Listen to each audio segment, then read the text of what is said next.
Chapter 51 Murad's Offensive. Broly went back happily.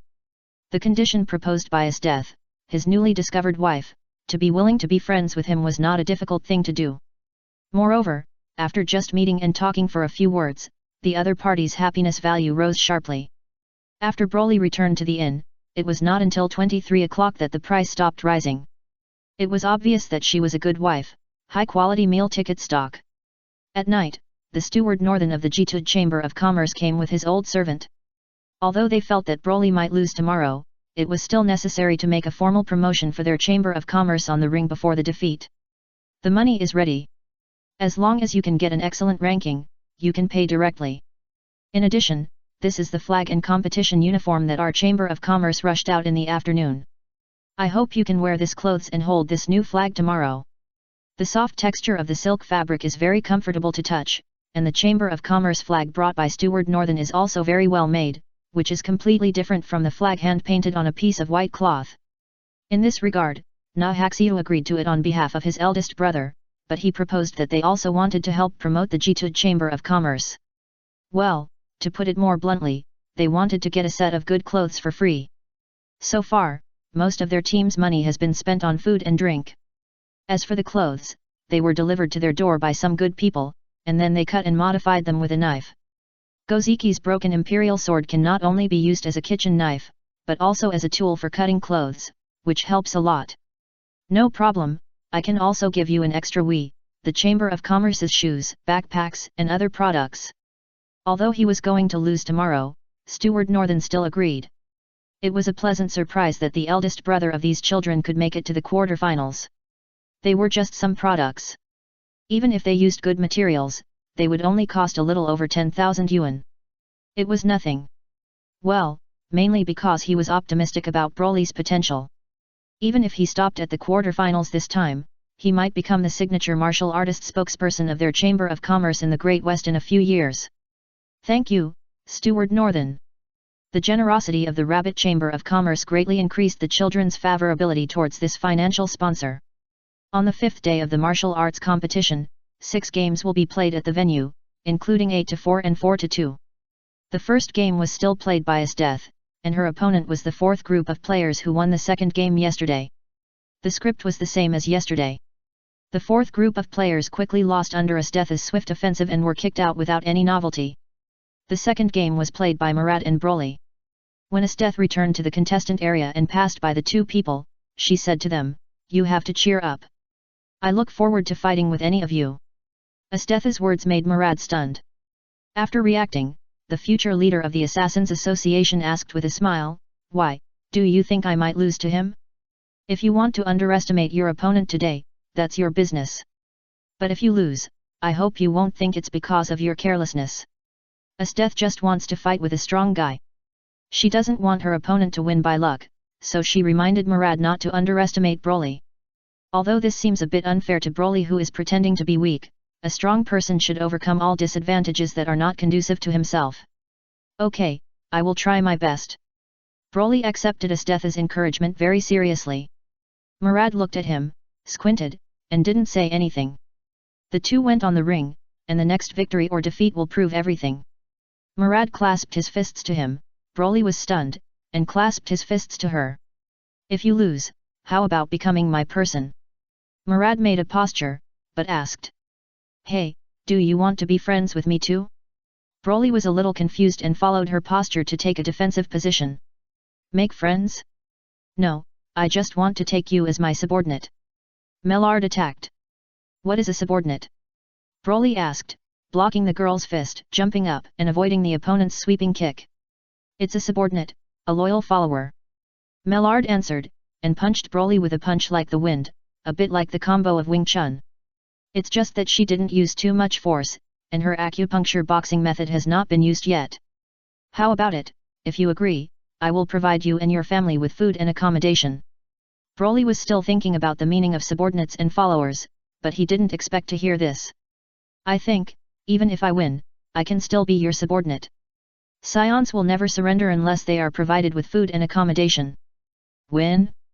Ha, you've thought too much about this, because I also want to fight with that guy with long ice blue hair, and I can't let you win this match." Mellard kicked Broly away and changed her posture. She was ready to use the acupuncture boxing. This is not a boxing method, but rather a killing technique developed by assassins based on their understanding of the human body structure. Light force can paralyze people, heavy force can directly make people unable to get up, or even die suddenly, and if combined with needle weapons and highly toxic poisons, it would be an extremely terrifying assassination technique. I also have reasons to win, but if I beat you, are you willing to provide us with food and accommodation? Broly asked. Although he will leave this world, others will still be in this world. It would be great if someone was willing to provide long-term meal tickets for his companions. It's impossible, but if you can really beat me, it's not impossible to consider it. Mellard was very confident. Even if she couldn't use her best insect manipulation skills and weapons, she didn't think she would lose to the boy in front of her. Let's finish it, paralysis punch. Mellard rushed over and punched Broly's numb points with a series of punches with penetrating force. But after the fight, Merald immediately jumped away, avoiding Broly's backhand punch, and stood on the other side of the ring. She looked over with some doubts and asked in surprise, "Are you okay? Your punch is lighter, I think I should be fine." Although Broly was acting as an ape, he could still tell which punches could make him look seriously injured and which punches couldn't be performed too much. His acting skills have been integrated in these days. I've heard that some people's acupoints are different from ordinary people. I think you are such a guy. Mellard certainly didn't believe that her punch was weak, she just thought that there was a problem with the positioning of Broly's acupuncture points. But this is a bit troublesome. In yesterday's game, Mellard saw that Broly was a tough and durable player. Without weapons and acupuncture techniques, it was still a bit difficult for her to defeat the opponent. However, it's just a little difficult. Continuous heavy blows to the neck can also make people faint. Thinking of this, she started to hit Broly's neck. 1 minute, 2 minutes, 5 minutes, 6 minutes, 10 minutes passed. After hitting the neck for more than 100 times, his hands were a little painful from the recoil, but the boy still looked lively. Broly's performance today was very different, mainly because Murad was also a young girl and didn't look like she had much strength. So, he only showed a disadvantage in being beaten, but it was not an absolute adversity, and he barely fought back and forth with the opponent. "What's wrong with you? You got so many blows on the back of your neck, don't you feel dizzy?" Murad finally couldn't help it, and asked while rubbing the side of her right hand. "I was born with a thick neck." Broly answered her question seriously. Murad. God damn, he was born with a thick neck, and it doesn't look thick. There's nothing I can do. If that's the case. Mellard rushed up again, jumped to avoid Broly's punch, and rotated his body with his right hand on the boy's arm, and landed on Broly's shoulder the next moment. Mellard's body was like a python, his left leg went around Broly's neck and passed through his right leg, and his right leg was completely hooked behind Broly's back, his ankle was hooked by his right arm, but he used his legs to form a naked choke, and his flexible calves squeezed and pressed Broly's neck. Broly subconsciously raised his hand to grab the leg wrapped around his neck, but after reacting, he didn't use too much strength, but began to perform an uncomfortable posture of struggle. "What, if you admit defeat now, I can let you go." Mellard didn't like physical contact with men, and Broly couldn't do it, but after the actual contact, she felt pretty good. Maybe it was because the boy was young, or because the other party's fluffy hair against her abdomen was a bit fluffy, like a pet she raised. "I don't admit defeat," Broly said with difficulty. "In that case, I can only strangle you to death," Murad said, and her legs began to tighten, forming a ring with her lower abdomen to lock her neck. "Before you are strangled to death, you can pat my legs to show that you admit defeat." She said this and stopped talking. It's so exciting. After a series of attacks and defenses, Mimi used a leg technique that she had never used before. She used her legs to form a naked choke on Broly. Broly struggled, but seemed unable to break free. It seems that the second game is about to come to a decision. Can the tenacious Broly break free from Mimi's leg choke? Let's wait and see. During this period of waiting, let us introduce the Jitude Chamber of Commerce behind Broly. The quality of the silk fabrics of the Jitude Chamber of Commerce is just like Broly. Even if he was choked by Mimi's legs, he still didn't give up easily. Chapter 52. Is there anything else? After the hardcore advertisement is inserted, the perspective returns to the competition field again. Broly was choked for a minute. He felt that the time was almost up, so he bit the exploding gummy in his mouth and spit out a mouthful of blood. This mouthful of blood directly ignited the atmosphere of the arena. The host and referee shouted, "Broly is vomiting blood. He can't hold on any longer." However, Merald was a little confused. This was a naked choke. How could a naked choke make blood? Before she could figure it out, she heard the boy who was being choked by her suddenly screamed. Then, a huge force came from the opponent's hand holding her leg, instantly breaking through her leg naked choke and throwing her out. Before Merald landed, the boy rushed over with his arms open, as if he was ready to grab her. Merald tried to dodge, but was a step too late. Broly threw her to the ground directly. In the fight on the ground, Merald's neck was wrapped by Broly's left arm. The girl was on top and the boy was on the bottom. Merald's struggling legs were tightly encircled from the inside of her thighs by Broly, who was like an octopus, with his feet, and the ground arm naked choke was directly formed. It's amazing. Broly used brute force to break free from Mim's leg naked choke, and after throwing Mim away, he quickly threw Mim down. The two fought fiercely on the ground, and Broly in turn formed an arm naked choke on Mim. The referee quickly introduced the situation in the arena, and this kind of reversal match where it is uncertain who will win or lose is the most exciting. If you admit defeat and provide food and accommodation, I can let you go. Broly whispered to Murad on his body. Don't even think about letting me admit defeat. Murad knew that the naked choke in hand-to-hand combat was powerful, but she also knew how to solve this move. As long as she had a strong enough grip, she could break the naked choke by pinching the arm bones of the naked choker and crushing the arm bones. Murad thought so and did so, but after her rock-crushing fingers pinched Broly's forearm, she realized that she was wrong. The arm that was strangling her neck was harder than rock or steel. Even if she wanted to tear the boy's flesh and cut the tendons with her nails, she couldn't break the skin's defense at all. It was too tough. In that case, I can only strangle you until you faint. Broly said Murad's lines just now, and his arms began to tighten. Murad first felt suffocated, and then the blood vessels in her neck were compressed by external force, causing the blood in her body to be unable to transport oxygen to the brain. The brain began to feel dizzy due to lack of oxygen, and this is the principle of naked choke to make people lose consciousness. Murad wanted to admit defeat, but Broly's speed was too fast. She lay on Broly with her mouth wide open, like a fish lacking oxygen. Her whole body was tense at first, and then she relaxed as tears flowed out. In less than half a minute of being naked choked by Broly, Murad was choked unconscious and softened on Broly's body. Broly let go of his hand, got up from the ground, and looked at Murad with some regret. A high-quality long-term meal ticket was gone just like that. Of course, Murad was not dead, she was just choked unconscious, but Broly felt that this person was defeated by him, and he should not accept them as his subordinates and provide them with food and accommodation. The second match of the top 8, Mimi vs Broly, Broly wins. The referee confirmed the unconsciousness of the girl on the stage and announced the result of the second match. The venue was filled with warm cheers and applause. Experts see the doorway, while laymen see the excitement. For these spectators, this was a very exciting match. First, the two people attacked and defended continuously. The fight between Murad and Broly when they chatted at the beginning was entertaining, and then the fight later. The two people choked each other naked. Although there was no exciting fist and foot fight, they tried their best like tug-of-war, and they were struggling hard. And there is another more important reason to ensure that the match looks exciting, that is, Murad is also a child. Although the girl looks a little weaker, her age compared to Broly just makes up for this superficial disadvantage. The evenly matched battle is undoubtedly exciting. Perhaps some people thought of why Murad's acupuncture boxing was useless against Broly. But most of the audience didn't care about this. They only knew that they saw two young martial artists on the ring of the Western Martial Arts Tournament, presenting a wonderful duel for everyone.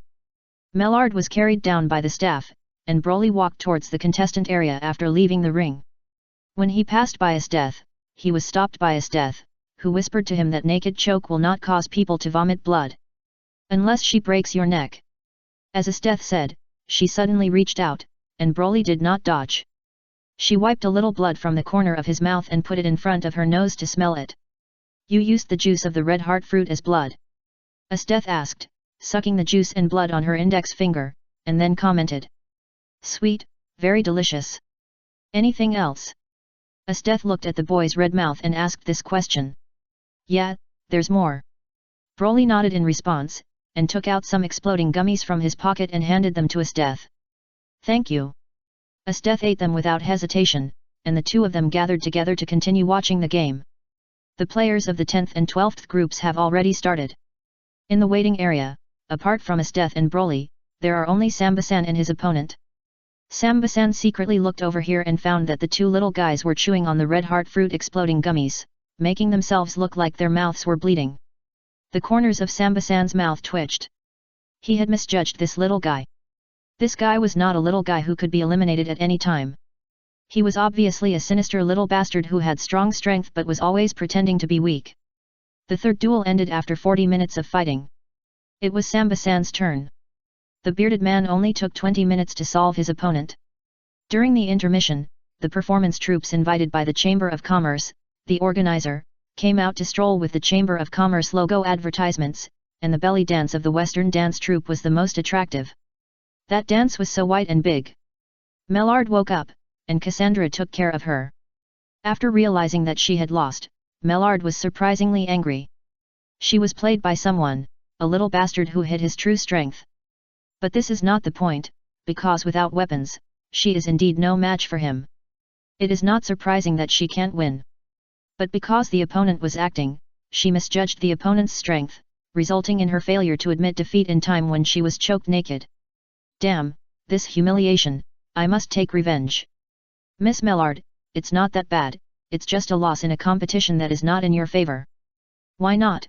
That guy made me wet my pants. Hey! If a person exerts force while suffocating, it is very likely to cause incontinence. Obviously, Maillard was incontinent. Although it was a minor incontinence, being made like this by a man, even a boy younger than herself. For her, it was also a great shame. Chapter 53 Tips for Brushing Happiness Values, Battle Maniacs Only. With a sense of shame, Maillard changed his pants, wiped off the disguise on his face, and returned to the conference field.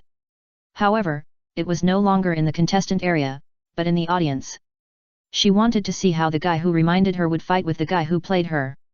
During the halftime break, it was time to eat, drink, and spend. In the afternoon, the second half of the 4-2 match began. The first match of the 4-2 semi-finals will be between Asteth from the Galapa Chamber of Commerce and Broly from the 2 Chamber of Commerce. After the usual placement of advertisements, the host and referee left the suspense and shouted loudly, "Who will advance to the finals? Let's wait and see. Does what you said yesterday still count?" Broly asked. After he participated in the competition, he encountered 2 deceptions, which made him a little worried. "Which one is that?" Asteth moved her body, crossed her hands behind her back and raised her head to ask. "If I beat you, you will be my friend and willing to be my wife?" Broly said. "Of course it counts. I never lie." Asteth nodded. Hearing this, Broly felt relieved. He was afraid that he would beat the girl but she would not admit it. "Don't you want to move your body?" Asteth asked. "Why?" Broly was puzzled. "If you don't warm up, your movements will be slow." Asteth explained to him. "Don't worry, I'm very fast." Broly was very confident about this. In order to speed up the charging of the Crystal Palace, his movement speed was the strongest in his comprehensive quality. "I won't hold back." Asteth reminded again. "Don't hold back. Just do whatever you like." Broly looked at the prompt displayed by the Crystal Palace that Asteth's happiness value is continuing to rise, and said this to Asteth happily. "As I please." Asteth laughed. She didn't know if Broly was arrogant, but her fighting spirit was indeed rising. The game begins. As the host and referee finished speaking, Asteth's figure turned from stillness to crossing a distance of more than 10 meters in the blink of an eye and came to the boy's right face, punching him. And Broly, just as he said, reacted and easily blocked her punch, but he didn't make any irresistible performances. The battle entered a white-hot stage from the beginning. Asteth had no intention of holding back. She launched an all-out attack after the fight started. Her attack was not only fast, but also amazingly powerful. If others were just a breeze and drizzle, then she was a storm. Of course, whether it was a breeze and drizzle or a storm, it didn't make much difference to Broly, because the difference in basic physical qualities was too great, and if he didn't break the defense, he wouldn't break the defense. Broly was even worried that Asteth might hurt him if he resisted, so he tried not to fight against her. This created a strange scene. Broly swayed like catkins under Asteth's violent attack. Force elimination is extremely pure force elimination. Broly actually used the ultimate force elimination technique. Asteth's violent attack seemed to have no effect on him. Broly blocked all the attacks and was not hurt at all. Ah, but how is this possible? Could it be? The host and referee's voice trembled, and he expressed the thoughts of all the audience who saw the fierce offensive and defensive battle in the field. Could it be that Broly has been hiding his strength, and only after meeting Asteth, a powerful player, was he forced to reveal his true strength? Now, the scene on the ring seems to have only this explanation. After more than 10 minutes, Asteth's attack gradually weakened. After all, she is still a person, and a 12-year-old girl who has not fully developed. Even though her endurance is amazing, she still feels tired after more than 10 minutes of full-strength attack. Is the gap between us really that big? Before the fight, Asteth thought Broly was a worthy opponent, but after the fight, Broly's perfect defense made her feel like she was facing a thick ice wall. No matter how she attacked, she couldn't get in, but her attack didn't cause any injury to the boy. Of course, here we are talking about real injuries. How can a genius feel frustrated? It's very simple, just let her meet a more talented guy. Asteth is now trapped in this situation where she feels frustrated when she meets a more talented guy. This is the first time in her 12 years of life that she has experienced the gap between people. The boy's strength is much stronger than hers. This impeccable strength even makes Asteth, who launched a violent storm attack, feel powerless. Asteth's happiness value is decreasing. However, although Asteth's punches and kicks did not have any effect on Broly, her happiness value, which was originally rising, suddenly dropped, causing great damage to Broly. Looking at Asteth's falling happiness value, Broly was a little anxious. He quickly looked at Asteth and met her somewhat lonely eyes. He immediately realized it. Once upon a time, before the age of 3, he also felt sad because he couldn't beat his father. He immediately said, "No, our gap is not that big, I'm actually injured." "You are lying again, my attack just now didn't make you move your feet." Asteth obviously didn't believe him. Broly wanted to spit blood to prove it, but he had shared the explosive gummy candy for spitting blood with the other party before. After thinking about it, Broly had a quick mind, quietly crushed the ground of the ring under his feet, and condensed the energy in his hands to emit some green light, then raised his hand and said to Asteth, "I'm not lying, look, my hand is a little bruised, that's because I blocked your attack." In the bright sunlight, Asteth really saw a hint of green on Broly's hand, but before she could see it clearly, Broly withdrew his hand and didn't let her see it. Then, Broly pointed at his feet again, "As for why I didn't move, it's because you are too powerful. My feet sank into the ground under your attack just now. So, it's not that I don't want to move, but I can't move." Asteth looked at the pair of footprints that appeared on the ring after Broly raised his feet. For a moment, she was a little suspicious. Was it really because she was too powerful that the other party couldn't move? "With the evidence, do you still doubt your own strength?" Broly asked loudly. "Excluding the impossible factors, no matter how unwilling you are to believe the things left, it is the truth of the facts." At this moment, Broly's mind was the sign of 4 in the adventures of Sherlock Holmes. Asteth was stunned. "Yes, do you still doubt your own strength? She hunted so many dangerous species and survived after her parents and clansmen died. In this cruel world, the strong survive, and she should not be weak if she can survive. She must believe in her own strength." "But, looking at the boy who encouraged me and made me believe in myself, why did I feel so strange, as if I was fooled? Just now I was attacking and you were defending. This time it's your turn to attack and I'll defend. Come on, Broly, if you want to get me, attack with all your strength." Asteth was not so easy to be fooled. She decided to verify the difference in strength between them by defending against the boy's attack. Broly was a little embarrassed. If he really attacked with all his strength, the wife on the other side would be gone, not even a slag would be left. After thinking about it, Broly decided to tell a lie. At worst, he could apologize to the other party later. "In that case, it's my turn to attack with all my strength. Are you ready?" Broly recalled the full-strength performance of a certain enthusiastic Fuyoki City citizen in the Type Moon world, but he also showed the same performance. After Asteth nodded, Broly rushed forward. He was very fast, but he was obviously paying attention to the girl's reaction. After confirming that Asteth could react, he punched her, and was blocked by Esteth. He controlled the strength and pressed the opponent's hand to the side of her face before retracting it. Broly did not give Esteth much time to react. He quickly changed his moves and kicked her abdomen. It was the same micromanipulation again. Esteth began to resist his swift attack with difficulty. It's amazing. After showing his superb force-dissipating skills, Broly now shows a terrifying speed of attack. Under his attack, Esteth has fallen into a huge disadvantage. Esteth's happiness value is rising. After resisting Broly's attack, Esteth's happiness value, which had originally dropped, rebounded and soared. Broly controlled the rhythm of his attacks while paying attention to the growth of Esteth's happiness value. He adjusted his offensive rhythm at any time as the happiness value grew. Then Broly discovered the technique of brushing Esteth's happiness value. The more dangerous the attack, the more Esteth's happiness value would rise. On the contrary, the easier the attack was to resist, the happiness value seemed to be a bit difficult to increase. After discovering this, Broly's attack method changed again. He kicked Esteth away with his clever strength, and the next moment he jumped high and stepped down to the place where the girl fell. Esteth rolled to dodge in a hurry. Broly had no intention of chasing her and stepped into the air.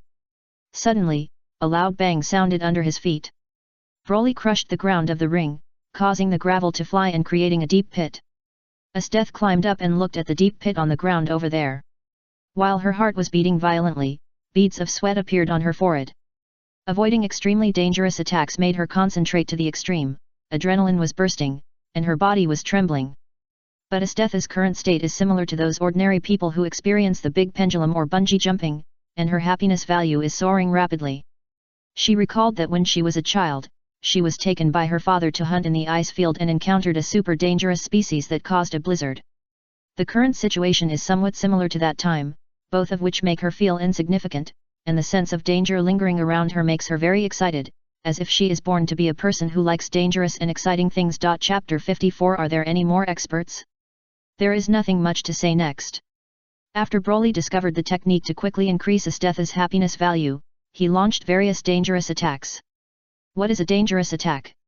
It can be reflected from the attack effect, but Broly can't really kill Esteth, so the object that reflects the effect of dangerous attacks has become the martial arts competition venue. The sound of bang bang bang is endless, and the ground is shaking constantly. The host and referee who are explaining the battle now don't know how to explain it. The weakest player who was beaten suddenly turned into a demolition maniac. A random kick or a punch can make gullies and deep pits appear on the ring. How to explain this? Is this something a human can do? The audience also fell silent. They had such doubts in their hearts. Watching the hard ring ground collapse under the boy's attack, watching the girl hastily dodge under the boy's terrifying attack, no one now thinks that Esteth, who had a great chance of winning at the beginning, will still be the boy's opponent. It's so damn shady. A gambler who bet on Esteth to win cursed, but not many people agreed. Just kidding, the earthquake on the ring hasn't stopped yet. If they were hit by the punches and kicks of that monster-like boy, they would probably be crushed to pieces. Ms. Murad, you deserve to lose. Why don't you just take revenge? Cass Andorra persuaded the lady next to her. Murad bit her nails, not knowing what she was thinking. Compared to the others who were shocked by the scene of Broly demolishing the ring with his bare hands, Akame, Kurome, Nahashu and other friends were much better. They had known Broly's strength for a long time, and this was just a small scene. Aren't you all shocked?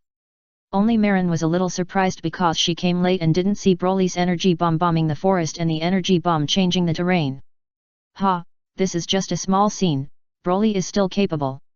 Hei Tong raised his head with a proud look. This is just a small scene, what is the big scene? Main was a little confused, but didn't ask. As Esteth's physical strength was squeezed to the limit, Broly's dangerous attack was also coming to an end. He was seen panting again, and stopped his fist in front of Esteth.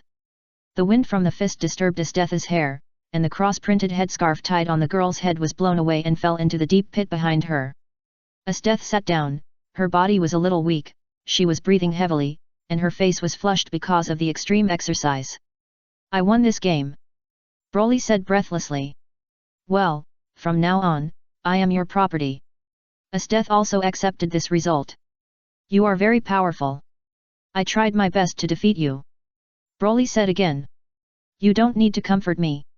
I am not that fragile. All your moves just now missed. Don't think I don't know. Esteth is not stupid. After the dangerous attack began, she had fully understood the gap between her and Broly. With such a huge gap in strength, how could the opponent's attacks always miss? Just think about it and you will know that it is impossible. The rumor about the humanoid super dangerous species is you, right? Esteth thought of something and suddenly asked. What is that? Broly was a little confused. Don't you know? Should I know? Forget it, I have no strength. Can you help me? Esteth asked. She was weak now. In the evasion just now, her body exceeded the original limit and reached the limit again. Hearing this, Broly immediately extended a hand to her. Esteth held his hand and was pulled up by Broly. I lost. Esteth raised her other hand with some difficulty and announced to the silent venue. Broly, won. The host and referee realized the result of the match later. Hey, the silent venue suddenly became noisy. Broly showed a strong demolition power that shocked everyone, but also excited the audience who had reacted now. There were gamblers who bet on his victory, and ordinary audiences who admired him simply because of his strength. As for the boy's previous act of playing the weak and deceiving all of them, don't joke, this is the ring of the Western Martial Arts Tournament, and those with strength are destined to be cheered on the ring. Playing the weak? No, that is a tactical weakness, a manifestation of wisdom. In the stage of the strong, as long as they win with absolute strength, then anyone can help explain any behavior. Of course, some people guessed that Broly might be manipulating the odds, but what if they knew it? Would the losers dare to go to him to cause trouble? As for the Chamber of Commerce that runs the gambling bureau, a bunch of gamblers only make money when they bet on losses, and they will not come to trouble Broly. The warm cheers were like the last straw that broke the camel's back, causing the arena in the conference hall, which had already reached its limit, to disintegrate and collapse. Broly picked up Esteth's headscarf that was blown by the wind, and hugged his wife who had just won the game and returned to the contestant area with one hand. Brother Broly, you are really hidden.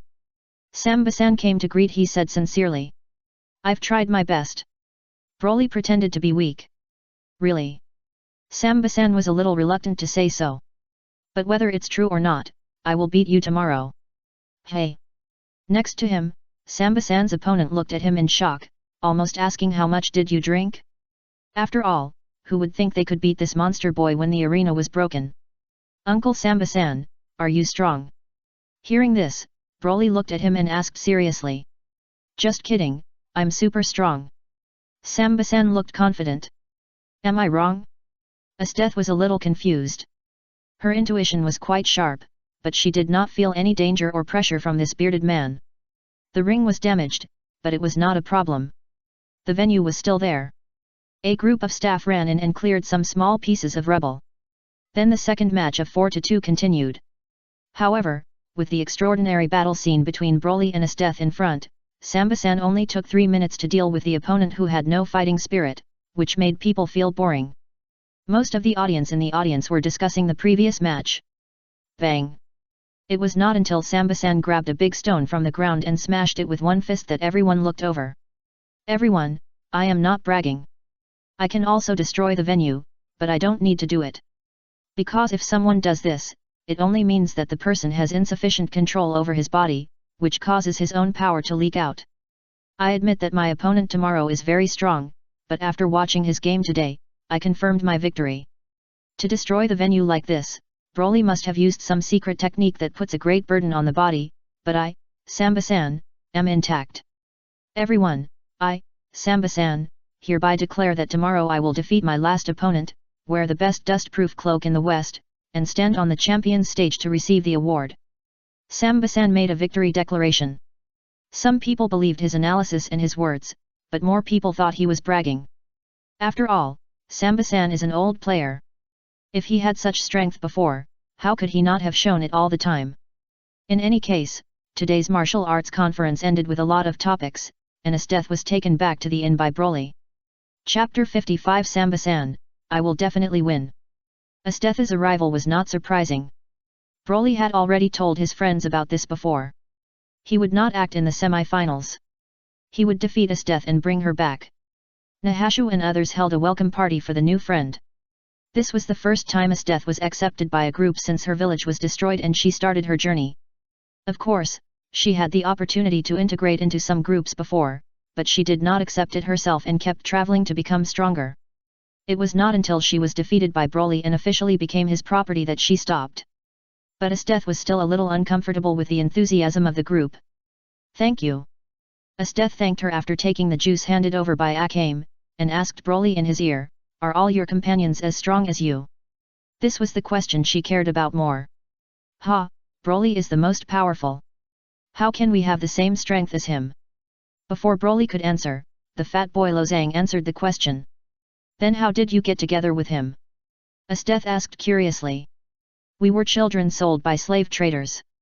We accidentally met Broly in the sea tree forest of Gifonora. After being rescued by Broly, we followed Broly." Nahas explained that since Esteth was a companion brought back by Broly himself, there was no need to hide it. "They followed before, and I was helped to join later. I was a stray child before, named Mayan. Nice to meet you. I am Akame, and this is my sister Kurome. We are all people who want to be wings like you and Mayan." "What is a wing?" "Another name for wife." Esteth. Just at this time, Broly was chewing chicken wings next to him. "This is Bonnie, I'm Cornelia. Are you also wings?" "No, only Akame, Kurome, mine and you." Speaking of this, Cornelia felt a little disappointed. Although they all followed Broly, Broly was closest to Akame and Kurome at the beginning, and even mine, who came later, was taken care of by Broly. "By the way, if Bonnie gives you mushrooms, you must not eat them." Beside him, Tsukushi reminded him. "Mushrooms." Esteth looked at the girl who was being pressed on the head. "I told you, this time the mushrooms were bought from a street stall, they are definitely not poisonous." Bonnie admitted that the mushrooms he had picked in the past were problematic, but this time he bought them from a street stall in the city. It's not possible that other people's mushrooms have problems. As she said that, she took out the mushrooms in her pocket. Esteth looked at them and pointed to the one in the middle and said, "This one has a slight hallucinogenic toxin, but when you are injured, you can use it as a painkiller." "Hey!" Everyone looked at Esteth in surprise. "Do you know mushrooms?" Cornelia asked. "I have been traveling for 3 years and have eaten some mushrooms, many of which are poisonous." Esteth said very calmly. She was born in the north. After her people were massacred, she traveled alone, but she walked around the outer circle of the empire. "First I went to the east, then the south, and the border between these two places is rich in various mushrooms. I have been poisoned many times, but I survived and I know these things." Esteth talked about her past journey. She said it lightly, but everyone listened with relish. "Sister Esteth, you are so awesome." Red Eye, Black Eye and others were amazed. If Broly was the ceiling of their strength, then Esteth was a master of survival and hunting in the wild. Even if she fell into a swamp, was bitten by vicious insects, or was chased by dangerous beasts in the wild, she could rely on wisdom, experience and courage to overcome the unfavorable factors brought by the environment. Compared to Esteth, they were in danger just because they were thrown into the Gifonora sea tree forest. They were really a bit weak. "I am indeed awesome, but you are not bad either." Esteth thought that Red Eye and her group of children were a burden, but when she heard that they had also stayed in a forest full of dangerous species. She had also fought with some bandits who blocked the road and robbed people.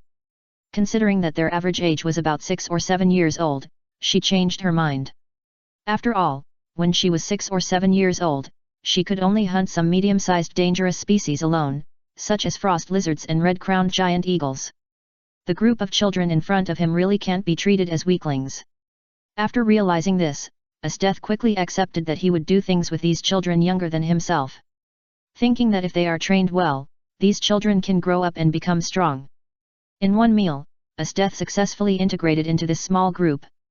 While Broly was happily holding a welcome party, Samba-san, who had declared victory for tomorrow's game on the field, came to a gambling house in disguise with a grey cloth bag.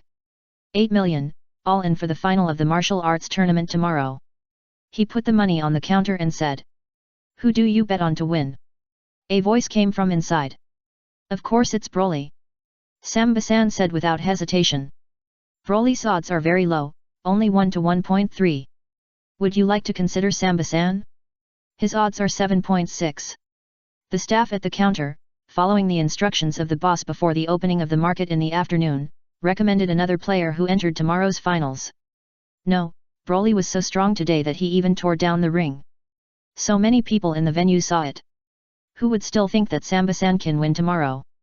The staff was still persuading him, especially citing Samba-san's analysis and judgment of Broly's situation on the damaged ring in the afternoon, as well as his confident victory declaration, as if trying to convince this high roller to change his mind and bet on Samba-san, who has a higher odds. But the disguised Samba-san was not moved at all. After all, as a player in tomorrow's finals, how could he not know whether he could beat Broly? As for the analysis and victory declaration made in the ring in the afternoon, it was just bullshit to fool others into betting on him to win. It was to mention Broly's odds, and then bet on Broly. Sometimes, victory or defeat may not be reflected in the ring, but may also be reflected in the betting outside the ring. For example, now, Samba-san has spent most of his fortune to bet on Broly to win. Although Broly's odds are a bit low, if he loses tomorrow, he will also receive 2.4 million betting money. Keep the bills. We only recognize bills, not people. The owner of the gambling house gave Samba-san the bills with a dark face. Broly's sudden rise made many gambling houses uncomfortable, because most gamblers kept betting on Broly to win. Fortunately, there is an official betting bureau to back them up. The gambling houses on their side were bought into Broly's winning bets, and they can transfer to the official betting to reduce losses. Thank you, I will send someone to get the money tomorrow. Samba-san said this, and left without paying attention to the darkening face of the gambling house owner. Holding the lottery ticket for Broly's victory in his hand, Samba-san was already looking forward to his gorgeous exit tomorrow. Although this would damage his reputation, Broly, the monster kid, was so strong that it couldn't be his fault that he misjudged and was defeated. Haha, what is this called? This is called losing the game but winning the prize. Tomorrow, I will definitely win. Samba-san returned to the hotel in a good mood, and happened to meet Broly and others in the cafeteria who had not yet finished the welcome party. Broly, tomorrow, we have to cheer together. Samba-san, who was in a good mood, came over and said this with a smile. Uncle Samba-san, is the championship really that important to you? Broly asked curiously. Of course, there is no first in literature and no second in martial arts. I came to the martial arts conference to win the championship, and there will be more bonuses after winning the championship. Samba-san said with a smile. He still looked confident now, but he didn't dare to have a deep chat with Broly in public. What if this monster boy suddenly said that he didn't use the secret technique that he made up casually that was harmful to the body, then Broly's odds for the betting ticket he just bet on would be further reduced. Therefore, before the winner is decided tomorrow, he must maintain enough confidence to let more people have confidence in him and bet on him. Only in this way can he win more money after losing. I didn't expect that winning the championship is so important to Uncle Samba-san. After Samba-san left, Broly was moved. Brother Broly, do you want to give up the championship? Nahasha saw his thoughts and asked. Well, Uncle Samba-san was the only contestant, who spoke for me when I was beaten by that bastard who cheated me in the 16-8 match. Although I believed that liar and got beaten, I still remembered that Uncle Samba-san spoke for me. The prize money difference between the second and first place is 800,000, plus the reward given by the G2 merchants to the first place, that is a difference of 1.6 million prize money. Well. Broly was a little distressed.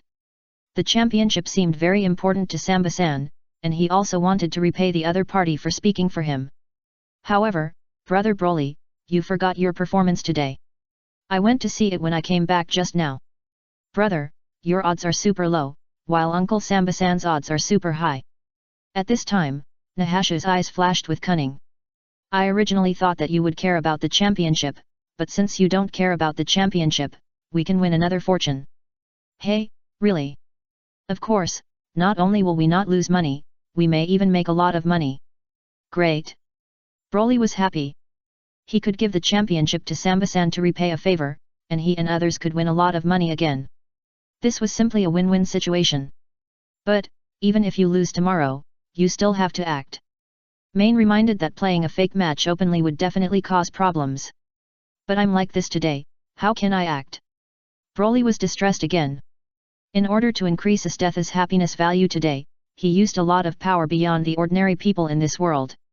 A punch to a deep pit, a kick to crack the ground, this is not the normal strength that a normal martial artist in this world can get through hard training. It's very simple. Didn't that Uncle Samba-san say that you used a secret technique that harmed your body to exert such a powerful force? Then we will use his trick against you. Chapter 56. Take it, this championship. Main is a person with ideas. Broly took the prepared props to the stage the next day. After a hardcore advertisement, the finals of the Western Martial Arts Tournament began. Broly fought dozens of rounds with Samba-san on the ring. Just when Samba-san, who also had ulterior motives, felt exhausted and was ready to be defeated, Broly suddenly hit his fist and performed a touch. Puff! Broly flew out, spitting out a large mouthful of blood from his mouth, and the bandages on his body also oozed bright red. These were prop blood bags made of fresh sheep blood wrapped in sheep intestines. And Broly, with blood all over his body, confirmed to the stunned Samba-san the analysis of the secret technique he said on the ring yesterday. In a word, Broly really used a secret technique that was extremely harmful to his body yesterday, which caused him to burst out with powerful strength. And today, it was precisely because of the side effects of this secret technique that he was no match for Samba-san, who was in good condition. Although it was a pity, he could no longer fight. The message "Jojo, this is my last ripple, please accept it" appeared in Broly's mind, and he looked at the bearded man who was gradually trembling and seemed to be moved with a look of Uncle Samba-san. "This is my reward for you speaking for me, please accept this championship," and fell straight down. This big stage of the Western Martial Arts Tournament no longer had the role of a monkey for him. Samba-san looked at Broly falling to the ground, and his body trembled constantly. Now he wanted to rush over, kneel in front of the boy, and beg him to stand up and punch him again. No matter how slow this punch was, he would not dodge it. No matter how light it was, he would fly out by himself, showing a serious injury. Then his head tilted and he fainted completely. But he couldn't do anything now, because even if it was a fake match, there had to be a fight. And if he didn't even fight, he would just kneel down and admit defeat. No one would agree with that, and even the organizers of the event would not let him go.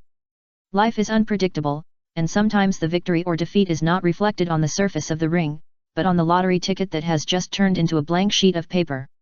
Samba-san raised one hand, holding back the grief of losing 8 million and wanting to cry, and shouted in a suppressed voice, "I won." The audience in the auditorium of the conference hall was silent for a while, digesting the fact that Samba-san's judgment yesterday was correct, and then they cheered for Samba-san. Basang, the final winner who won the championship by sheer luck, gave a not so enthusiastic cheer. What a pity! If Broly could recover. Ah, I should have bet on Samba-san to win. Although today's turn of events was unexpected, everyone could accept the result. The reason is actually very simple. People are always more likely to accept things they can recognize. Yesterday, Broly's power in beating us death was like that of a monster. Now it has been proven that this was the use of some secret technique with side effects, which makes it much easier to accept. Except for the gamblers who lost money, no one is still entangled in this matter. As for the Chamber of Commerce that opened the gambling bureau, they were even more surprised, but they could only sigh that the plan could not keep up with the changes. They did not expect that after Broly won the semi-finals, Samba-san would also win the championship in the finals. But they had no choice. After all, Samba-san gave the correct analysis yesterday, but no one believed him at that time. Although, no one believed this, including Samba-san himself. "How much money did we win in total?" Broly asked Nahashu after he was carried down. Including the prize money of the competition and the reward from the Rabbit Chamber of Commerce, it is estimated that we can get 27 million. Nahashu said excitedly that Broly gave up the championship, which directly increased the prize money that the team originally bet on by more than 7 times. This amount of money is already a terrifying amount for a group of children. It took a week for the team's assets to increase from more than 100,000 to more than 27 million, which is faster than waiting for good people to deliver supplies to the door. If we can fight a few more games, we won't have to worry about food and drink for the rest of our lives. Main said, and those children who didn't want to go home but just followed Broly nodded one after another, and they agreed with this very much. It's a pity that I have to leave in more than a month. Broly also sighed. Hey, Broly, where are you going? Hey Tong asked. Go back to your own world. Broly answered as a matter of course. Hey. The children looked at each other. Hey, didn't I tell you about this? Broly saw his friend's reaction and scratched his head and asked. No. The children shook their heads and said they had never heard of such a thing. Maybe I was too comfortable and forgot to tell you about it. Broly continued to scratch his head. After coming to this world, he was indeed a little reluctant to go home. Friends around him came and went, but there were still many. And at the beginning, I found the two wives, Red Eye and Black Eye. The happiness values of the two girls have exceeded 500 points. I picked up Marin in the middle. Although she joined late, Marin now has more than 200 points. Esteth, who just defeated and became friends yesterday, is even more of a heavyweight wife. Just the battle with me yesterday, her happiness value exceeded 100 points. Now, it is only about 20 points lower than Main's happiness value of just over 200. It looks like it can surpass Main's happiness value at any time. It can be said to be the strongest meal ticket stock Broly has ever seen. Back at the inn, Broly gathered everyone together and told them that he would be forcibly sent back to his own world in 34 days. After hearing this, a group of children who followed him felt a little disappointed. "Brother Broly, what should we do if you leave?" Los An was in tears. "It doesn't matter. Before I leave this world, I will definitely build a happy home for everyone." Broly said seriously that after sending the children who wanted to go home, he would take the remaining friends to live in some suitable places, and then leave a large sum of money so that everyone can live a happy life. "Brother Broly, I can't bear to leave you." Bonnie's eyes were filled with crystal tears. No one ate her mushrooms, but only Brother Broly accepted her mushrooms. He was a good brother who understood mushrooms. "I can't bear to leave you, but I can't take people away from this world." Broly was also a little helpless. "Wait, Broly, you mean to leave us behind too?" Main, who was listening calmly, suddenly became a little uneasy and asked directly. After getting the confirmed answer from Broly, the happiness values of the four girls, Akame, Kurome, Main, and Esteth, who just joined, reached the upper limit, and even the happiness values of the first three people showed a downward trend. Fortunately, Broly said that they were different and were the targets of the strategy recognized by the Crystal Palace. After the Crystal Palace completed the upgrade, the hint given by the Crystal Palace, it was possible to travel through the world, so this tragedy of declining happiness values did not happen. Chapter 57: The Arrival of the Assassin Master and Servant. After several performances in the martial arts tournament, Broly's team won a lot of money, but when they learned that their big brother would leave in more than a month, the hearts of the group of children were still full of reluctance and sadness. Material money cannot calm this kind of reluctance and sadness. If you have to choose between money and big brother, I guess no one would choose money, but Crystal Palace did not give these children, nor did it give Broly a choice. Opportunity. In this somewhat sad atmosphere, Broly's team increased to 17 people and once again embarked on the journey to send the children who wanted to go home. But halfway through the journey, Broly's team encountered a pair of distressed people, a rich girl and a little maid. It is said that when they went to visit relatives in the big city, the team was attacked by bandits and stranded in the wilderness. They happened to meet them and asked them for help. "Thank you so much. If we hadn't met you, we really don't know what to do," the rich girl said crying, and then looked at Broly with tears in her eyes. "My name is Murad, what is this little brother's name?" The assassin lady, who had changed her clothes, asked Broly. "My name is Broly." Broly answered the question honestly. "What a good name. Then, Broly, can you help us?" Akaji, Kuroi, and Mine frowned as they looked at the distressed young lady who was trying to please Broly. She looked much older than the boy, but she kept calling him younger brother, which gave people goosebumps. "Okay, we have already taken you in. We will definitely help you. Don't come to our big brother and disturb him anymore." Mine stepped forward and separated Murad from pestering Broly. Akai and Kuroi also stepped forward and pulled Broly away from the left and right.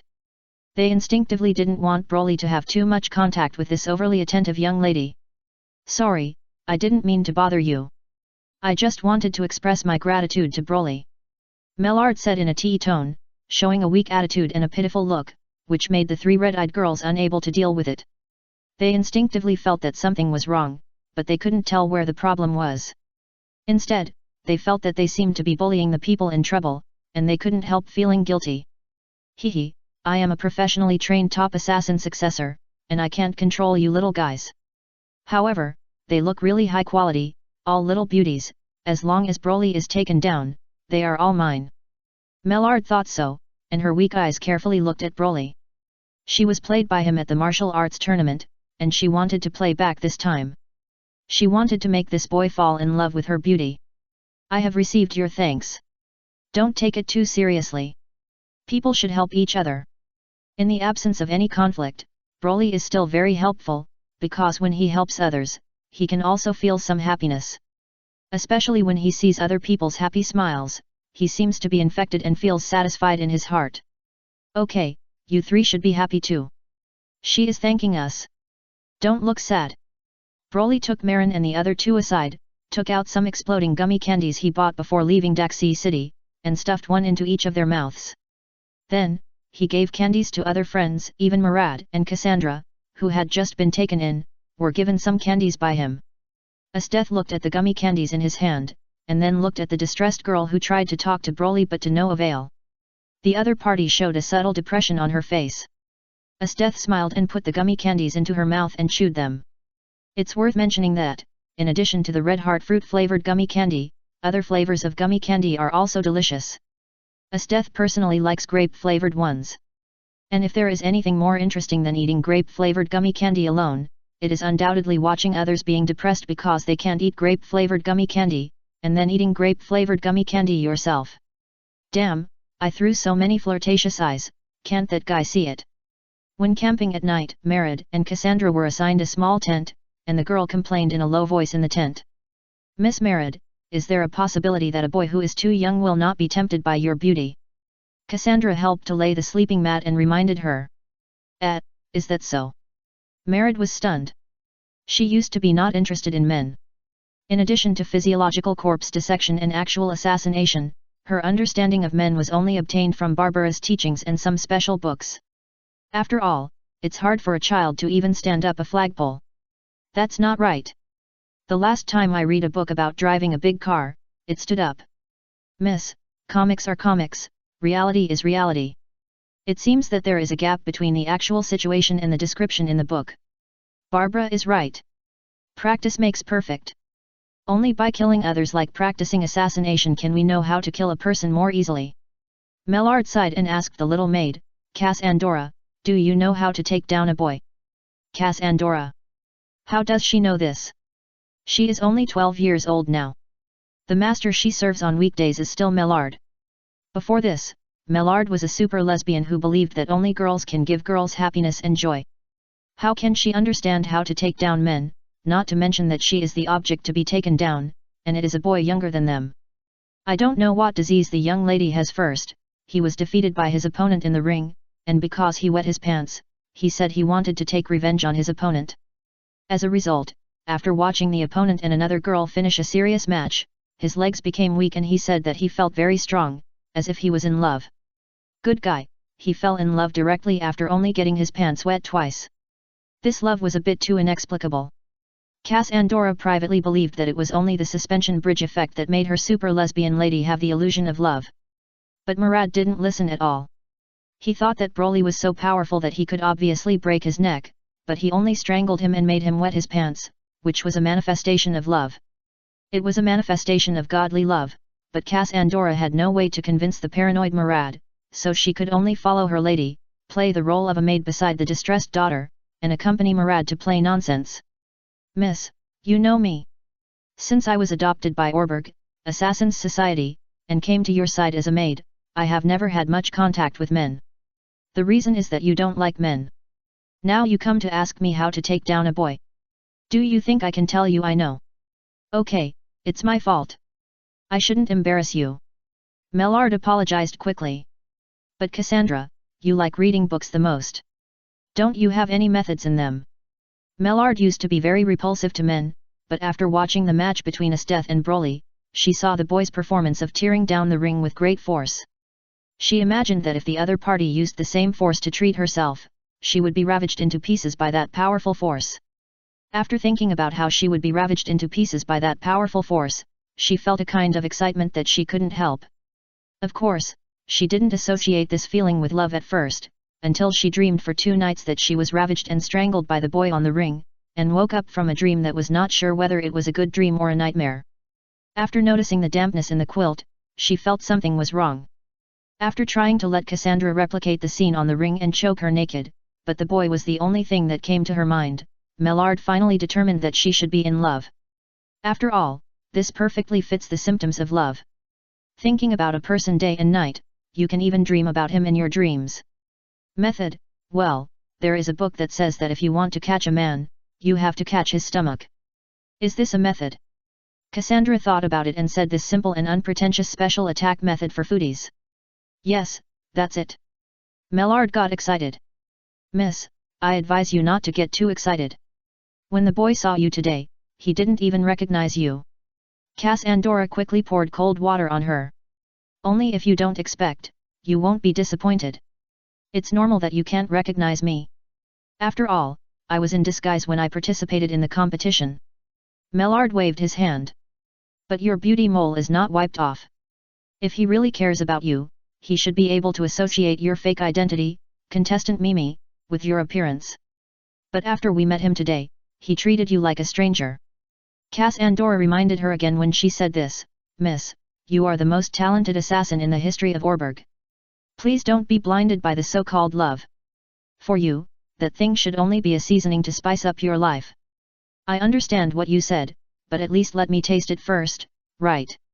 Cassandra looked at his young lady with some despair. He only felt that the knowledge in the Assassin's Guidebook was sincere and did not deceive himself. Emotions like love can really lower a person's IQ. No wonder some assassins who use seduction as their main assassination method can be compared with some hardcore martial arts assassins in the organization. We have to change the plan. The target of assassination is still Broly, but we have to carry out the assassination step by step. First, we will assassinate his stomach and find out what he likes to eat. Chapter 58, True Heart for True Heart. Mellard made a plan and took Cassandra to execute the plan like an assassin, but they soon found that the plan was useless. Because Broly likes to eat too many things, he eats all the food handed to him by anyone in the team, and he also roasts and eats the dangerous species he encounters on the road. Ah, how can I attract his attention? Mellard scratched her hair. Broly is very close to everyone in the team, but because he is very close to everyone, she feels that he is difficult to approach. No matter how she wants to get closer, it seems that the distance is still there. Of course, Maillard also noticed that the boy seemed to have a different attitude towards Akame, Kurome, Mine, and Esteth, and was closer to them than the other children, but she had no idea why. Miss Maillard, why don't you just ask them? It's useless for us to guess here. It was the first time that Cassandra saw her young lady's distress. After thinking about it, she gave her a suggestion. Will anyone really tell me about someone like me who comes to rob a man? Maillard felt that no one would tell her. She had tried to get information indirectly during the 2-day journey, but she could feel the vigilance of the girls who were treated specially against her. It's a bit too early to talk about robbing a man. He's just a boy. Cassandra complained and then spoke well of several people. I think Akame and Mayan are easy to get along with. They didn't discriminate against me just because I'm a freak with an extra pair of arms. Because she had an extra pair of arms, Cassandra was abandoned by her biological parents when she was very young. A circus picked her up, but they just treated her as a freak and threw her in a cage to travel and show for money. It wasn't until Murad saw her and killed the circus that she was saved from her miserable life and she was freed. But even so, others would look at her with strange eyes because of her extra arms. Although Cassandra didn't care anymore, she was always very sensitive to such eyes. In the past 2 days of getting along, she found that the children in this team didn't treat her as a freak different from ordinary people, which made her feel inexplicably at ease. Cassandra, you won't be assassinated by them, will you? Those people assassinated your heart and made you fall in love. No, Miss Murad, I just think that false lies can't win others' sincerity. Sometimes only by being open and honest can you exchange sincerity for sincerity. Murad's joining the team was just acting. Although Akame and the others didn't see through her disguise, they could feel a sense of strangeness. Cassandra didn't act much, just doing the work of a maid and helping to boil water and cook during the journey, but she won the sincere acceptance of Broly's team first. True for true. Mellard was a little uncomfortable. She had learned a lot about disguises as an assassin, but she was suddenly asked to exchange true for true. She was simply uncomfortable, but after thinking about it, she made a decision, then true for true. As for who to exchange with, it was definitely impossible to exchange with the group of girls younger than herself, and the others didn't seem to be much closer than herself and Broly, so the only choice to exchange true was. Mrs. Death, can you come over here? I have something to ask you. Esteth, who was resting after another fight with Broly while rushing on the road, was found by Merlaid, who now appeared to be a rich girl in distress. Is there something you want to ask me about martial arts? Esteth was taken to the lake and asked with interest. How is that possible? I don't know martial arts. Mellard is a good actor. She showed her powerless character and said that she had a crush on Broly. I like Broly, but I don't know how to make him pay more attention to me. Mellard's face was slightly red, and her eyes seemed to be sticky with affection. She played the image of a little girl who had a crush on a boy vividly. Sister Esteth, can you tell me a way? She asked for the secret of conquering the boy with a sincere attitude. I have met guys who robbed my prey, and I have met guys whose prey was robbed by me, but I have never met a guy like you who wants me to teach you how to rob my own prey. Although Esteth is Broly's prey now, she treats the powerful Broly as a prey that she will hunt in the future. She believes that she will defeat Broly sooner or later, and then treat Broly as a prey that she can deal with at will. What are you talking about? I don't quite understand. How can Broly be a prey? Do you like Broly too? Mellard pretended to be surprised and asked. If wanting to become a stronger person than him, and having such a strong feeling can be called liking, I think I like him very much. Esteth did not hide it. At the age of 12, she did not quite understand the feeling of liking, but she was very sure of surpassing Broly and becoming a stronger person than him. So, because you like him too, as our opponents, can't you tell me how to make him pay more attention to me? Mellard said with tears in her eyes. She used the method of provoking. Well, let me think about it, it's not impossible. Esteth thought about it and said. Hey, is it okay? Mellard was a little surprised, but the next moment she quickly stepped back and avoided the kick that Esteth suddenly raised her leg and chopped down. Of course, provided you can beat me. Esteth took a fighting stance. But I don't know martial arts. Murad retreated again, avoiding Esteth's whip kick, and said in a panic, as if hoping that the other party would stop. Your dodging action doesn't seem like someone who doesn't know martial arts can do it, am I right, Mimi from the 5th group? You recognized me. What's so strange about this? Your arm muscles are very recognizable, and your walking posture has basically not changed. From the first time I saw you, I knew who you were. Then why don't you expose me? Why should I expose you? I'm a bad girl who wants to steal your prey. Isn't this just what I want? We didn't meet in the martial arts competition, and now we can make up for it. If you have the ability, come and grab it. Murad was silent, and then laughed. Cass Andorra is right, true heart for true heart is easier. She unbuttoned her dress, took it off and threw it on the tree next to her, leaving only a plain white underwear, socks, and shoes. Mellard asked Esteth on the opposite side, you said that as long as I defeat you, I can get a way to attract his attention from you, right? Yeah.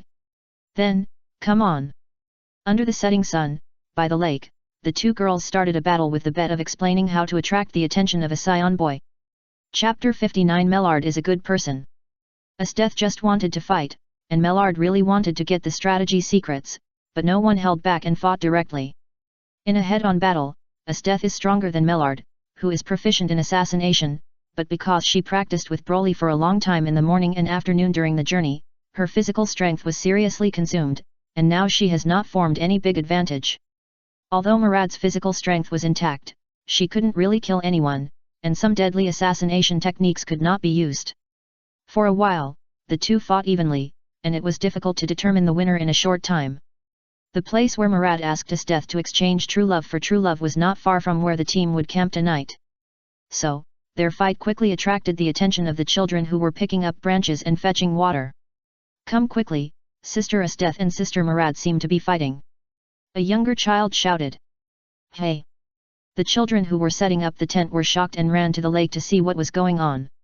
When they arrived, they saw Esteth and Murad fighting quickly. Esteth's physical skills are somewhat similar to Murad's, both of which are very concise and without any drag. However, one of them is a move specially trained to kill dangerous species, with a large range of kicks and punches. The other is a move trained by learning how to kill people and practicing it, with a low range of motion, making it difficult for people to judge the specific attack intention by the movement of limb muscles. Awesome! The children were amazed at the realistic scenes that seemed to have been edited from martial arts action movies. When Esteth was sparring with her elder brother on the road before, there was no such feeling of fighting, more like a child playing house, but now there is. What happened? The older children were a little confused and didn't understand why the two of them fought. Esteth, come on. Broly didn't know why they fought, but it didn't prevent him from cheering for the girl in the battle when he saw Esteth's happiness value rising rapidly. When she heard the cheering, Murad staggered and was almost kicked in the side by Esteth. Fortunately, her body was flexible enough to twist away like a water snake. Esteth's kick missed, leaving a dent on the tree trunk next to it. Melodra stood still at a distance and glared at the boy not far away. She was a little angry, but there was nothing she could do. Miss Murad, cheer up. At this time, Cassandra, who was standing among the children, also shouted. Although they didn't know what happened, since Broly and Cassandra cheered up and didn't mean to stop the two from fighting, they didn't care much about the reason for the fight between the two. The children cheered for the one who made them feel closer to them. Although Esteth joined the team 2 days earlier than Murad, she was more of a lone wolf. The children's impression of her was that she was a powerful sister who liked to fight with her big brother. Although Murad had just joined the team 2 days ago, she had won the love of some children in the team with her gentle image of a rich girl. With the bonus of Cassandra, a very capable little maid, there were actually 4 or 5 children in the team cheering for her. Excluding some older children who did not cheer, the number of children cheering for Esteth was 50 to 50. See, this is my charm. Seeing this, Murad felt better. No need to say more nonsense, take my flying kick. Esteth didn't care much about whether anyone cheered for her and attacked again. After a fight, the sky darkened, and someone's stomach growled. Before the winner was decided, because Esteth's stew was more delicious, she had to go and stew soup, and the fight ended in vain. By the way, why did you two fight? After dinner was ready, Broly asked this question while eating dinner by the campfire. He was also confused about the sudden fight between the two. Brother Broly, this should not be the most important thing. The most important thing is why Miss Murad, who can tie with Miss Esteth, would fall into trouble because of robbers. They didn't say it during the fight, nor did they say it when making dinner. It was not until this time of dinner that Nahashu asked it. They are children, but not stupid. Murad can fight with Esteth who made it to the semi-finals of the Western Martial Arts Tournament, so it is impossible for her to be attacked by ordinary thieves and need help from them. Miss Murad, be sincere.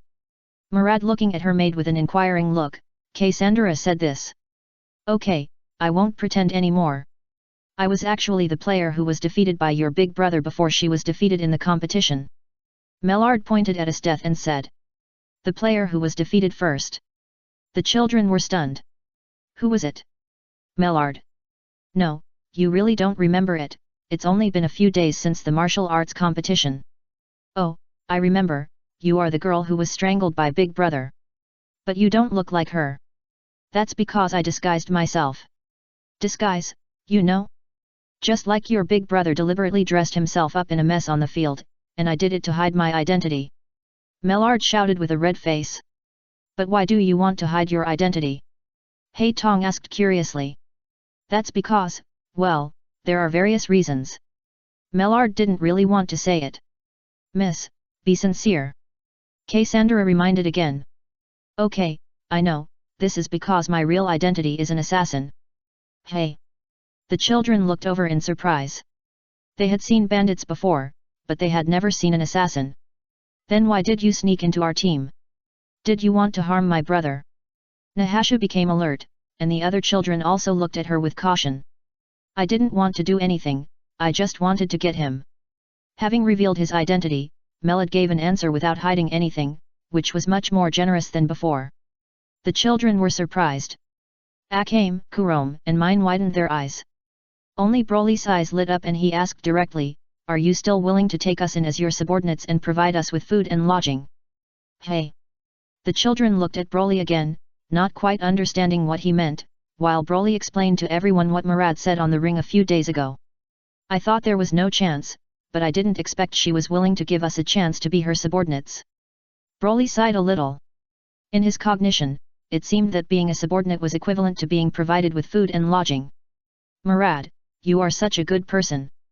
Broly gave the assassin girl a good person card. Ah! Murad was a little stunned. Didn't you make a lot of money at the martial arts tournament? Why do you still want me to provide you with food and lodging? She couldn't help but ask. We have made a lot of money, but what does this have to do with our desire for free food and lodging? Broly didn't understand why she was confused. Having money to buy food and being able to eat free rice don't seem to conflict.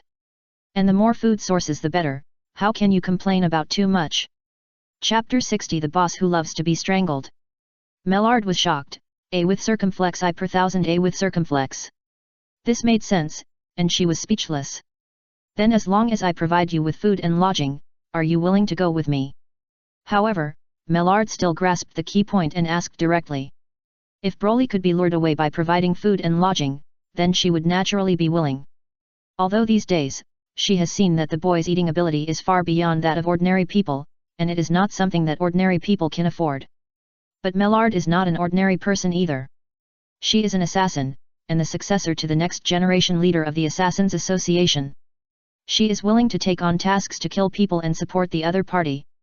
And this is probably the so-called love. At that time, the other party will be responsible for the interior, and she will be responsible for the exterior. Mellard thought about the future, and looked at Broly with some expectation, waiting for the boy's answer. It's not about providing me with food and lodging, but providing us with food and lodging, so that everyone will follow you. Broly corrected her words. No problem. Mellard did not hesitate. The others combined did not eat as much as Broly alone. She was willing to support Broly, and she didn't mind supporting more people.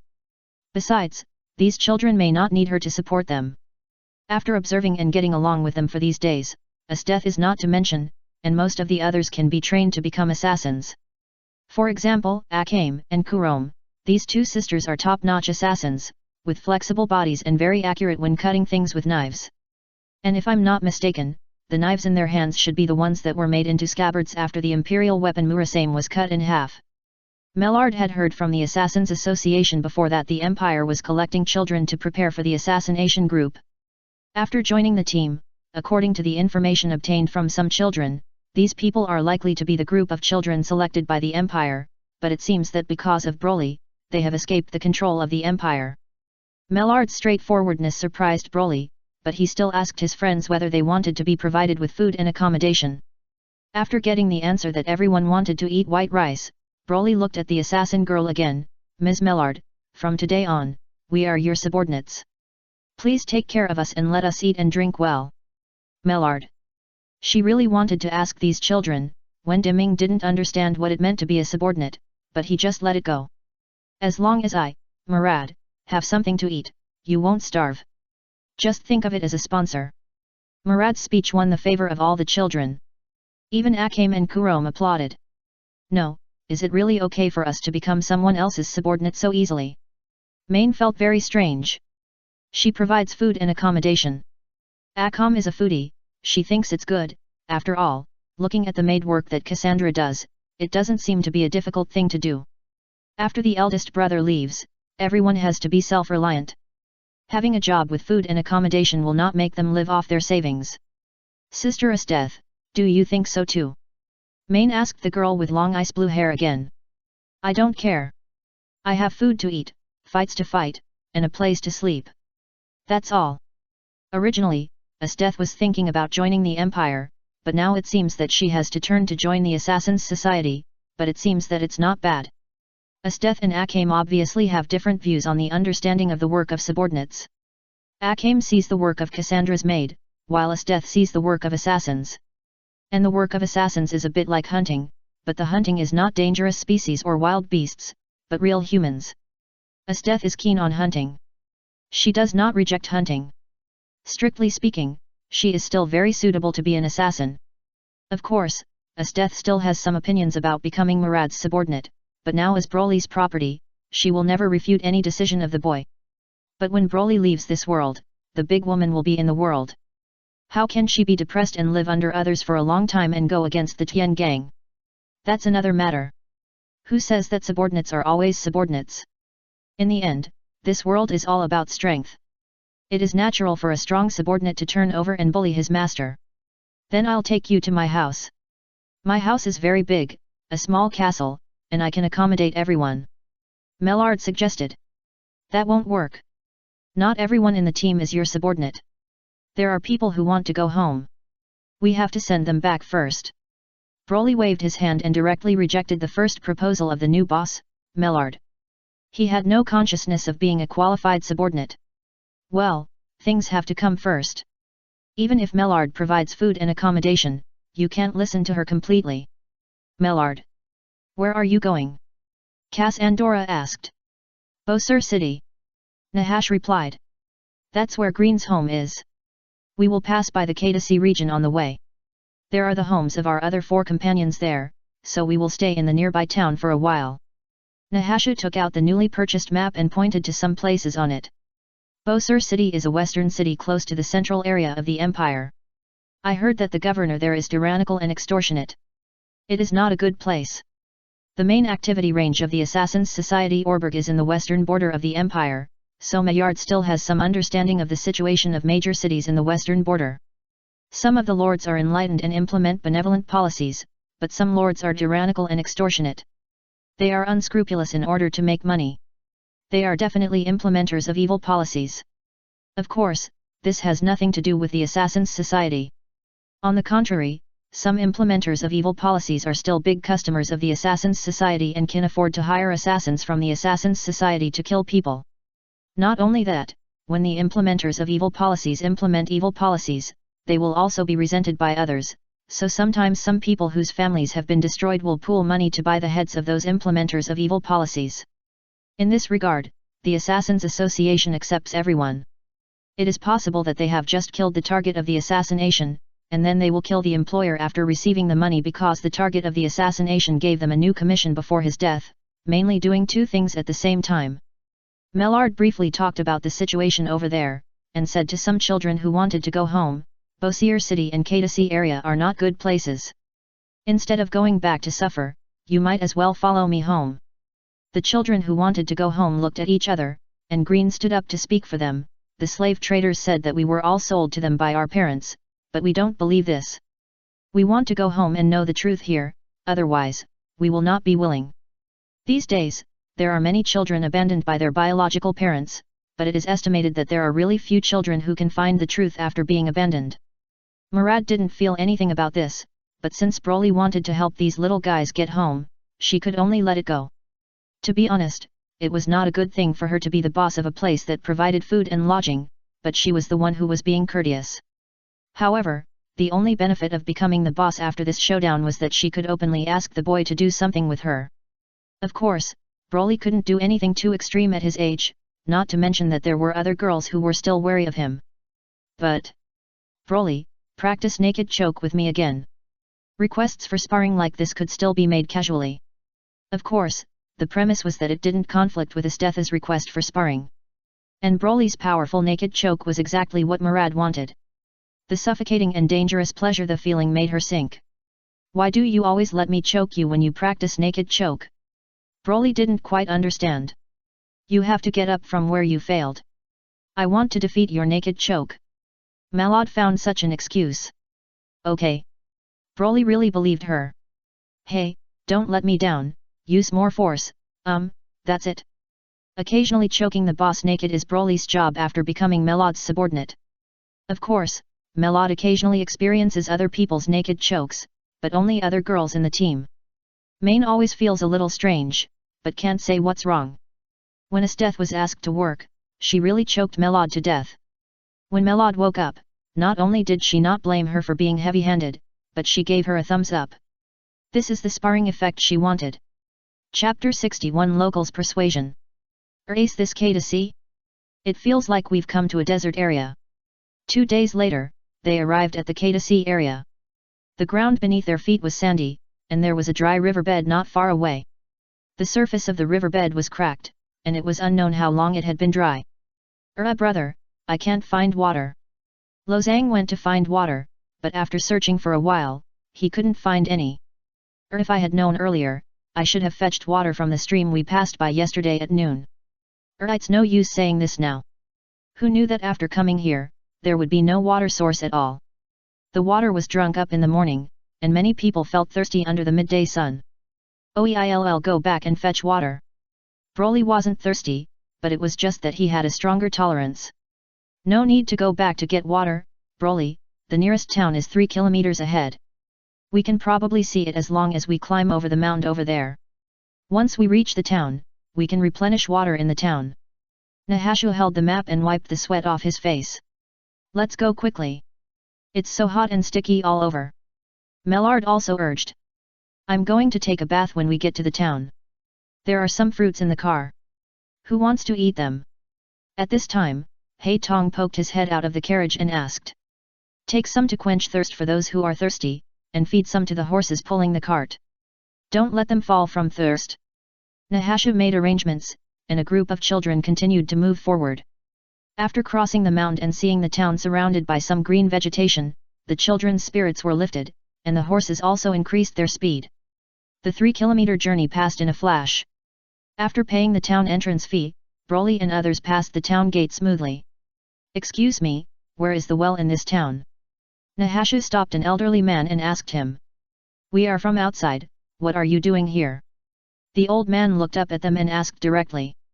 We are from outside, we are here to look for our relatives. Nahashu answered this question.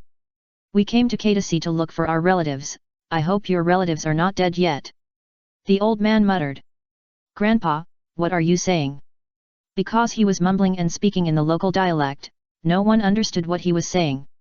Nothing, I mean, there is no free water for you in the town. The children were surprised at first, but soon said they could understand, because even the river in this place was dry. It's okay if you need to pay. Then go to the Sunny Tavern in the east of the city. 1 liter of water there only costs 7 imperial coins. Hey! Don't think it's expensive.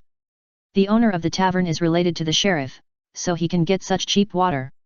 If other people go to the central well in the town to fetch water, a bucket of 10 liters of water will cost 100 imperial coins, and they don't bargain. Where can I take a bath? Mellard asked.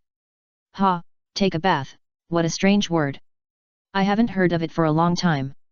Little girl, people in the Katasi region rarely take a bath. When they get dirty, they just rub it with clean sand. As for taking a bath, only nobles and rich people can afford it. For us common people, taking a bath with drinkable water is too luxurious. The old man shook his head and said, and his words reminded Broly of himself on the planet Wampa, who also lacked water and took a bath with sand, but he nodded in agreement. This grandfather is right. If there is too little water, it can only be used for drinking. Taking a bath is indeed a waste. Mellard. Let alone a liter of water worth 10 imperial coins, even if the price of water increases 10-fold or 100-fold, she can still afford to take a bath. But Broly thinks it is a waste, so it is better not to waste it. Mellard complained about the high water price in Katasi. She seldom came here before. Although she knew about the major cities in the west, it did not include the local prices in some areas. Who said it was not? It's all because of the damn iron mine. The old man sighed. What is the relationship between water shortage and iron mine? Akaji felt that there seemed to be no connection between them. I told you so much. What for? The old man pursed his dry lips and didn't want to say anything more to this group of outsiders. Just now, he was able to help point the way because the people asking the questions were a group of children. We'll treat you to some water, Grandpa. Main said at this time. Then what are you waiting for? The old man immediately sat on their carriage and urged, go to Sunny Tavern, drink the water you paid for, and I will tell you about the situation in Katasi. Tun. After arriving at the tavern and drinking a glass of water generously, the old man named Victor asked for another glass of water before telling Broly and others about the connection between iron ore and water shortage in Katasi. At the beginning, Katasi was still an oasis, but because of the discovery of rich underground iron ore resources, the nobles here joined forces with some wealthy businessmen to open a large number of iron smelting factories. Iron smelting factories need charcoal to smelt iron ore, so a lot of trees were cut down in Katasi, burned into charcoal and sent to the factory. At that time, everyone thought it was a profitable business, and no one cared how many trees were cut down here, until the anger of the Katasi oasis god came. The anger of the Katasi oasis god. The fertile soil turned into sand, the riverbed that once flowed through the oasis gradually dried up, some wells could no longer pump water, and the rainfall was less and less every year, until it became what it is today. In addition to describing it as God's anger and punishment, is there any other explanation? A group of children looked at each other, and it seemed that there was indeed no other explanation. Superstition. Mellard muttered. She remembered that the god of the oasis seemed to be created by a religion that had recently emerged here. Old man Victor heard it, but he was not angry. Maybe, anyway, the K-to-C area suffered retribution and there was no water. Isn't there still water? Hei Tong was a little puzzled, and sipped the water with sour fruits and sugar. The sweet and sour feeling made the fatigue from walking all the way seem to disappear. This water needs money to be bought. 7 imperial coins for 1 liter of water, is it a lot?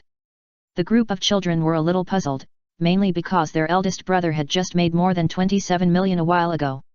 Of course, it was also because they ate a lot. Basically, the cost of eating in a prosperous city for 1 day was close to 10,000 imperial coins. Some of them were used to the high consumption level brought by such a large appetite.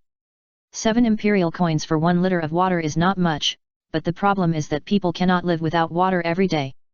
Water used to be free, but now it is. All kinds of things that need to be made with water have raised their prices. Victor said, and gave a vivid example. He ordered a large piece of bread and started eating it directly. Like this piece of coarse wheat bread I'm eating now, I remember the price was 35 imperial coins 3 years ago, but now it has risen to 70 imperial coins. This overall surge in prices and the reduction in people's income have led to the decline of people's livelihood in the K-to-C area. Victor ate and talked, gradually introducing the situation of this area from prosperity to decline in a flash. When he was full and ready to say goodbye and leave, he suddenly stopped. Eat your food, and give you a warning. If you are here to find your relatives, there are still ways outside, and your relatives have not died in this ghost place, then take your people away quickly. K-to-C has no future and hope. As soon as they arrived at the first town, they were persuaded to leave by an old man of the locals, and a group of children looked at each other. I've said it before, this is not a good place. Mellard said again. Thanks to all the book friends who gave rewards and voted for the monthly ticket. Chapter 62 Happiness is the meaning. The children looked at Broly. The words left by old man Victor before leaving seemed to dye the road ahead of them with a dark color. If they were to go alone, they would definitely be afraid, but if there was a big brother leading the team, then no matter what was ahead, they would be fearless. Broly also fell into thinking because of what old man Victor said, but he was not thinking about the dark road ahead, but if K-to-C, which is short of water but can still drink clear well water for a fee, is a place without future and hope, then what kind of place is Wanpa, which can only drink smelly rainwater and can't even buy paid clean water, a desperate place that has died? Broly quickly shook his head. He has the Crystal Palace and his wife. Happiness points can be exchanged for many delicious foods, so Wanpa definitely has a future and hope. Keep going, there is nothing to be afraid of in this place. Compared to the harsher environment of Wampa, Broly felt that there was nothing desperate about K-to-C. Oh! The children felt relieved when they heard his words. With Broly, there was nothing to be afraid of. By the way, can't I take a bath with water? Mellard asked, still thinking about taking a bath. The local area was just short of water, not without water, and they had money to buy water. They bought several buckets of well water in the tavern, and Broly and others took the water they bought and went to a nearby hotel to stay. So comfortable. The girls gathered in a room and wiped each other's bodies with wet towels. The cold and wet towels wiped their bodies, making them feel they felt extremely comfortable. Although we can't take a bath, this scene is worth it. Mellard felt very happy, but it was a pity that she was not a wife recognized by the Crystal Palace, otherwise her happiness value would definitely rise. Nahaxiu and others were watching the carriage outside. The people's livelihood in this place was declining, and there might be people who stole things. Things did develop in this way. A group of children pulling a cart outside might be feared because of rumors in other places, but in this town on the edge of K-to-C, people here are dying of thirst and hunger, so who cares about these? Little ghost, hand over your water and property, otherwise. Before it got dark, a group of knife-wielding thugs came to the hotel to rob them. However, in a few moves, these guys were knocked down by Nahaxiu and Luosang. Broly sat in the carriage and ate the fruit after dinner. It was not that he didn't want to help, but... Brother, you will leave eventually. We can't rely on you for everything. Now we have to be strong. As long as we can handle it ourselves, please don't help. Before, the children in the team expressed their opinions like this. Fuck, why rob without money, a bunch of poor ghosts. Lozang searched the pockets of the beaten bandits, and found some scattered imperial coins. The total value was not as high as a 10-liter bucket of water here, which made him curse. The only thing of some value was probably the weapons in the hands of this group of people. Perhaps the K-Sea area used to be a place for smelting iron ore. It can be seen that the weapons in the hands of this group of people are relatively sophisticated and sharp. Nahash and Lozang did not kill, mainly because it was troublesome to kill people in the town. The bandits composed of poor ghosts and bandits did not say anything harsh, and they supported each other and left. "Sir, can you give us some water to drink?" Not long after the town thugs and bandits left, some children in ragged clothes gathered here. They looked at the people guarding the carriage with hope, and one of the children asked boldly, "Brother Broly." Nahash and the others looked at Broly, and Broly scratched his head at the people nearby. "It's not enough to drink water alone, let's eat some bread and dried meat." Broly has always been generous to those who come to beg for food instead of delivering goods to the door. These children who come to beg for water are lucky and take the initiative to find a Saiyan boy who is willing to share his abundant food. After a death, came and a group of girls wiped their bodies and came out of the room. They saw a scene in the front yard of the hotel, where some ragged strange children lined up in a long line to receive clean water, bread, and dried meat. "What are you doing?" Main asked while leaning on the window. These people came to ask for water, and Broly thought that water alone was not enough, so he treated them to bread and dried meat. Green answered concisely, and shouted to the children in front of him, "Line up, don't squeeze, don't cut in line, those who squeeze, those who cut in line, all won't get anything." This word worked better than anything else, and the originally chaotic team immediately became orderly. Main, Akame and others heard that Broly was treating them to a meal, so they went down to help distribute things. What's the point of distributing things to stray children in the town? Mellard couldn't understand Broly's behavior. Stray children always appear silently in a corner of this world, and then die silently in a corner. Just like weeds growing in a barren place, whether watering or pulling them out, it doesn't make much sense. Maybe, this is why he is so strong. Asthetha's past education of the law of the jungle made her unable to understand this behavior of caring for the weak, but when she saw Broly sharing food with others, she felt her heart thumping. This was a very strange feeling. "I'm going to go down to help, what about you?" I'll go down too." What else can Murad say? Being unsociable is a taboo. And these two people didn't take the usual route and jump directly from the third-floor window. They landed smoothly. Broly just happened to see it and applauded them. Other people who saw this scene also thought they were amazing. The applause rang out in the front yard of the hotel. "Hey, don't make us look like we're performing acrobatics," Mellard complained. "If you don't want to be treated as a juggler, just walk down the stairs." Main and her had a few words, and a group of people started to distribute food and water to the children who came to ask for water. "Don't eat too fast, be careful of choking." After getting the food, some children wolfed it down. It was obvious that they hadn't eaten for a long time. Main had been hungry, and so had Akito and the others, so they reminded them. "Thank you, sister. We will eat slowly." Asteth and Murad had never been hungry, but they also experienced the joy of feeding the weak and distributing food. "Although I know it's meaningless, a meal of charity can't change these children's lives, but occasionally doing a few good deeds of charity can still make the body and mind happy." Mellard admitted this, but still believed that charity was not a very meaningful act. "It's not meaningless, at least they had a full meal today. When you are hungry, it is a very happy thing to have a full meal." Broly made them experience the happiness of a full meal. And the expressions they showed also made Broly happy. Happiness is the meaning of this matter. Akaji's words made the other children in the team nod in agreement. Even if it was just a moment of happiness, it was meaningful. Chapter 63: Rubber Tree Village and the Slave Collection Team. Unfortunately, such a happy thing did not last long for the children who came to ask for water, because the next day, Broly's team spent several times more money than outside to replenish water and other food in this small town, and then set off again. In the team, there were 4 children whose families were in this area, and their homes were all in the central part of K-Sea. "Boss, aren't we going to do it?" On the top of the mountain, watching the small caravan gradually passing by, one of the people who came to the hotel yesterday to rob Broly and others couldn't help but ask the strong man next to him. "Did your child not drink their water, eat their bread, or eat the dried meat they gave yesterday?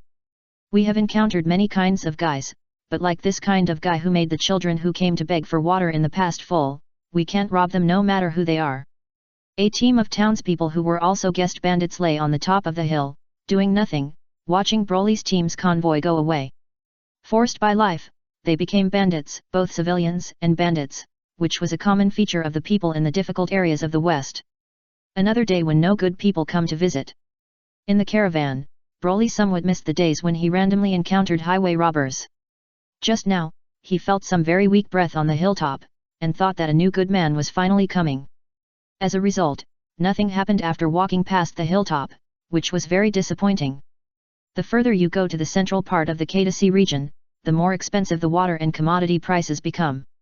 When you reach the central part, 1 liter of water is already worth 21 imperial coins.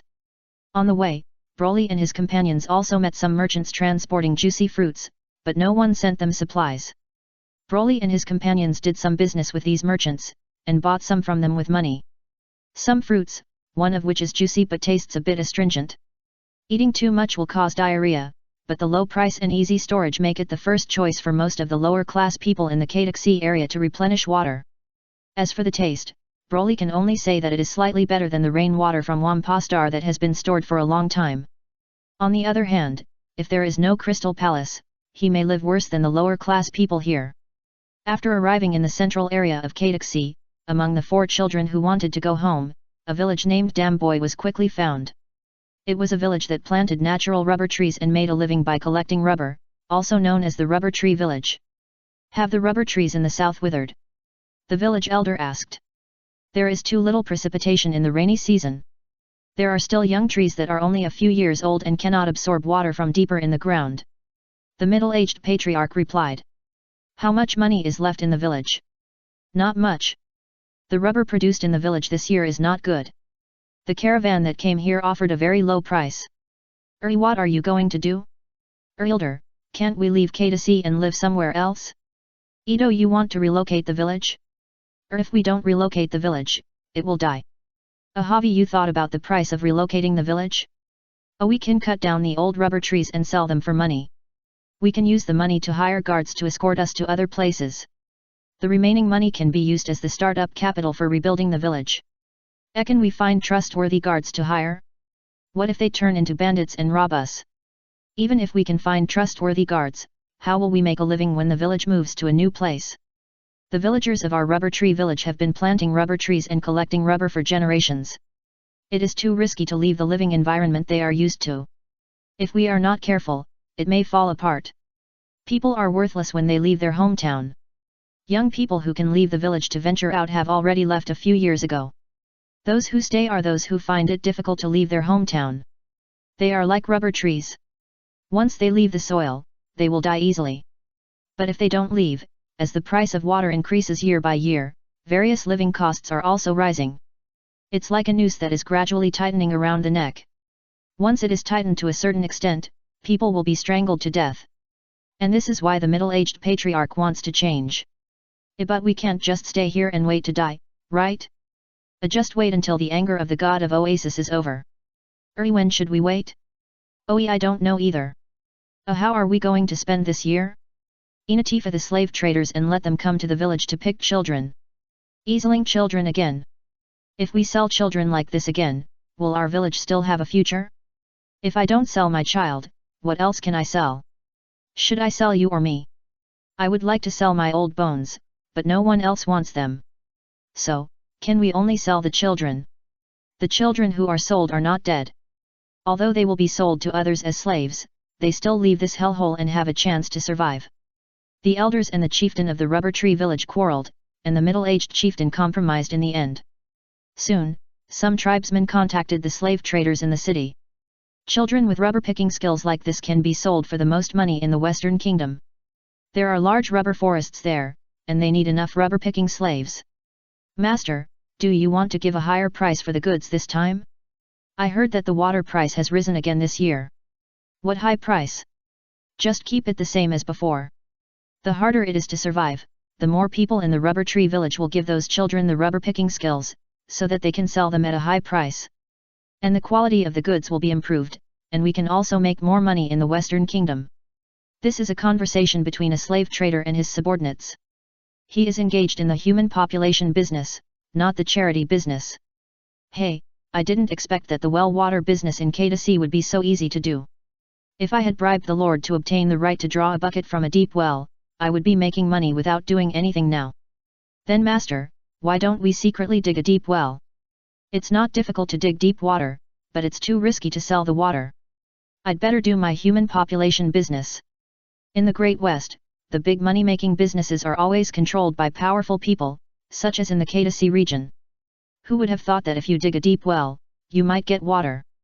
But those who dare to dig, can dig, and sell water, if they don't bribe the higher UPS with a large sum of money, will die. The slave traders have no intention of challenging the rules of the K2C region. They just want to do some high-quality population transportation business by relying on the poor living conditions here. Iron Slave, you collect some goods here.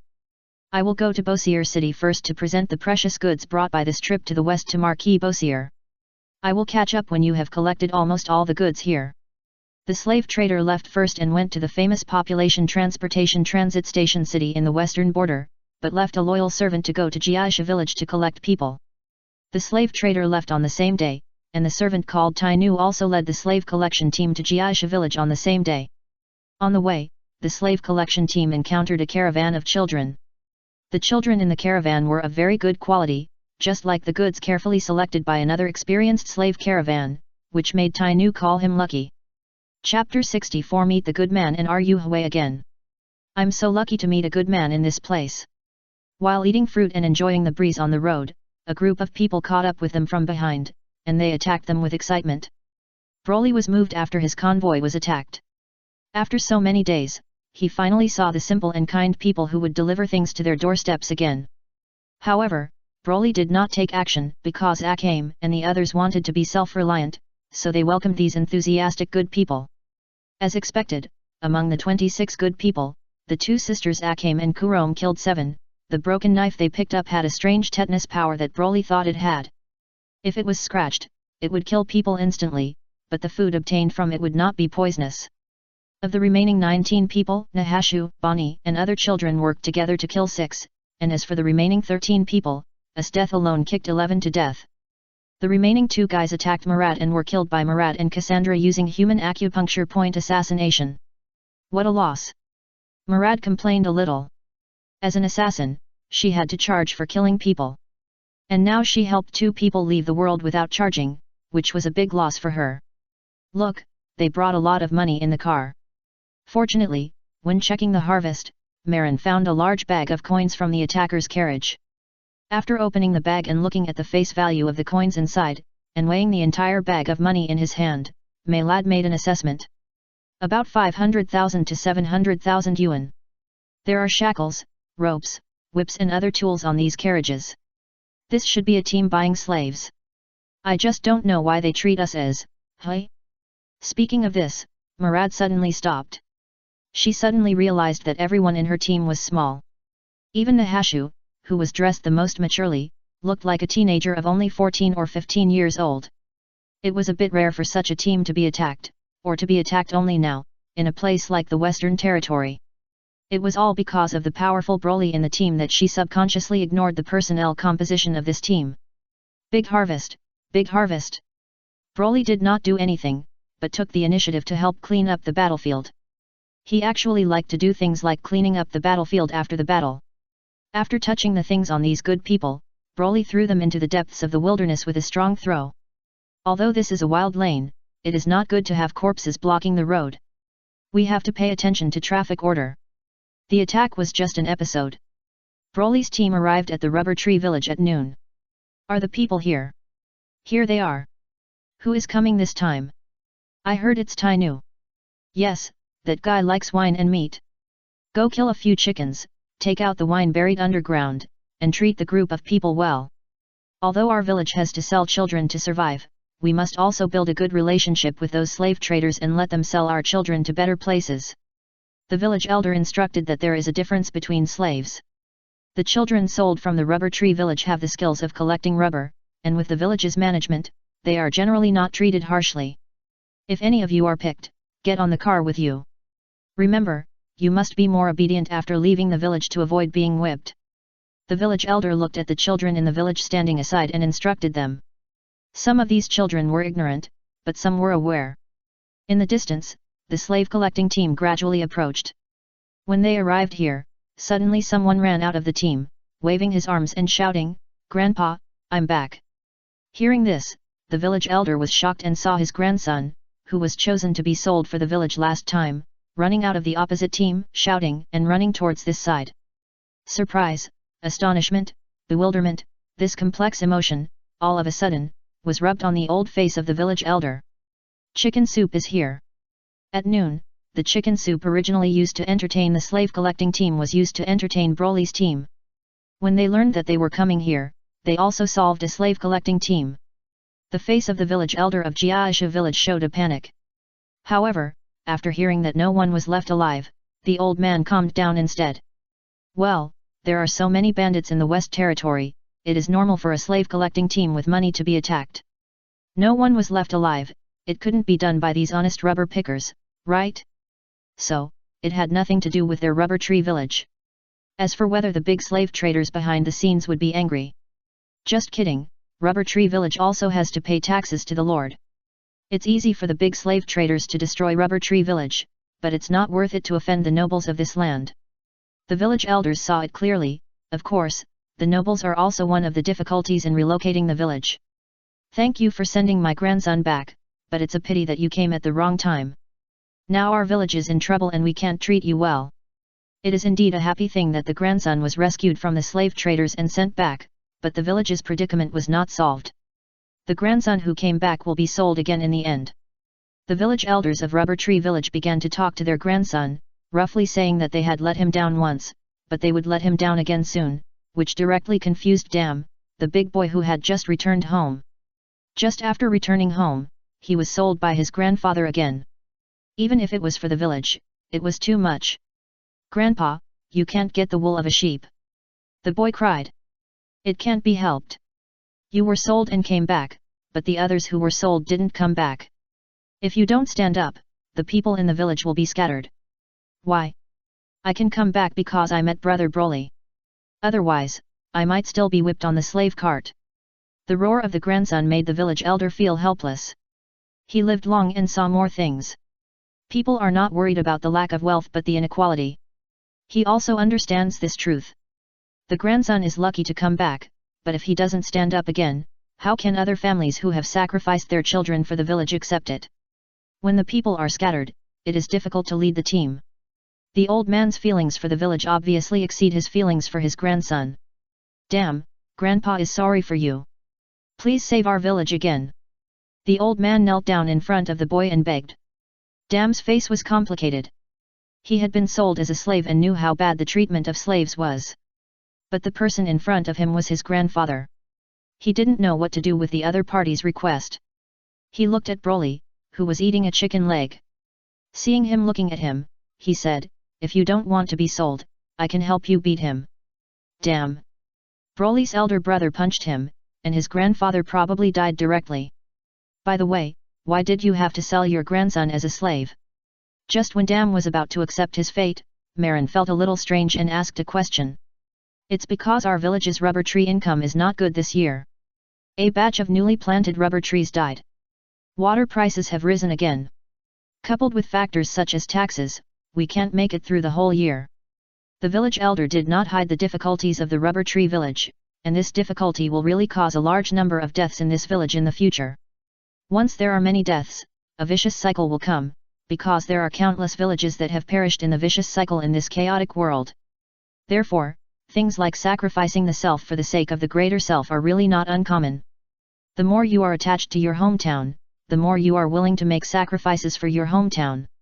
Including but not limited to those who go to big cities to work and send money back to their hometowns, or sell themselves into slavery to save their hometowns with the money.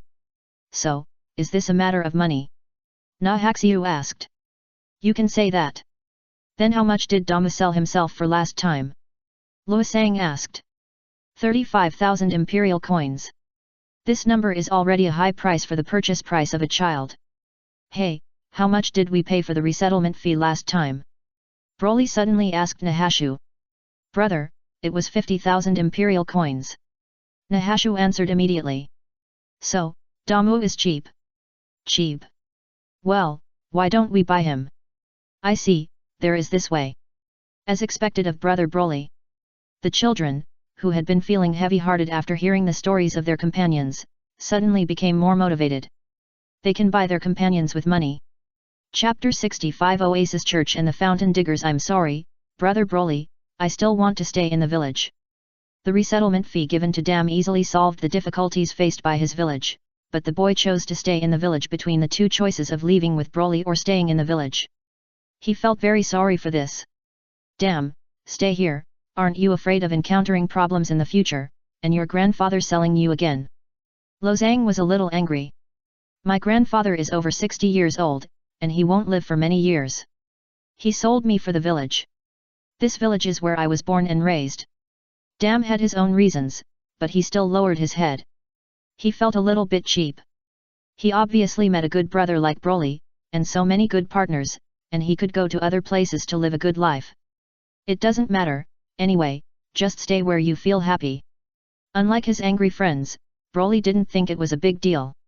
Dam chose to stay. If it was a kind of happiness for him, then he would stay. Nothing is more important than pursuing happiness. Nahashu, give him another resettlement fee. Brother Broly. It costs money to drink water here, and the prices are high. It is reasonable to increase the resettlement fee.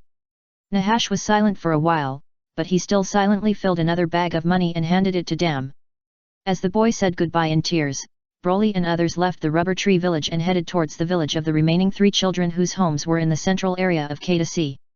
When they arrived at the second village, the situation in this village was better than that in the Rubber Tree Village.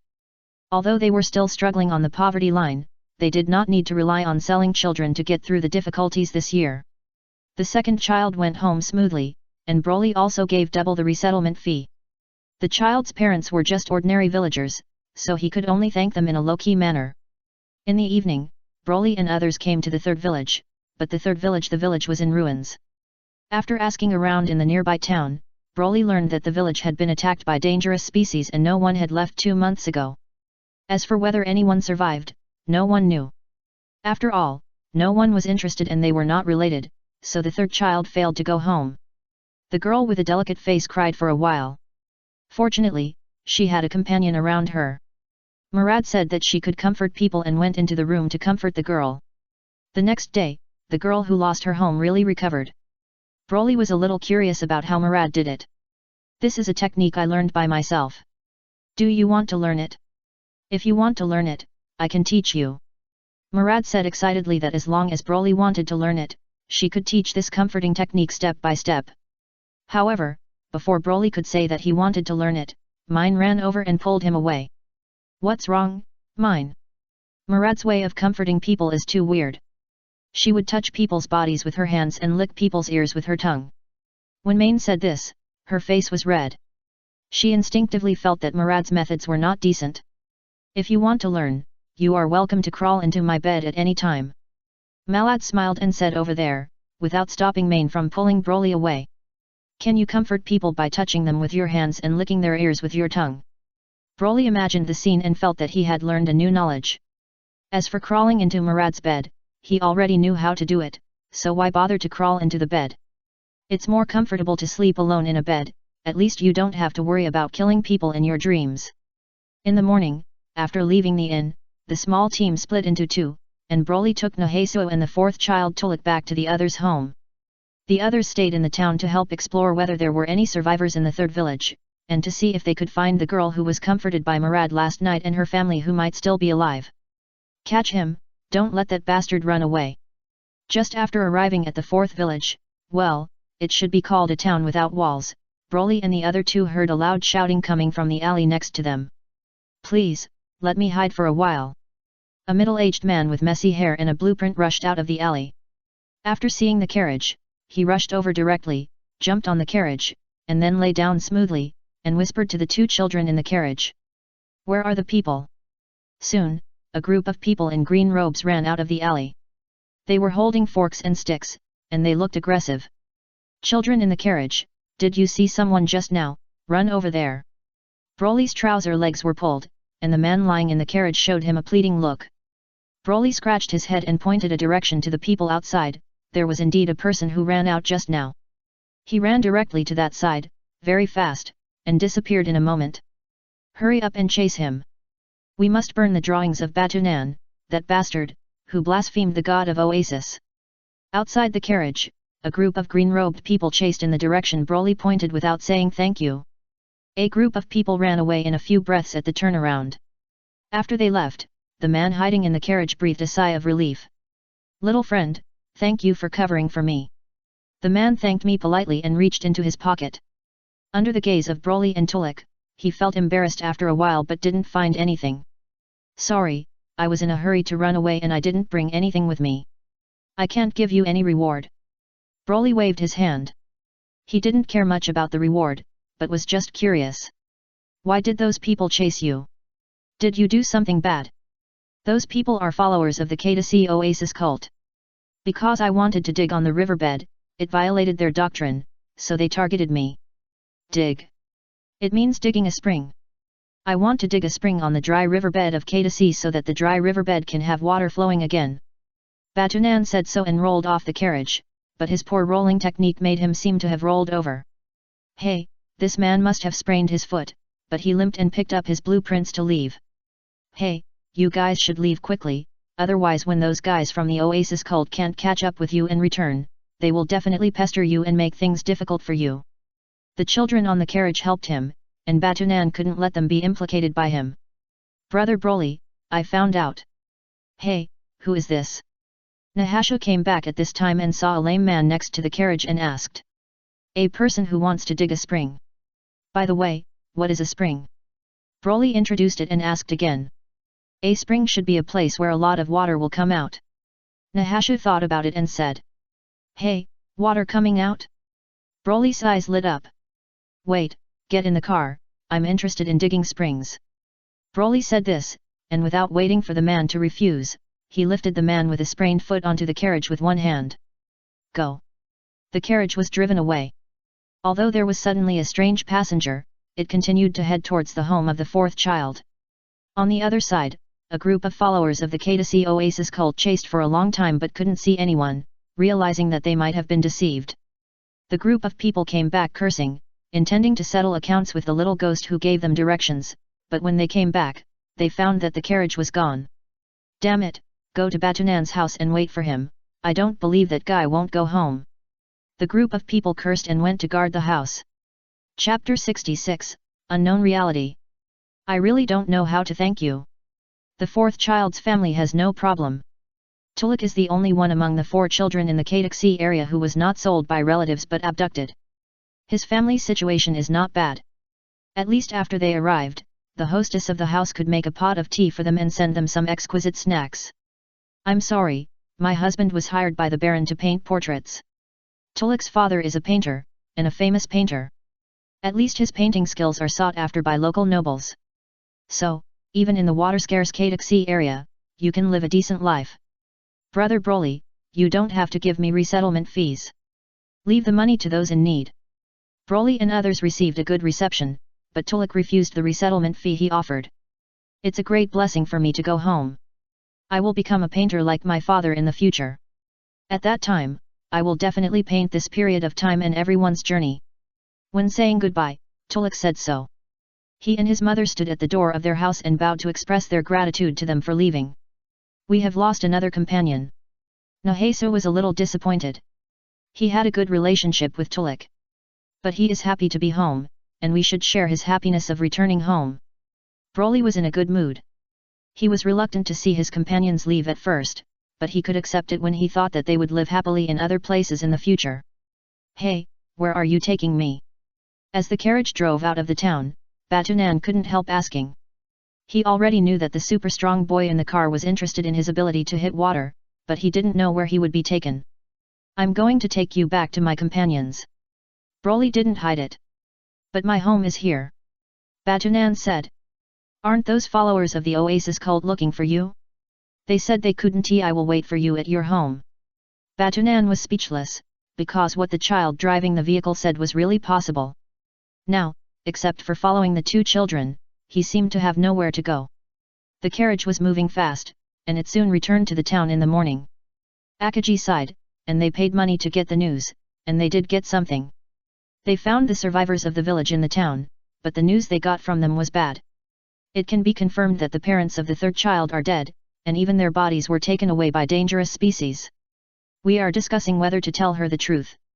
Broly came back and asked about their size, and Akagi told the reason. My opinion is to conceal it. As long as there is no definite news, it is the best news. Lozang took over. There is no point in concealing it. This kind of truth will always be discovered. By then, Lana will have grown up and be more receptive. It is a bit strange for a group of children to discuss the issue of another child growing up and being more receptive.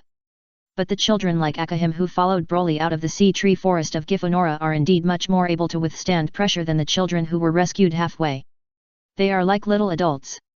And because Maine had lived a harder life than ordinary street children before, she also showed a mentality that was not inferior to Akahim and other children. Death did not intervene in the discussion.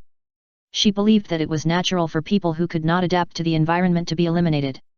Finally, Murad spoke her words that could comfort people, and the opinion of telling the truth defeated the opinion of hiding the truth.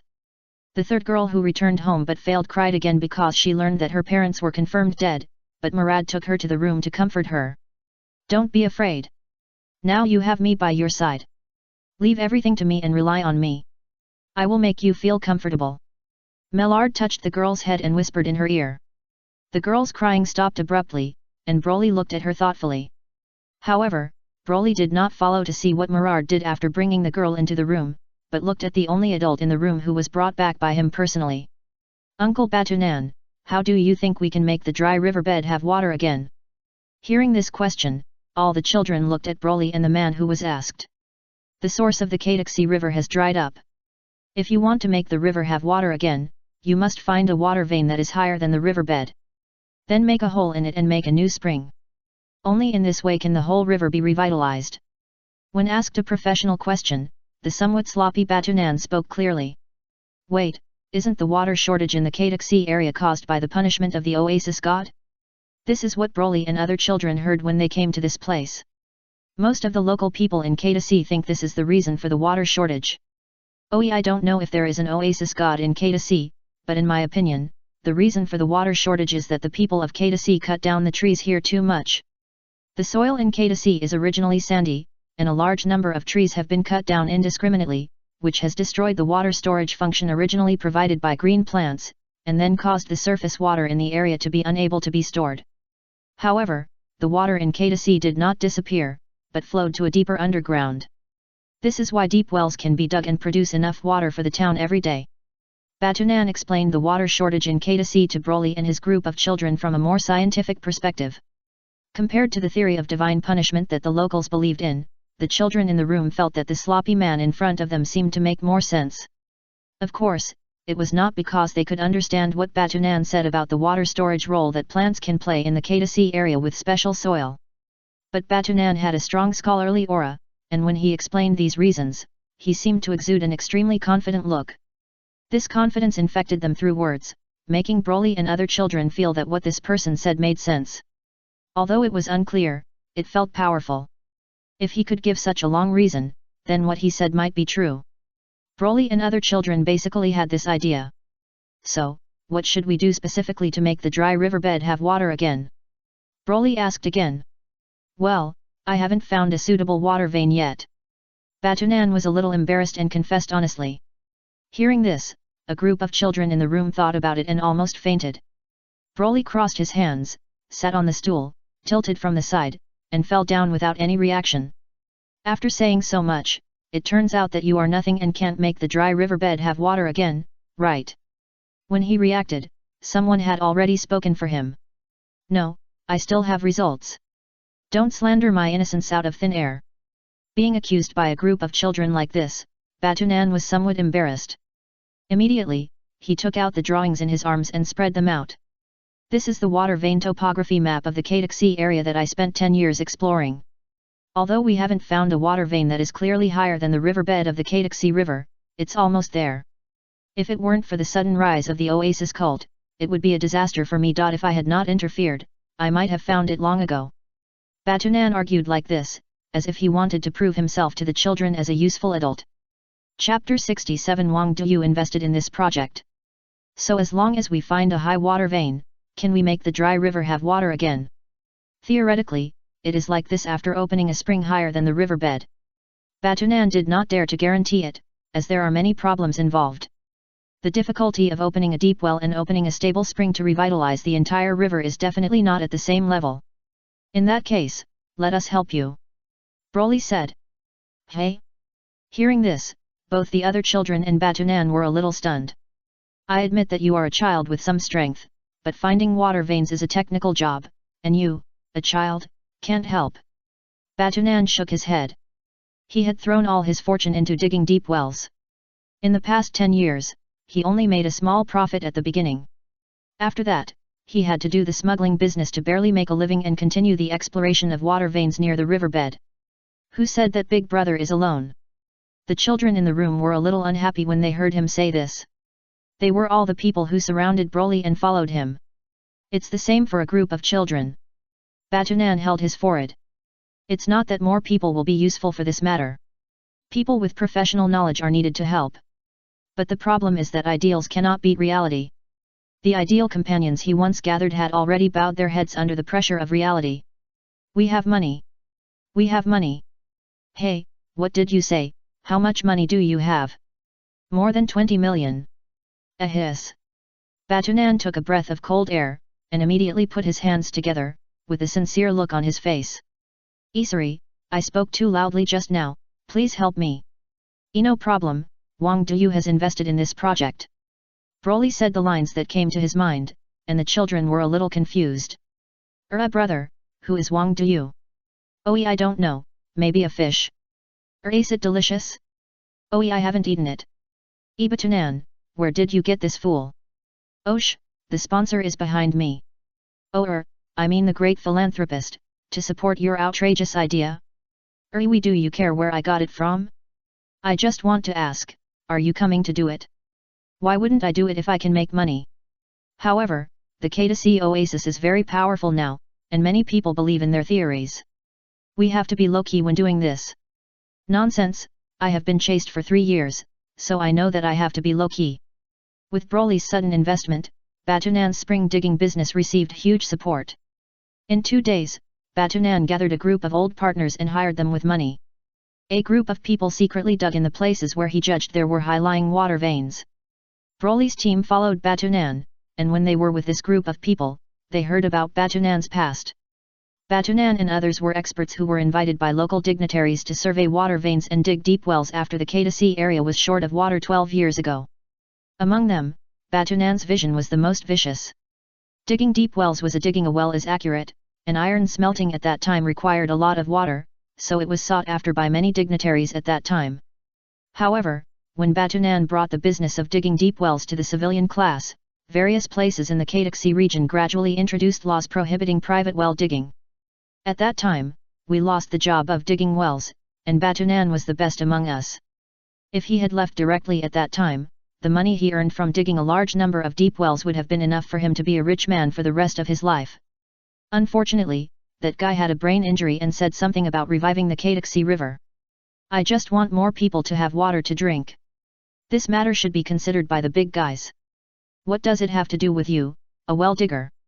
It's all because of those people who don't support my plan. It's a pity that they can support you. The rich and big guys at that time all started to make money by selling water. You want to revive the K2C river? If the K2C river really revives, who can they sell their well water to? Batunan, just be happy. Your plan is too outrageous. Until now, there is no sign of realization. Those big shots either regard you as a clown or forget you. Otherwise, you will definitely get into trouble. Damn it, I will definitely revive this river and let those guys see that I, Batunan, am not someone who talks casually. My name is destined to be engraved on the riverbed that is about to revive. What about us? Broly asked from the side. Of course, as supporters of this great plan, your names will definitely be engraved on the riverbed, but only after my name. If the K2C river can really be revived, it will definitely be a big earthquake for K2C, but Batunan, you want to be famous. Just be famous yourself, but don't count us in. We still want to live an ordinary life. An old well-digger said that if Batunan hadn't given him enough money this time, he wouldn't have done this deadly job. Broly, do you really want to bring our names in? Mellard pulled the boy aside and asked. What's the problem? Broly was a little puzzled. I can already imagine the scene of our names appearing on the commission list of the Assassins Association. Mellard rubbed her temples, feeling a little headache. 3 days ago, when she went to comfort the girl, the whole team made a big investment behind her back. When Mellard found out, the money had been thrown by Broly to the guy named Batunan. Reviving the Kataxi River sounds like a great thing, but for an individual, it is a thankless task. If it can't be revived, the money is like throwing it into the water and skipping it, or the kind of skipping that can't hear any sound. If it can really be revived, it means that it will directly stand on the opposite side of the powerful class that benefits from the water shortage in the entire Kataxi region. Are those people strong? They are not strong. Mellard can easily kill a dozen of them if he goes to assassinate them personally. But those people are rich. Blocking someone's wealth is like killing their parents. If the Kataxi River is really revived, those guys will definitely send people came to investigate. Unless they killed the others after digging out the spring, otherwise, with so many people watching, the group of people who funded the restoration of the river in Batunan, would definitely be exposed. The next operation would be to be listed on the wanted list of the Empire and the reward list of various assassination organizations. But can they kill people? Mellard can do this without any psychological burden, but this matter itself is not her leading, and she didn't even pay for it, so she can't do anything. After all, if she really did something, once others knew about it, they would definitely reject her. After traveling together for so many days, Mellard didn't want to be hated by these girls. As for the boys, except Broly, others didn't care. Mellard also asked Broly why he did such a thankless thing, but the answer he got was, if there is water, people here should be happier. Simple and free-spirited, this is Maillard's latest evaluation of Broly. He just happened to meet a spring digger who happened to have an unreliable river revival plan. After Broly learned about it, he thought that if this plan was realized, it might make the people in the Kataxi region happier, so he directly invested a large sum of money without considering whether the plan could succeed or what the consequences would be if the plan succeeded. Just because I wanted to do it, I did it. Mellard had to admit that Broly, who answered this question at the time, was really attractive. He had pure kindness for others, which made her drool like a treasure. But Maillard is after all as an assassin who had been exposed to the dark side since childhood, she felt that this was asking for trouble, so she wanted to drag others to make Broly change his mind. The result was that others agreed with Broly's ideas with both hands and feet. The trust of Akame and others who had tasted the sufferings of the world in Broly made them highly assimilated with Broly's ideas. As long as Broly agreed, they would agree. Mellard was a little speechless. When she wanted to seek help from Asdeath and persuade Broly, she got it from this northern girl who believed in the law of the jungle. It's very interesting. The strong should be like him, Broly, changing the world as he pleases. What do you say? You will encounter enemies, isn't that better? She almost forgot that Asdeath was a battle maniac, and her thinking was different from that of normal people. Enemies would only make her more excited. Well, no one in the team was willing to accompany her to persuade Broly to change his mind, so she could only risk being ridiculed by Barbara on her own organization's commission list and give up her name, not a typo, to accompany the boy she liked. It was embarrassing. If she could really get a spring, the powerful people in Kataxi would investigate her after getting a spring and really dare to put her on the wanted list of the Assassins Society. Then she wouldn't mind taking her own commission and going to the door to give up her head. As for whether she was going to give up her own head or the other party's head, it was hard to say. However, it's better not to be embarrassed. Broly, it's too tacky to leave your real name when doing good things. How about we learn from some thieves or rebels and leave a powerful nickname? Broly thought about it and felt that what Murad said made sense, so he nodded and said, then my nickname will be the Red Scarf who does good things without leaving a name. Murad? As soon as her proposal came out, the other children immediately became interested. While working hard in Batunan, they discussed fiercely what nicknames they would leave behind. During the journey here, these children have also heard a lot of stories about the thieves and the righteous army. Although funding the digging of the spring does not seem to be related to these two, since it is possible to leave a name, of course they have to give it a resounding nickname. I want to be called the Red Scarf number 3 who does good things without leaving a name, and my sister is No too. Hei Tong said decisively. Then I'll be No 4. Main said. What are your nicknames? Just when Broly while arguing about the nickname, a group of children were preparing to form a Red Scarf multiplayer team with him as the leader to do good deeds without leaving a name. Someone on Batunan's side also spoke to him. Batunan, where did you find the sponsor of that group of children?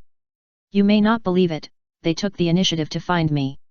Then you have to be careful, if they know that you took the money but couldn't dig out the spring, they might come to trouble you. Don't worry, I have a hunch, I'm about to find it. Tisk, you said this 3 years ago, and you are still saying it 3 years later. If it is so easy to find a water vein on a high ground, do you still need to spend all your money to find it now? The well digger who was digging in the pit said this and shoveled it down. Puff, he was splashed with water from the ground. Water is coming out, water is coming out. He lay on the side of the pit with a wet face and shouted excitedly. Chapter 68 It's Children's Day, let's add an update. Don't worry, let me try the water spraying force of this water outlet first. Batunan jumped into the pit and felt the splashing water with his face. Yes, this impact force is undoubtedly the water outlet on the high ground. The pit was quickly filled and the water overflowed directly. It flowed along the hillside towards the dry riverbed. Have you dug the spring so quickly? Broly and others heard the noise and came over to ask. The people around knew that they were the sponsors of this activity and gave up their positions. This is a water vein with a high terrain, but it is hard to say whether it can be used as a new spring of the Kataxi River. We have to continue digging to see the amount of water and the stability of the water flow of the underground water vein. If only this part of the water vein is high, but the overall underground water vein is still downward, then it is possible that after some groundwater flows out, the underground water vein will be lowered. And here, it will only be an ordinary well instead of a spring. Batunan called everyone to start digging the outlet. The hired well diggers all brought professional tools. They were once professionals in digging deep wells, and each of them had the ability to work underwater. As the outlet pit was enlarged and the outlet was deepened, these people began to take turns to breathe and work in the water. This behavior lasted from noon to afternoon. As the outlet could not be dug further, a group of people stopped and sat on the ground next to them to rest. It seems that it's another false joy.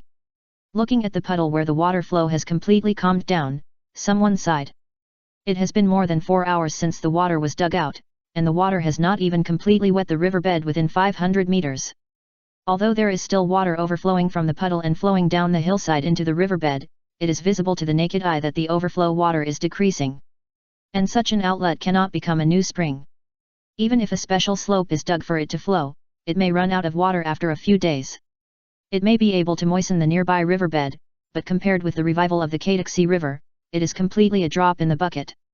Sell the location of the water outlet here to people in the surrounding gathering places, recover the funds, and then move to another place. There are many people who believe in the Oasis Church in the nearby gathering places, and the business of private water outlets is not easy to do. If we are discovered and entangled by the guys of the Oasis Church, we will be in trouble. The introduction of the bill prohibiting private well digging has a great impact on this group of well diggers, but the well digging business has always been done. Some villages that cannot afford daily water because of the high water price will hire them to dig private wells privately. Although such things may be hanged once caught, people who lack water pay more, and generally no one will betray them, so their lives are still acceptable. Until the rise of the Oasis Church, the sect believed that it was the people who once lived on this land who dug the ground too much, which caused the divine punishment, but they also labeled them as the culprits and heretics who caused the divine punishment. As a result, fewer and fewer people came to them to dig private wells. The well diggers could only make a living by transporting water from the secret wells they dug and selling it. This behavior is called private water business in the Kataxi area. Compared with regular water, the water sold by well diggers is cheaper, but it is easy to be suppressed by the government. The business of directly selling the water outlet is called private water outlet business. Compared with the private water business, this business has higher risks, and in places where there are more believers in the Kataxi Oasis God, it is also more likely to be reported by believers. After a discussion, Batunan and others came to ask Broly's opinion. Strictly speaking, this water outlet belongs to Broly, the sponsor, but the current laws in the Kataxi area do not recognize this. Why do you want to sell this water outlet? Broly was a little puzzled. The water output is too small to become a new spring. Selling it can make up for the loss to some extent. Batunan explained that the people who came to dig today had to pay to be hired. The amount of water coming out is not big, can't you just make the hole bigger? Broly still didn't understand, and today he saw that digging underground can really dig out water. The geology of places that are high enough to store water is often relatively solid, just like here. Most of the underground is made up of large pieces of hard rock. Even for the water outlet over there, we dug into the hard rock underneath and stopped only when we couldn't dig any further. The technology in this world is both advanced and backward. Advanced means that the people here could create humanoid imperial equipment and even imperial equipment similar to Gundam thousands of years ago, while backward means that most people are still using primitive tools for production thousands of years later. For example, this group of well diggers have fairly professional digging tools, but the power of digging basically comes from manpower. Manpower is helpless in the face of huge stones under the ground. Unless they can find more powerful digging tools or underwater explosives, they can only give up. Some people have dug up the surrounding soil of the stone under the puddle and tried to dig it up, but the result is that there is no end in sight. Some experienced masters believe that the stone may be connected to the mountain below, and even if they want to make large tools to demolish it, it is a difficult task. Even if it is demolished, whether the water veins below can make the outlet a new spring is still a question that needs to be marked. So, it's just that you can't dig any further, not that the outlet can't be dug any further, right? Broly asked. We can stop the loss if we stop digging. We may face the situation of paying huge costs but getting nothing if we continue digging. This is our judgment. Batunan reported seriously that he was more responsible to Broly, the sponsor who was willing to support his spring digging business. He didn't want to waste money that shouldn't be wasted. Batunan wanted to spend the funds in half. More than 20 million seemed a lot, but in fact, it was just like that. Since you don't dig anymore, let me continue digging, okay? Broly asked again. He felt that he was not a professional spring digger, so he didn't intervene. But now that the professionals have given up, it's time for him, a non-professional, to try. If possible, Broly wants to learn the skill of digging wells, and when he returns to Wampa Star, he can dig wells by himself. If there is water underground on Wampa Star, well, it's okay, but how do you plan to dig it yourself? Batunan asked. Although the boy was strong and had a strange power, what use was this kind of physical strength in front of the huge rocks blocking the road underground? Well, you all run away.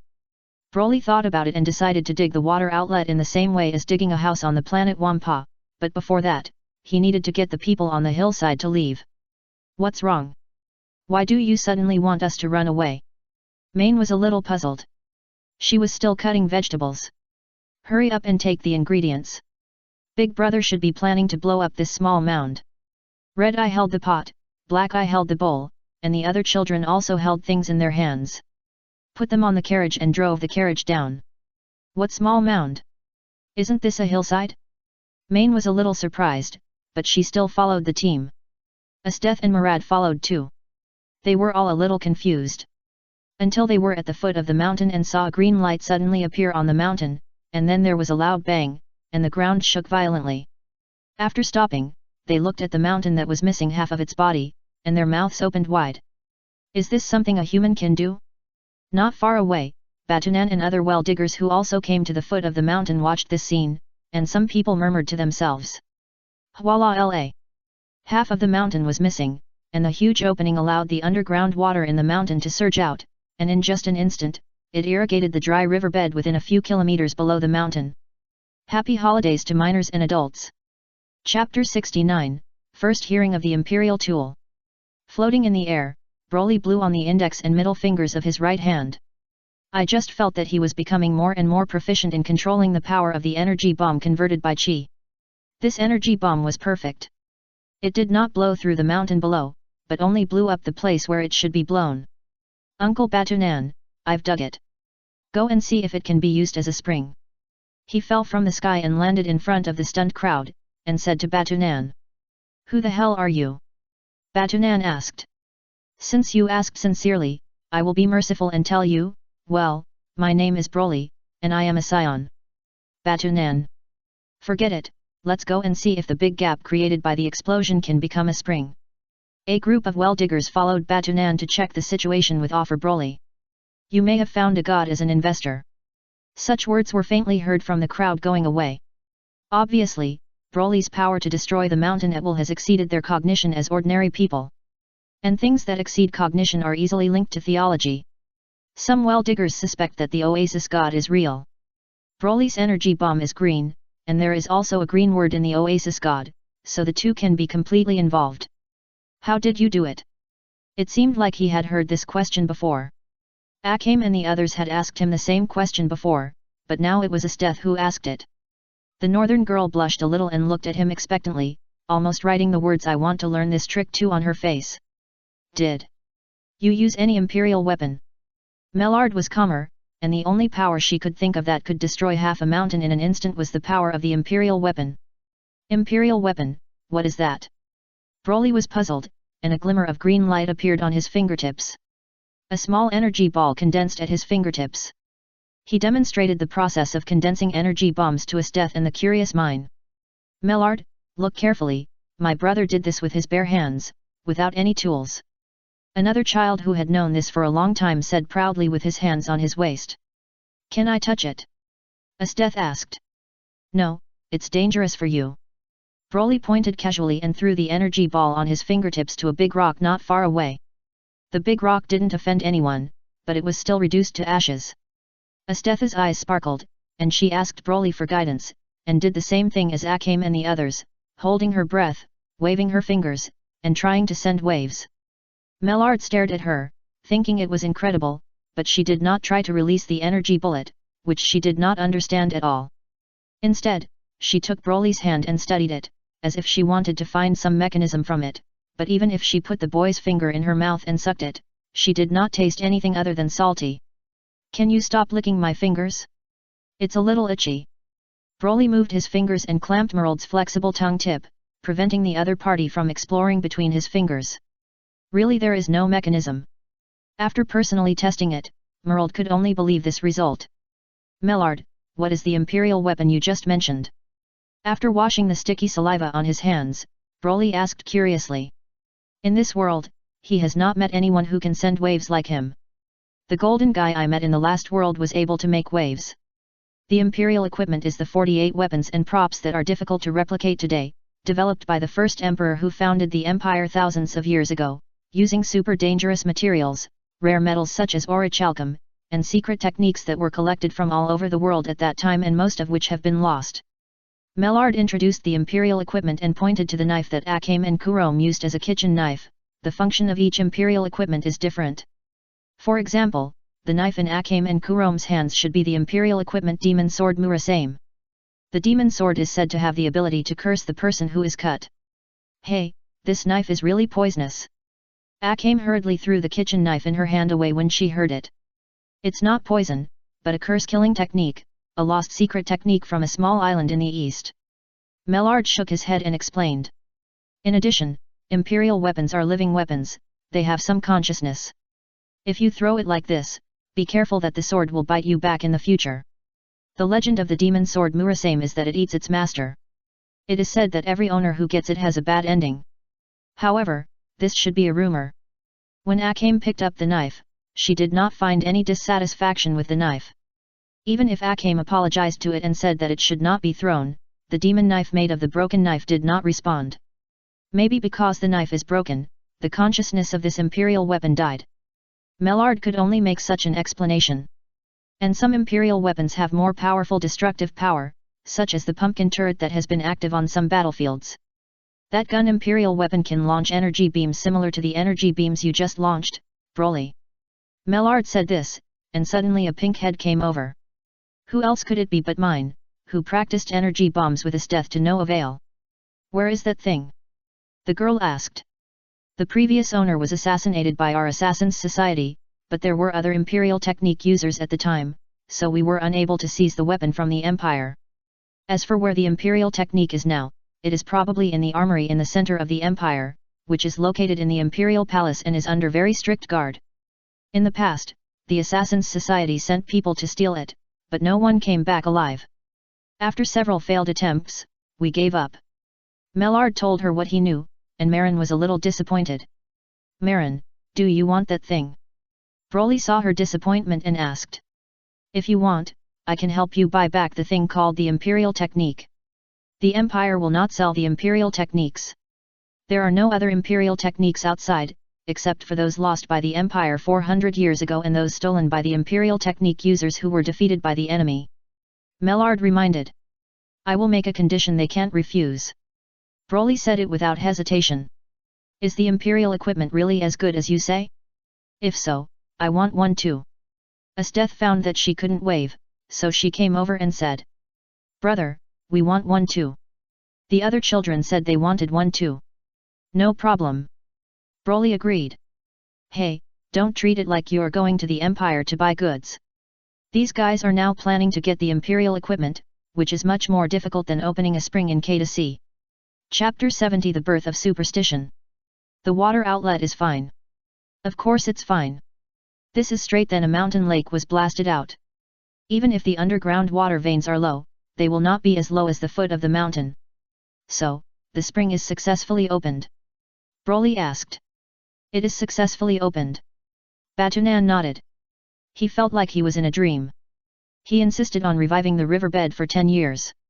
As a result, after meeting Broly, the first exploration site hit the jackpot. However, to be more accurate, the lottery machine was smashed by the boy in front of him, and then the other party manually adjusted the winning screen from the lottery machine. Will this river have water soon? Broly asked again. Not so fast. According to the speed of the water flow, it will take at least 10 days and a half a month. The K2C River has been dry for a long time, and the riverbed is very thick. If you want to see water flowing on the surface, it must be full of water underneath. Can it be accelerated?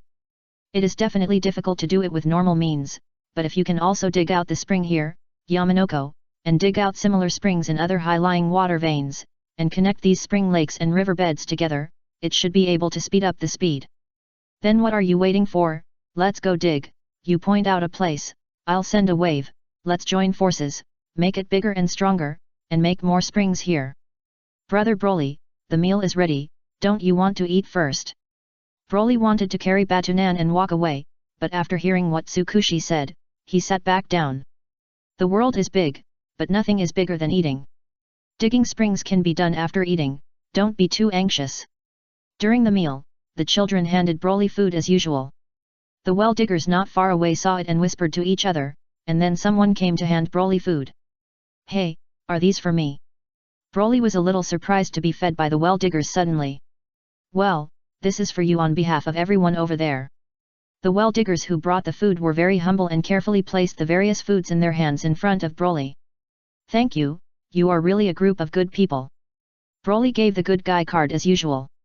Although the food of the well diggers did not look as exquisite as the food made by Tsukushi, it was food. As long as it was food and not bitter, Broly would accept it and be grateful to those who gave him food. After hearing the words of thanks, the well diggers who brought the food were a little excited. They knelt down and kowtowed to Broly a few times, and then excitedly went back to the group of well diggers. I'm blessed, I'm blessed. In the crowd, the man said something that was hard to understand. What's going on? Broly felt a little puzzled, picked up a steamed bun and started to eat it. There were some pickled melon particles in the steamed bun, and the taste was unexpectedly good. They regard you as a god. As a well digger in K2C, although I don't believe in the Oasis religion, I still have to believe in some things, such as believing that the land has spirits. Batunan explained and put the dry food in front of Broly. What are you doing? Broly asked him curiously. I was originally an atheist, but today I saw you opening the spring and flying in the sky, and I think I still have to believe in theology. Batunan said this and bowed to Broly, and said piously, Broly, may the Saiyans bless you. Broly? Brother, have you become a god? No. When I was buying food in the town, I encountered the Oasis Church recruiting new members. At that time, I was taken to visit the sect, and the believers of the sect seemed to donate money and food to the gods they believed in. Tsukushi talked about an incident that happened when he was buying food the day before yesterday. Xiaojin bless me, I think I can try to become this god. Broly frowned and said immediately. Then I am your most loyal believer, brother. Bony said happily. No, no, no, the most loyal believer should be me. The children started arguing. You don't really want to create a sect here for fun, Do you? Mellard felt that the momentum was a little wrong and asked quickly. Why not? Nahasuo asked back, he was a loyal fan of Broly. If creating a sect, fan club, can make more people follow the big brother, then why don't they do it? When the time comes, Akahim, you can be the saint of the church. Tsukushi said this after taking a bite of stewed radish. What is a saint? Akahim asked, with a potato in her mouth. It is a woman who dedicates everything to God. Green was more knowledgeable and gave an explanation. Give everything to God, why? Akahim immediately refuted vaguely. But this God is Broly. Oh, that's okay, but my sister can't give it to him. But Kuroyori is also a saint. Then my sister can't give it to him either. Aren't you all wings? Main asked curiously. She still remembered the shock she felt when she saw the three people forming the Daypen spreading wings in the room. We are wings, but she is my sister, and I will never let her be his sister. Aka and Kuroyori said in unison. Saint? It seems like a good identity, but I prefer fighting and hunting. Why not call her the saint of battle or the saint of hunting? As death touched her chin, and she seemed to have thought of a prefix for herself. Mellard. This group of people seemed to be serious, and seemed to really want to set up a sect. So, should I be called the saint of assassination? Mellard also thought about it, and she felt that she also needed a loud prefix. Sorry, Merkel, you should not be counted as a saint. However, Marin interrupted her thinking. Why? Because the saints recognized by Broly should only be a few of us now. Marin pointed at Akito, Kuroyori, Asdeath, and herself and said seriously. I can also dedicate everything. Mellard said quickly. I'm sorry, Big Brother rejected your dedication. Hei Tong crossed his hands and made a gesture of refusal. It's okay, Sister Murad, you can be an ordinary believer. Aka Tong comforted. Murad. Fuck ordinary believers, this group of hateful girls actually formed an offensive and defensive alliance. After I take down Broly, I must teach them a lesson. Murad thought viciously while chewing the stew, but as she thought about it, the assassin girl's face flushed a little, and she laughed foolishly at Aka Tong and the others. Miss, pay attention to your expression management, you look like a middle-aged pervert now. Cass Andorra was a little embarrassed, and the third hand held a tissue to help Murad wipe the saliva from the corner of her mouth. During a meal, because of the spontaneous worship of the well-diggers, the Saiyan god cult was officially established in the children's discussion. After dinner, Broly moved a big stone to the connection between the spring and the riverbed, preparing to leave his name next to this spring, the lake and the mountain. Uncle Batunan, do you want to leave your real name? Just as he was about to type on the stone, Broly suddenly asked Batunan next to him. After all, the other party had said that his name should be in front. No, no, no, just leave your name. Batunan quickly refused. It was the other party's ability to open this spring, and he didn't have the face to put his name on it. Chapter 71 The Rise of the Saiyan Cult. I opened this mountain, I dug this spring, if you want to drink water from it, you have to worship the Saiyan Cult, the spring digger Broly. If Broly wanted to leave, after a discussion with a group of children including the Hashu, it finally became like this, and Green translated this passage into the text of this world. Broly first scratched a mark on the big stone with his index finger, and then used his chi to create a stable energy beam at his fingertips for repair. After repairing, Broly wanted to unzip his pants and pee next to the big stone to prove that he had been there. But thinking that the water source was right next to him, and having heard from Batunan that groundwater was formed by the infiltration of surface water, he gave up the idea of polluting the water source. Instead, he slapped his two little fingers on the stone, leaving a pair of small handprints on it. After thinking about it, Broly felt that it was not enough, so he smashed his little face on it. The people who saw this scene behind him exclaimed, but Broly quickly lifted his face from the broken stone surface. Okay, I've left a good name. He patted the stone chips on his head and said this to everyone. Akaji and the others were fine, they were used to it. A group of well-diggers finally came to the conclusion, it is extraordinary for immortals to leave their names. You guys go back to town first. I'll take Uncle Batunan to another place to open a spring. Tomorrow morning, I'll fill this river with flowing water. After Broly finished speaking, he carried Batunan up to the sky.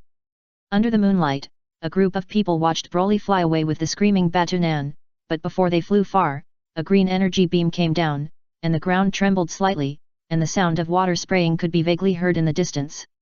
Very good, another water outlet was hit. Broly in the sky flew down and made a random channel connecting the water outlet and the riverbed. He followed the previous method and erected a Saiyan god stele next to it, and then continued to fly forward along the dry riverbed. That night, the villages and towns close to the dry riverbed heard some rumbling bombing sounds. However, this world is full of dangerous species, and few people dare to go to the place where the huge noise is made at night to check the situation. On the contrary, the people in the villages and towns who heard the noise were frightened by the huge bombing noise and the green energy light that could be seen in some places. They were worried that the unknown existence that made a big noise might attack their gathering place. Broly worked all night to dig springs, lakes, and repair canals. After Batunan was a little exhausted by him, he finally managed to revive the entire Kadasi River. The sound of the rushing water sounded particularly pleasant. In the early morning light, flying over the river from the sky, you can already see some figures appearing on the edge of the river. They happily jumped in the shallow water.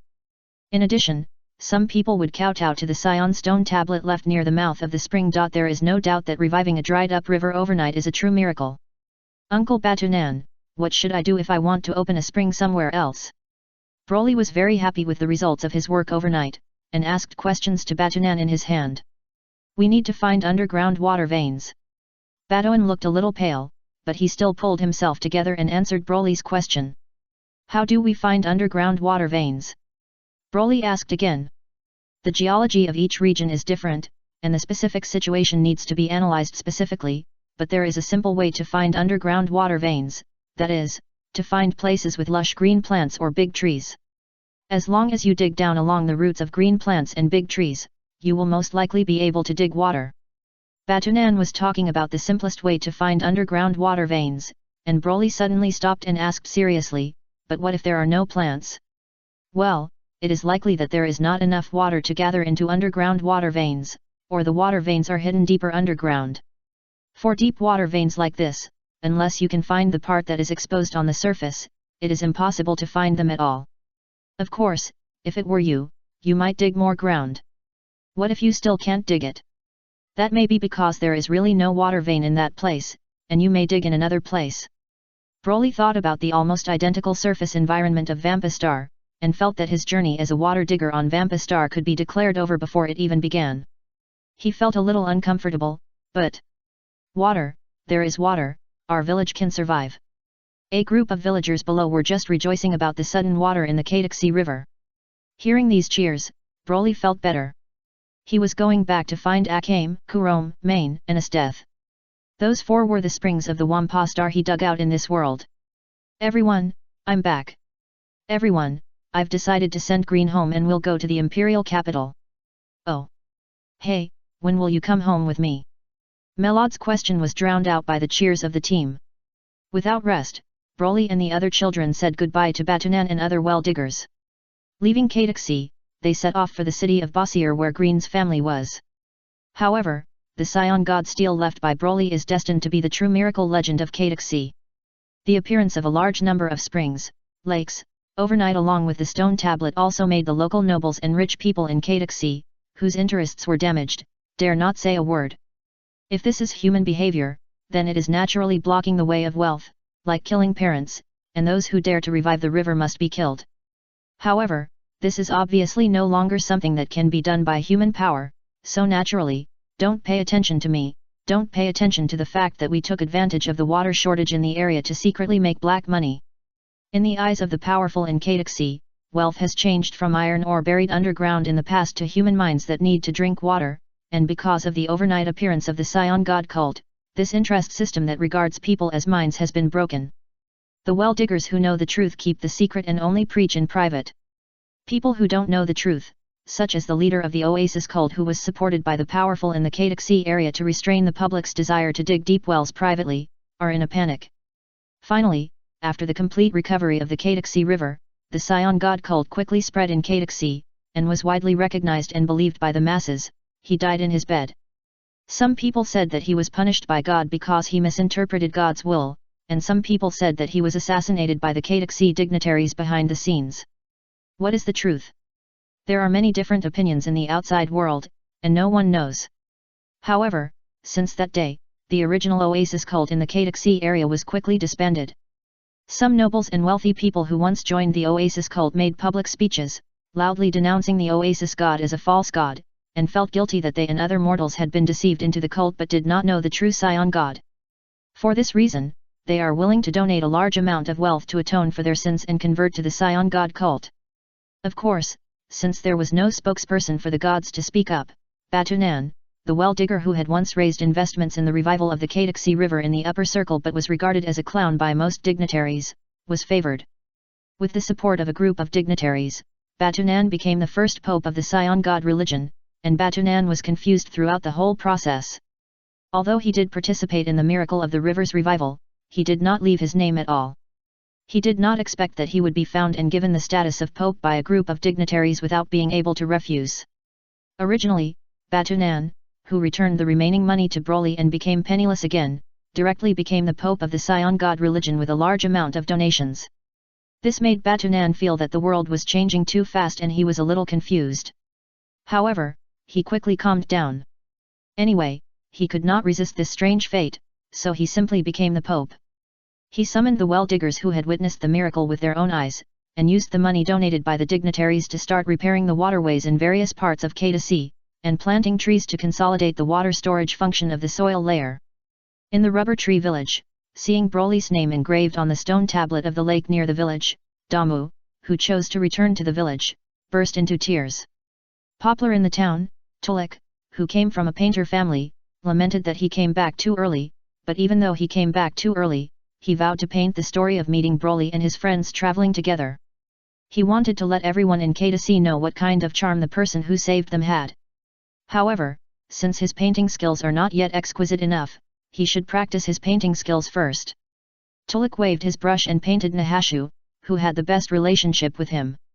But no matter how you look at it, the characters on the canvas are a little crooked. Chapter 72 The Bookstore Being Targeted. The mayor of Bosur City levied heavy taxes and formulated various high taxes, but Bosur City is still one of the most prosperous cities in the West. Its prosperity is based on the population dividend. It is the largest population trade market in the West and openly recognizes the legitimacy of the slave trade. The entrance fee for people without goods is more than 100 imperial coins per person, which is just like robbing money. Naheso complained. He had only seen such a high entrance fee when he was in the border city. Fortunately, there are many good people who give us money on the way here. Broly didn't care much about this little money. On the way to the city, they met many slave trading teams. Seeing so many high-quality children who could be used as slaves, the slave trading teams chose to be good people. In 3 days, 7 slave trading teams of different sizes attacked them, and nearly 200 people fell into the wilderness. After finding an inn to stay, we have to wash the carriage. It's all covered with dried blood. Luosang also complained a little, and it was these dried blood that made the slave trading teams that saw them later dare not approach. This is understandable. 1 mile from the wind, one can smell the bloody smell of this team that looks like sheep but is actually a vicious tiger. Anyone who dares to come here is either stupid or overconfident. Obviously, the people behind are neither stupid nor confident, which highlights their caution when walking outside. I don't know if those who left will encounter the slave team again and be captured as slaves again. Maine was a little worried about the situation of some slaves rescued on the transport vehicle after the slave trading team was defeated. If you continue to collect people and send them home like this, how can you go to the imperial capital? At that time, Murad took out his boss's identity to strongly oppose it, and the group of rescued slaves were not collected and taken away like before. Instead, they were given some food and money, and the transportation tools in the slave trading team were divided, and the group of people went their separate ways. Why bother about this? Those people were lucky to be rescued once. If they are caught again, they can only blame their bad luck. Mellard didn't care about this. She just wanted Broly to finish other things as soon as possible and then go home with her. But before that, we still have to find a hotel to take a shower.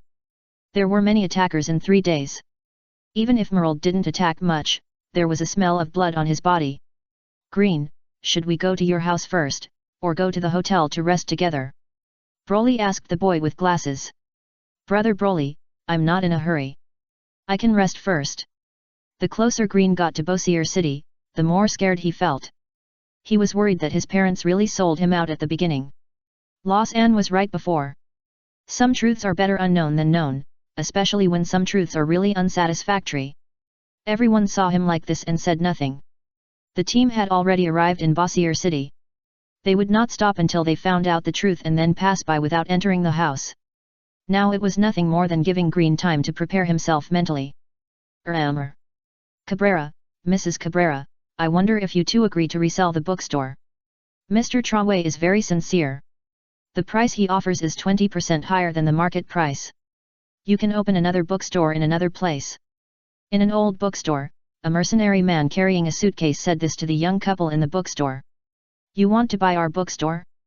Okay, I can agree to it. Hearing this, the mercenary man's face lit up, and then he heard the young man opposite him say the following words, but I have a condition, that is, return our son. Mr. Cabrera, I have said many times that Mr. Trevi is a serious businessman. He will not kidnap your son in order to buy your bookstore. This is our condition. If you find our son, we will sell this bookstore to you. Apart from that, we do not accept simple monetary transactions, no matter if you offer 20% higher than the market price, or even twice as high. The young man's attitude was very firm, and there was no room for negotiation. Mr. Cabrera, I must remind you that Mr. Trave is not a good-tempered person. He has been very patient with you and your wife. Then, should I thank him for forcing me to sell my bookstore and for having my son kidnapped? I reiterate that Mr. Trave did not have his son kidnapped. I don't care about this. My son's disappearance happened after you proposed to buy my bookstore and I refused. I don't know who the real criminal is. I can only treat you as criminals. And bringing my son back intact is the prerequisite for you to buy my bookstore. No, you can't do it. With this prerequisite, nothing else can be discussed. In addition, if your boss wants to play some dirty tricks, then come on. My father was once the secretary of the old Marquis, so he still has some connections. After the young man said this, he drove the mercenary man out of the bookstore. How is it, did you negotiate the bookstore? No, Mr. Traoré, the family insisted that we take back their son before they would consider transferring the bookstore to us. Damn it, one child is gone, won't they give birth to another one? Traoré cursed, and at this time, the laughter of his subordinates and the hostess came from the side, which made him a little angry. He walked over and kicked the subordinate who was touching the woman's thigh to the ground. You still have the face to play with women here. If you hadn't messed up the matter and let the kidnapped child be taken away by an unknown guy, I would have bought the bookstore 3 months ago. Faced with the boss's roar, the man who was kicked to the ground did not dare to refute at all. 3 months ago, he was the one who took the child of the family in the bookstore away in a sack. But he had to pee urgently and went to the toilet. When he put the sack by the wall, it was taken away by some bastard. Mr. Traoré, should we help find the child? The mercenary man asked carefully. How to find it? This is the slave capital. A child is lost. Where do you want me to find it? Should I ask Ms. Twina for help? You ask my sister for such a trivial matter. Are you crazy? Yes, I am crazy. Then Mr. Traoré, should we give up the bookstore? Give up? Why give up? The slave market is about to expand, and the land of the bookstore will appreciate. Why should I give up? But the Cabrera family is very determined. Take some people tonight and ask them to put their fingerprints on the transfer contract. But that family has some connections. What connections are bullshit? Don't you know that when people leave, the tea will get cold? Besides, can't we make them unable to find anyone and shut up forever? Force them to sign their names, and then set fire to the bookstore and the people. By the way, Green, what does your family do? In the hotel, Loisang asked after taking a shower. Bookstore, what's wrong? Green, who was getting dressed, answered. Chapter 73 The Gang That Attacked the Store. According to common sense, those who can open a bookstore should not sell their children. After taking a shower, a group of children discussed this issue at the dinner table, trying to encourage Green with analysis. But when I was taken away in a sack, my parents looked sad. However, Green still looked melancholy. The more he recalled his parents' behavior before becoming a slave, the more he thought that his parents had encountered difficulties and chose to sell him. After all, many companions were in this situation, such as Damu in Rubber Tree Village. Unlike Damu, even if his parents really had some difficulties in selling him, Green really found it difficult to forgive such a thing and chose to stay. Maybe it's a misunderstanding. No, the more I think about it, the more I think it's like this. It doesn't matter. I'll go to your house tonight. If this is true, I can help you beat them up. Broly raised his little fist and said. That's right, that's right. The friends echoed. Big brother, and everyone. Green was a little moved, but didn't know what to say. With Broly's statement and the support of his friends, Green felt that no matter what the truth was, he had the courage to face it. At worst, he would leave a sum of money to buy himself. Then, from then on, I was Big Brother's man in life and Big Brother's ghost in death. Okay, let's eat first. The roasted whole lamb was served, and it tasted great with bread made of refined wheat. Finally, I can eat a meal without the smell of blood. The faces of a group of children were filled with happiness satisfied by the food. Next time, I must bring enough water in the car, so that I can wash away the bloody smell in time after dealing with the delivery man. Some people around who had bad intentions towards these children came closer and heard what Broly and others were talking about while eating. Thinking of the rumors about the demon-killing convoys of children that left no one alive brought by some caravans and slave traders who came to this city in the past 2 days, they couldn't help but feel cold in their hearts and retreated silently. The evil ones are afraid of the thugs. Obviously, because of some good people who delivered goods to their doorsteps, the reputation of the small team led by Broly was damaged again. Who are you and what are you doing? It was getting dark, and Fran Cabrera was about to close the bookstore when suddenly a group of people rushed into the bookstore. This incident made the man step back quickly, ran to the counter, and picked up a broom. I think you know who we are. Mr. Trevi was very unhappy about the bookstore, and that gentleman asked us to solve this problem for him. The leading burly man said this and took out a transfer contract. If Mr. Cabrera doesn't want you and your wife to suffer, then sign it obediently. Mr. Trawe said that he will give you the money according to the offer you made today. This is your last chance. Don't even think about it, you bastards. I've said it before, unless you see my son. Oh, I knew it would be like this. If that's the case. Wait, I'll sign it. Why, are you scared? You've brought my son back, so I'll keep my promise. What, your son? The leader was a little confused. Green. Then he heard the woman next to him shouting excitedly at the door. The leader was startled and turned around to see the boy who was kidnapped by him 3 months ago but was taken away by some bastard. He was now standing at the door of the bookstore with another group of children, looking at the situation inside the bookstore in a daze. You're back. He was a little surprised. It's you. Green will always remember the sound of his guy being taken away with a sack. Yes, we have brought your son back, just sign the transfer agreement. The order given to him by Lord Trai was to force the owner of the store to sign the bookstore transfer agreement. And if the Cabrera couple gave in, they should not kill people or burn the store. Because the price of taking over the bookstore would be even higher. Now is undoubtedly the best situation. The missing son of the Cabrera couple actually ran back by himself. What to sign, and what do you mean I was brought back by you? Green asked. He realized something was wrong. Go and keep that kid quiet. The leading strong man instructed the younger brother beside him, and the younger brother nodded and walked towards the door. It doesn't matter how the son of the owner of this store came back. The important thing is not to let the other party talk nonsense now and destroy the task assigned by Terra for the adults. If we can do it well this time, it will definitely offset the bad impression caused by the failure and mistakes last time. Come on, Mr. Cabrera, you are now. Before the leading strong man finished speaking, the younger brother who was walking towards the door just now flew past. With a bang, the younger brother hit the bookshelf, and the books fell down and buried him. Ouch! The wailing sound from below can prove that the other party is still alive. Green, since this group of people captured you and sold you as a slave, let's knock them down first, and then ask about the situation. Broly retracted the action of grabbing and throwing, and said to the boy with glasses beside him. Stinky brat! The leading strong man was furious. Beating his little brother was like hitting him in the face, and being hit in the face by a child was such a shame. Papa. That's what happened. Lord Trai was planning to do a business of reselling the appreciated land around the new slave market. In order to buy this bookstore, he asked me to kidnap the son of the owner of this bookstore 3 months ago. He was going to use it to scare people. But the leading strong man, who was beaten black and blue, quickly explained the reason for the kidnapping. After learning that it was not his parents who sold him, Green felt relieved. But he was very angry. He walked up and kicked the bastard kneeling on the ground in the crotch. Ah! The strong man groaned in pain, covered his crotch and fell to the ground, becoming a cricket pupa. Green. Mom, Dad, I'm back. Then, the family reunited and hugged each other. Although this scene has been seen many times, Green came out of the forest together after all, and he was the last child to leave the team. So, the friends did not hesitate to give him applause. By the way, what should we do with these guys? Akagi pointed to the 7 people who fell to the ground and asked.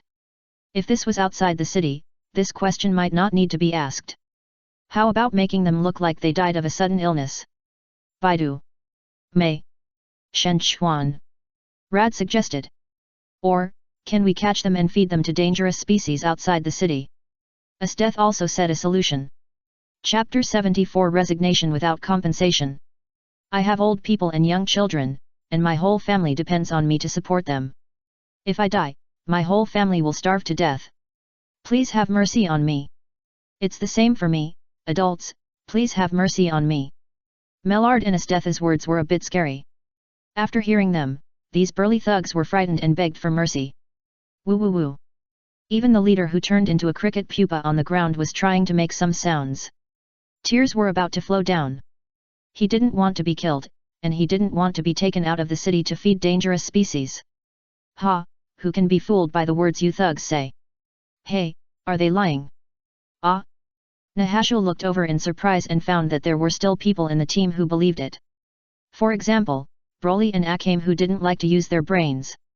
Brother, this should just be their excuse for begging for mercy. Nahashu had to explain. Oh, they are looking for excuses. Broly and Akame suddenly realized. No, sir, I really have a daughter to raise at home. Me too, sir. I have an old mother to take care of at home. Woo, woo. The thugs on the ground shouted hurriedly. I was afraid that if I spoke too slowly, I might be solved by this group of terrifying children. That's what they said. Akagi looked at Nahashu, who didn't say anything. It was up to Broly to decide how to deal with this group of people. Green, what do you think? If you want to get rid of these guys who once made you unfortunate, I will help you get rid of them. Broly's fingertips lit up green. There might be some people who told the truth among this group of people, but he didn't really care. The priority of the external wife's companions was higher. If Green thought they should be solved, he would help get rid of these guys. As for the solution, Broly decided to provide everyone with an energy bomb to evaporate the world service, ensuring that no trace would be left except the ashes. Green was a little entangled. This group of people was hateful and almost caused misfortune for him and his parents. If he hadn't begged for mercy and said those words, Green would definitely not hesitate and choose to get rid of them. But these people begged for mercy, and in their words of begging for mercy, there were parents and elders to take care of and children to raise. If they were just killed, would there be children who would become orphans and elders who would be left without support? Just beat them up so that they would not come to trouble my parents and my bookstore again. Green did not choose to kill the people on the ground in the end. Broly respected his opinion and put away the anger at his fingertips. A group of children pulled the guy on the ground up and beat him up again. Don't come to trouble Green and this bookstore again in the future, understand? After the beating, Broly and others warned. I know, I know. The thugs who had completely turned into pigs responded with some fear, barely supporting each other, and fled from Cabrera bookstore. After hearing the wonderful story about their son from their son's mouth, Green's parents were very grateful to Broly and others, and they would entertain him no matter what. However, Broly and the other children had already eaten when they came over, so they did not continue to accept the invitation of Green's parents. It was just that they could not refuse the hospitality, so each child took some books from Green's bookstore as a reward. Akagi took a barbecue encyclopedia, Hei took a dessert recipe encyclopedia, and Marin seemed to be interested in firearms, so she took a tutorial book on the basics of mechanics. Esteth did not take any, she had no subjective intention to send Green home, and the master and servant of Murad did not choose to take any books like her. Broly, on the other hand, asked if there were any books that could improve his wife's happiness value, and then Fran Cabrera recommended a book that specialized in female psychology. The book was very good and thick, but there was a key problem, that is, most of the people in the team were illiterate, including Broly himself. Broly and others only discovered this after taking the book back to the inn, which was different from other cooking encyclopedias with pictures and text introductions. Broly's psychology book is just a big book with incomprehensible words, based on the knowledge osmotic pressure information that emerges in his mind. That night, Broly used the big book as a pillow. It's true that the hard pillow and the big book are just right under his neck. He slept very comfortably and dreamed of a beautiful dream in which his happiness value skyrocketed. Taro was so uncomfortable that he sent a group of men out to do the dirty work, but the group of guys ran back in embarrassment and told him that the mission failed. And the failure was not caused by the Cabrera couple's preparation, but by a group of little brats who were not even as tall as their waists. They were defeated by a group of children and fled back like dogs that had lost their homes. Lord Trai, you don't know that the children we are facing are like monsters. Even the child who was easily caught by me in a sack has been reborn after reappearing. He can also knock me down. He is completely different. Enough, I don't want to listen to your explanations for your incompetence. Go back and get your luggage. You incompetent guys are fired. I don't want to see you in the manor tomorrow. Mr. Trai, you can't abandon us like this. We have shed blood for you and sold our lives for you. This time we were beaten into this state. Someone said. Ha, when you are valuable, I will naturally pay you to hire you, but now you can't even beat a group of children, what else do you want to say? The tall and thin man sneered and took out the pistol from his waist. If anyone doesn't want to leave, I don't mind asking that person to eat a bullet and let him leave his life here. Facing the black muzzle of the gun, the few people with bruised noses and swollen faces could only choose to leave in disgrace. Damn Trai, what the hell is he? If he didn't have a pretty sister who hooked up with the Marquis, what's the difference between that guy and us? No, I can't stand it. What are you going to do? Don't go looking for death. After all, Trai can rely on his sister to talk to the Marquis. I know, but Trai will not give up that bookstore. He will definitely cause trouble for that bookstore. Although I can't do anything to Trai, but I can go and tip off the Cabrera couple, and let them fight. Good idea. Damn it, he dared to let us pack up and leave, we must create some trouble for him. When a group of fired ruffians were indignant and prepared to make trouble for their former boss who fired them, Trai also went to find his sister overnight. Chapter 75. Someone wants to see how he died. Tevina is the most beloved mistress of Marquis Bossier, and the reason why she can stand out from many mistresses is that in addition to her beautiful appearance, she is sensible, which is the reason why she is loved by Marquis Bossier. When other mistresses only stretched out their hands and asked the Marquis for this and that, Tevina had long been concerned about the emotional gains of the Marquis, and sometimes she would give money to Marquis Bossier in return. Although all this money was earned with the help of Marquis Bossier's power, the feeling given to the other party was completely different. For this reason, Tevina, who has the hope and ambition to become the new mistress of the Marquis's mansion, values her younger brother Trai very much. Because Trai can make money, he will also give her part of the money he makes, so that she can please the Marquis of Bossier. Therefore, when she heard that her younger brother was blocked from making money and came to her for help, Tevina quickly helped him. It is definitely not possible to ask the guards of the Marquis's mansion for help. Bothering them is the same as bothering the Marquis. But if you just need some powerful thugs, I can introduce someone to you. Who? That is a big slave trader named Benborn. When he met with the Marquis, he was accompanied by some powerful slave fighters. The ones who caused you trouble were a group of children with good skills. If those children have no background, you can introduce them to the slave trader. I think the other party will be interested for the sake of the Marquis, but you know how to do things with the help of the Marquis's reputation. I know, I will give 50% of the profit to my sister. Tevina was very satisfied with this, but still opened her mouth to teach her a lesson. Not to me, but to the Marquis. She wrote down an address on a piece of paper and handed it to her brother to let him find it himself. Late at night, the great slave trader Benborn was suddenly visited by someone. After knowing that the visitor was the younger brother of the most beloved mistress of Marquis Bossier, he put on a warm attitude and received Trai, who disturbed his rest. When Trai stated his purpose, whether he wanted to borrow thugs to deal with a bookstore or to introduce him to high-quality goods, the great slave trader Benborn said very humbly that there was no problem at all. If those children can be used as good goods, then I will definitely give you a high price as intelligence fees, and please accept it, Mr. Trai. Then I will also help Mr. Benborn to fix the stalls in the future expansion of the slave trading market. Haha, it's settled. Tomorrow I will bring some slave fighters to the bookstore mentioned by Mr. Trai to help Mr. Trai solve some problems. Tomorrow, I will also wait for you at the bookstore. See you there. The two agreed on a time, drank some wine, and then parted with a smile. Master, why do you care about such a small person? After sending Trai away, Benborn's strong men couldn't help asking. He is a small person, but his sister is not a small person. Sometimes, the pillow wind of the person you like is more effective than anything else. Thinking about the difference between the Marquis of Beausier and a beautiful mistress around him, Benborn couldn't help but curl up his lips. I originally wanted to send some gifts, but I was worried that the Marquis might misunderstand that I had intentions towards his favorite mistress, but now her brother has taken the initiative to come to the door to ask for help, and I will definitely help. By the way, is Tai Nu not back yet? Maybe something happened on the way and delayed him. Slave fighter Hawk replied that he and Iron Slave were Benborn's loyal servants and also the double-flowered red sticks in Benborn's slave trade group. The next day, the big slave trader Benborn brought slave fighters and thugs to the vicinity of Cabrera bookstore. As soon as he came, he saw a chair at the door of the bookstore he wanted to deal with, and a child was sitting on the chair with a big horse and a golden knife.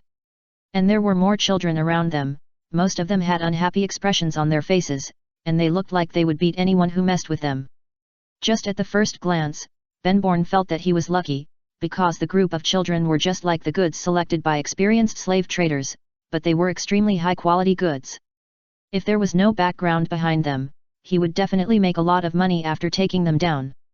What a lucky day, Mr. Traway, I can't wait to deal with that bookstore with him and do a business of purchasing goods. I'm here, Mr. Benborn is really on time, but I got up a little late. Is it that bookstore and those kids? Yes, it's that bookstore, and if I'm not mistaken, it should be those kids. Although those useless subordinates were dismissed by me, when they excused themselves for their incompetence yesterday, they described the appearance of beating their kids in great detail. Trai immediately confirmed the identities of Broly and others in front of the bookstore. In that case, let's go over there. Hey, what are you doing? Benborn came over with a group of people. Luosang asked about the situation on behalf of his eldest brother from a distance.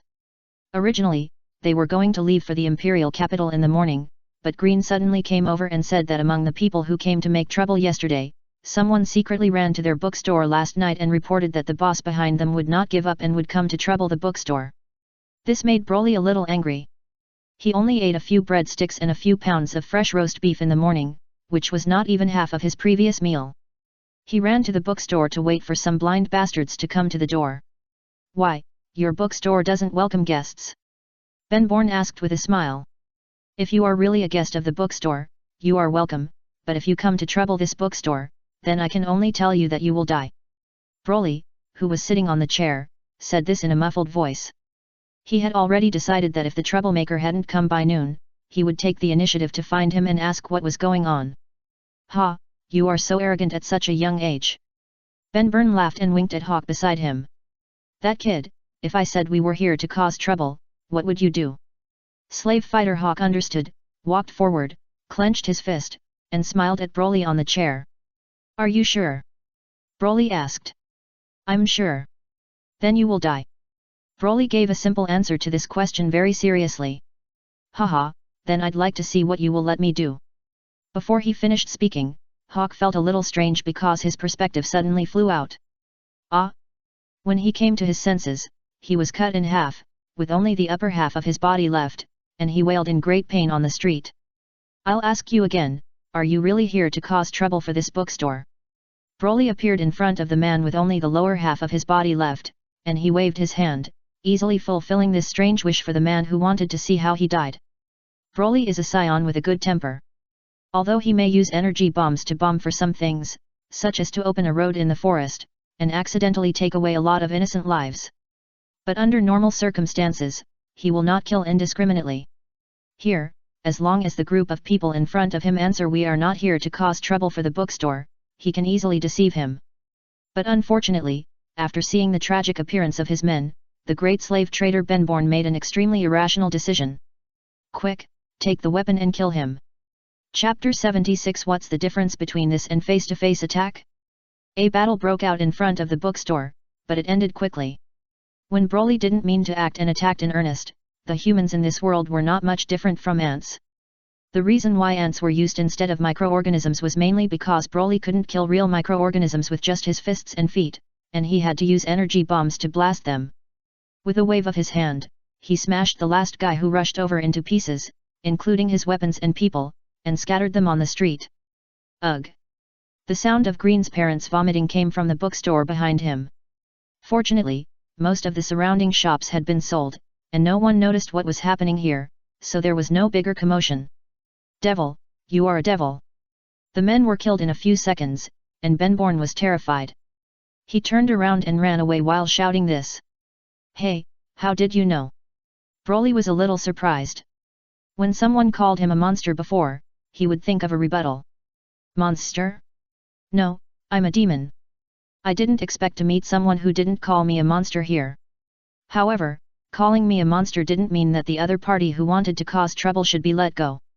Broly jumped lightly and came behind the fleeing slave trader and kicked him lightly from behind. Bang! Benburn flew out, as if he was hit by a heavy truck at high speed, and then hit the hard wall. And such a scene can only be said that the bright red paint was thrown violently on the clean wall, which is a very artistic way to die. There was only one person left at the scene. The brutal scene in front of him was too fast. Troyei didn't react. Everything was about to end. Over there, how do you want to be killed, and how do you want to see yourself die? Yes, I can satisfy you. Broly walked towards Trave, asking as he approached. He was willing to give the dying man a chance to tell his last wish. If the wish was not too difficult to fulfill, Broly would not mind helping, such as other people's requests for death. You, don't come over here. Trave pulled out a gun, but because he was too scared, the man couldn't hold the pistol steady, and directly dropped a beautiful revolver on the ground. As Broly gradually approached, Trave also dared to pick it up. Of course, since someone had just used a gun, he also knew that guns could not protect himself. You can't kill me.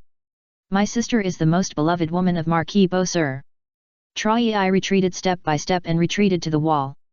In order to survive, he moved out the biggest backer. Why? Broly didn't understand who this man's sister was and what it had to do with this man being killed. Once you hurt me, my sister will not let you go. The Marquis loves my sister very much, and he will not let you go either. So that means they will come to cause trouble, right? Broly asked. It's good to know. Now let me go obediently. I can pretend that this incident today never happened. The monster stopped in front of him and didn't attack directly. Troyei was a little relieved. And he immediately expressed his willingness to disclose the conflict. If this bookstore had been known to have such a terrifying guy as a backer, who would dare to come and make plans? Can you tell me what your sister's name is? Tevina, what's wrong? Do you think I'm lying to you? No, I'm willing to believe you. Besides, thank you. Broly thanked the man sincerely, and the next second he raised his hand to push the other's chin. Troyei's eyes widened, his neck twisted into a knot, and he fell directly. He probably didn't expect the boy to take action, and his face was full of surprise. But this is just your one-sided statement. Next, I will go and ask your sister and that Marquis what they think. After saying that, Broly dragged the man over. Seeing that the battle was over, the children at the door of the bookstore also began to help clean up the scene. Brother, you should use less strength. These people were beaten to pieces by you. Lawson complained a little, sweeping the wall with a broom. Sorry, I got a little angry when I knew that someone was going to cause trouble for Green, so I used a little more strength. Broly felt a little embarrassed when he saw that his friends had difficulty cleaning the battlefield. It's okay, just be careful next time. A group of children quickly piled up the bodies, and as Broly fired a wave of bombs at the pile of bodies, these fresh pieces of meat were directly reduced to ashes. There's still a lot of blood here. Green, do you have a bucket in your bookstore? Yes, and there's a well in the backyard. I'll fetch water to wash the floor now. We'll help too, we have to wash it clean, otherwise, it will be bad if the sheriff finds out. Green's parents had stopped vomiting, and looked at their son and another group of children with normal faces, and began to clean the street outside the bookstore. As adults, they looked at each other and quickly joined in. The trouble is solved, Can we set off today? Mellard came to Broly and asked. She was not too surprised by the boy's brutality in killing others. After all, during the martial arts competition, Broly could easily dismantle the ring, and it was really easy to dismantle a few guys who didn't have eyes to cause trouble. We can't leave yet. The last guy who died just now said that he had a sister who would also come to Trouble Green's bookstore, so I'm going to ask about the situation. We were far away just now, so I didn't hear what he said to you clearly, so what is the origin of that guy? Mellard asked, and Esteth came over to listen. She felt that the things that would be done later could actually be left to her. It seems that there is a marquis behind that person, and her sister is the marquis's favorite woman.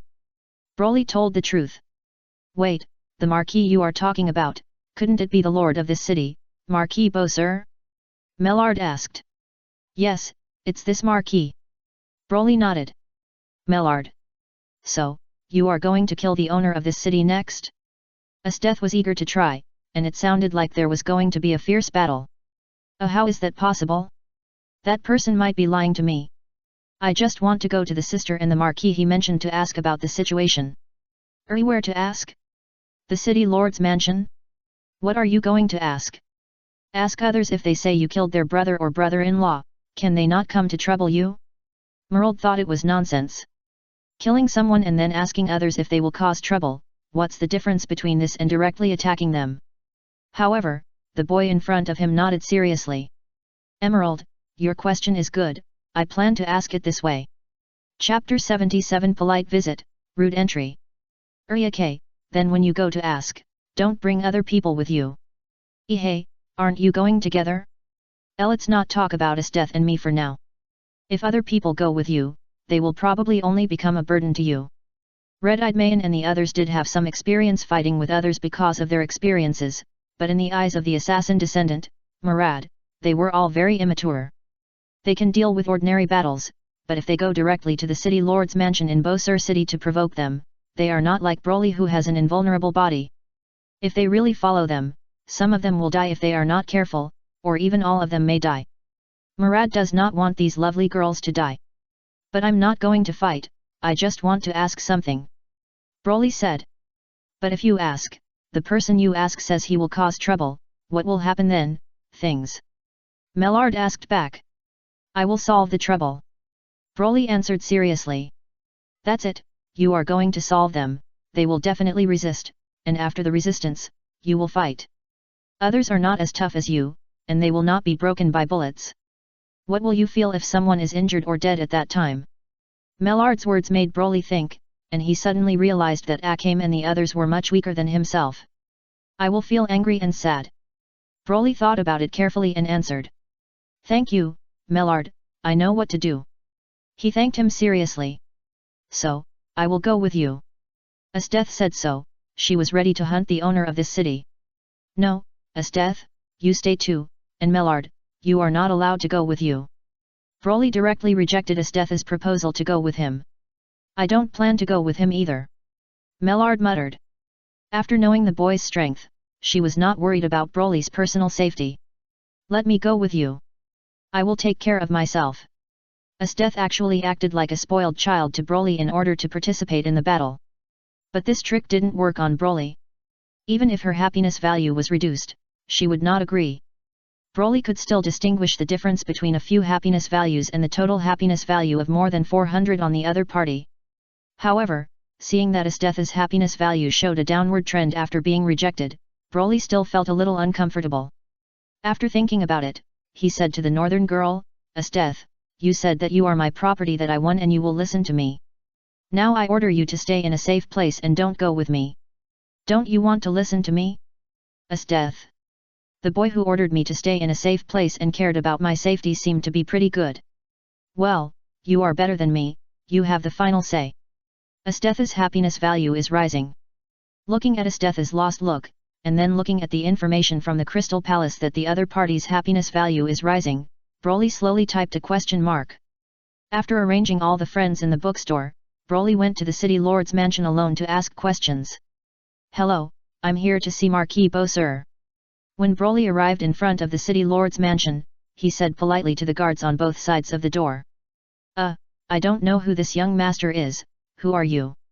Seeing that a boy dared to call his Lord Marquis so casually, the two guards at the gate of the city lord's mansion did not dare to neglect him easily. One of them carefully inquired about Broly's identity. Broly was not very thoughtful. When he heard someone asking about his identity, he answered them honestly. My name is Broly. I am the solver of Marquis Bosier's favorite woman, Tavana's younger brother. Oh, it turns out that you are Ms. Tavana's younger brother. The guard at the gate was in awe. That was a lady who might become the mistress of the Marquis's mansion. Wait, what did you say, solver? But he soon realized that there seemed to be something wrong in Broly's somewhat awkward words. I'm not her brother. I'm the one who killed her brother. Before her brother died, he told me that she and Marquis Bosier would come to me for trouble for him, but I didn't quite believe that person's words, so I came here to ask Marquis Bosier and Tavana whether they would come to me for trouble. Broly explained again. After some contemplation, the two guards at the door figured out the real message of Broly's words. Damn, you kid dare to play tricks on us. One of the guards was immediately angry and kicked. I'm not playing tricks on you. I really want to ask those two whether they will come to cause trouble. Broly easily blocked the guard's kick and reiterated his purpose. Damn, this guy is not simple, help. The guard wanted to retract his foot, but he couldn't retract it at all, so he quickly said to his companion next to him. Asshole, let go. Another guard raised his gun and shouted at Broly's head. Oh. Broly was very obedient and let go. Ouch. The guard who was trying to pull his feet away lost his balance and fell down. My butt hurts so much, damn brat, I'm going to kill you. The guard who was hurt by the fall was furious, rubbed his butt and stood up and drew his sword. It's just a mischievous brat, there's no need to kill him. The guard holding the gun couldn't bear it and tried to persuade him. Bullshit, it's not you who's hurt, it's me. However, the guard with the sword didn't want to listen at all. He just wanted to kill the stinky kid who played a trick on him and made him fall down. Bang! As expected, the guy was kicked out with the sword, and the gate of the city lord's mansion was smashed open by the flying guard. I just wanted to ask Marquis Bosier some questions, but you wanted to kill me. You are a hateful guy, but I have already kicked you. One kick, and we're even. Broly said to the guard who lost his life on the ground, and turned around to look at another guard who pointed his gun at him. You don't want to use the toy in your hand to attack me, do you? Broly's question silenced the surviving guard. The young guard was very scared. He had just become the gatekeeper of the city lord's mansion not long ago, and he didn't expect to encounter such a thing. A senior gatekeeper, who was much stronger than himself, was kicked to death just like that. Fear made the young guard stiff all over. In the end, he didn't fire a single shot. He watched the boy who killed his companion walk into the city lord's mansion by himself, muttering that he was going to find the Marquis inside. An assassin raided the city lord's mansion. However, not long after Broly walked in, the young guard quickly shouted outside. But at this time, he didn't need to shout anymore, because there was already a sound of fighting in the city lord's mansion. Chapter 78 Being mistaken for an assassin, so he opened up in the city lord's mansion. Broly didn't understand what was wrong. He had honestly explained his identity and purpose to everyone who asked him who he was and what he was doing in the city lord's mansion, but he was attacked by those people every time. However, even if he didn't understand, it didn't prevent Broly from counterattacking those who attacked him in the same unceremonious way. Therefore, the noise in the city lord's mansion became louder and louder, and the situation of corpses everywhere made everyone certain that there was an overly arrogant assassin who was now attacking the city lord's mansion from the front and wanted to harm the Lord Marquis of Bosier, who was the lord of the city. You dare to assassinate the lord of the city in broad daylight, let me, the heavy-armored Jackie, deal with you. The best player in the city lord's mansion shouted like this. He rushed towards the dwarf assassin in full armor and natural strength. Bang! Broly just punched lightly, and the best player in Bosier City, who was in full armor, flew up.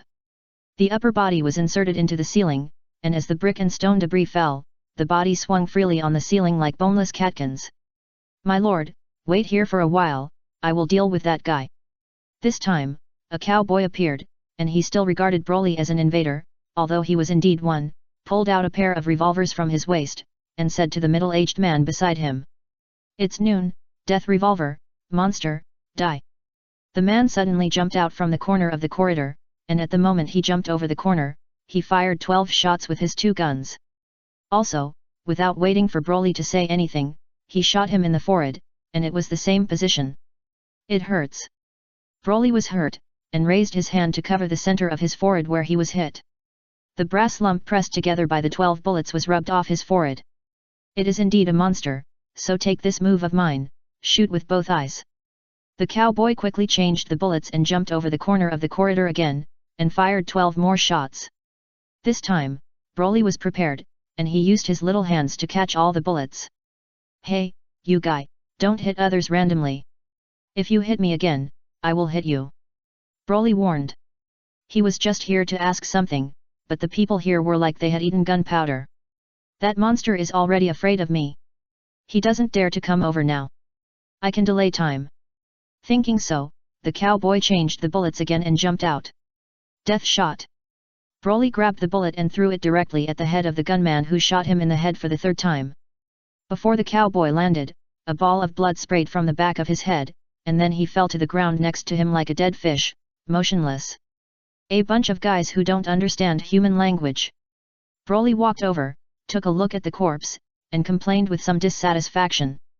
Hey, uncle over there, can you understand human language? The 2 strongest guards around him died without even taking a single move. Marquis Bowser was very sad, but he was not sad about the death of his trusted guards, but sad that he was blind and regarded these 2 idiots who had no skills as masters, and hired them at a high price to protect his own safety. As a result, when they were really in danger, the 2 of them fell directly to the street, leaving themselves in a dangerous situation. Marquis Bowser wanted to crawl quietly under the table, but the assassin who came to kill him was a dwarf who looked like a boy. With his height, he didn't need to bend down to see him hiding under the table. Yes, I can understand people's words very well. I wonder if you have any instructions? With sweat on his forehead, Marquis Bowser forced a smile, crawled out and said to Broly timidly. Finally met someone who can understand people's words. Well, I want to ask your Marquis something, but I don't know where he is. Do you know where he is? Broly felt relieved when he saw that the man was so easy to talk to. He finally met someone he could communicate with. It was not easy. Marquis Bowser had already caught a glimpse of a corpse in a corridor with his peripheral vision, and did not believe that Broly was just here to ask questions. However, the assassin's appearance of not knowing him made Marquis Bowser think. I know that the Marquis is now having fun in the room on the top floor of the City Lord's mansion. You just need to go up to the top floor and find the only one on the left side of the stairs. One big bedroom after another, you can find the Marquis of the City Lord's mansion. Sir, I have told you everything, please don't kill me, and spare my life. In order to survive, Marquis Bowser quickly kowtowed after telling the story. Hey, uncle, you don't have to kowtow, because I don't want to die. Don't worry, since you didn't attack me, you are safe. I believe you. Did every corpse in this corridor attack you? This is the truth. Thinking so in his heart, Marquis Bowser was moved and thanked him quickly. Thank you, sir, thank you, sir. Have a good trip, uncle. The people in this City Lord's mansion have bad tempers. You have to be careful not to be attacked. Broly waved goodbye to the kind-hearted uncle who showed him the way, and then he easily jumped up a flight of stairs and walked to the top floor. After Broly left, Marquis Bowser wiped the sweat from his forehead, and the next moment, he ran out of the City Lord's mansion. Mr. Marquis. The young guard saw the man running out and couldn't help but stand up and salute. SHH, don't be too loud. Marquis Bowser's forehead was sweating again, and he just felt that this guard was ignorant. Where is my car? He asked. Here. The young guard hurriedly pointed the way. The Marquis's special carriage is usually parked in the special parking room on the right side of the City Lord's mansion. Very good, I'm leaving here to mobilize the army now, you stay here to hold the assassin inside for me, understand? The Marquis of Bowser said after getting on the carriage. Ah, this. The young guard was a little embarrassed. Can't you do it? The Marquis of Bowser looked suspicious. In his eyes, this young guard now became a guy who was not loyal to his duty. No, Marquis, I will try my best. The young guard responded quickly. I am optimistic about you, young man. When I come back and lead the army to eliminate the assassins, you will be the hero of this guard. I will reward you then. The Marquis of Bowser patted the young guard on the shoulder, and drove away in the excitement of the young guard. Reward? What a reward! He just said this just to make people work for him. When the assassin in the city lord's mansion is solved, he will punish the young guard for his poor guarding. Chapter 79, Cannon Fodder Concentration. Broly followed the instructions of the kind uncle and soon came to the top floor of the city lord's mansion. Pushing open the door, he entered a spacious bedroom. Soon, he found 3 women hiding under the table, a little panicked. "Who of you is the Marquis of Beausir?" Putting the table in his hand on the other side, Broly asked the 3 people hugging each other. "We are not one of us."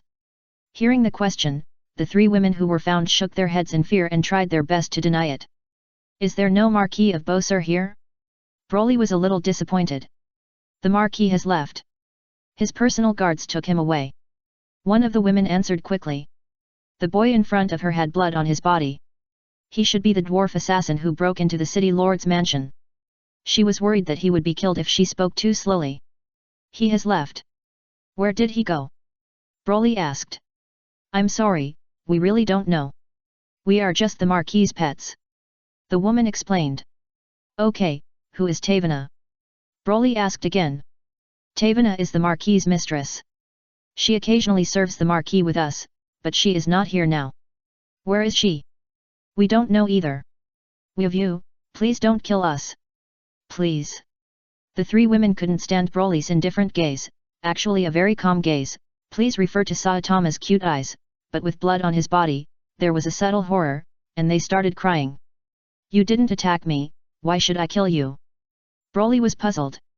"By the way, can you help me find Marquis Beausir? I have something to ask him." Broly said objective facts, but the 3 women thought it was coercion. "We know, we will try our best to help you find the Marquis." They walked out of the door crying, knowing that if they helped the assassin to find the Marquis, they might be killed by the guards around the Marquis when they found him. But they didn't have the right to choose, because if they didn't find him, they might be killed by the harmless dwarf assassin behind them. As for whether Broly's words were true, well, instead of believing him, it is better to believe that there is light and justice in this world, and believe that one day, there will be righteous people who suddenly appear to help them save from slavery. Broly didn't think so much, he just felt that there were still enthusiastic and kind people in this city lord's mansion, such as the uncle who showed him the way before, and the 3 big sister characters who were willing to help him find the Marquis of Beausir at his request. "Marquis, where are you? Please, please come out. The assassin is looking for you." While crying and shouting, the 3 female slaves felt that their lives were like a candle in the wind, and they could reach the end at any time. While others were helping to find people, Broly himself was not idle. He searched other rooms one by one, and new people were found one after another.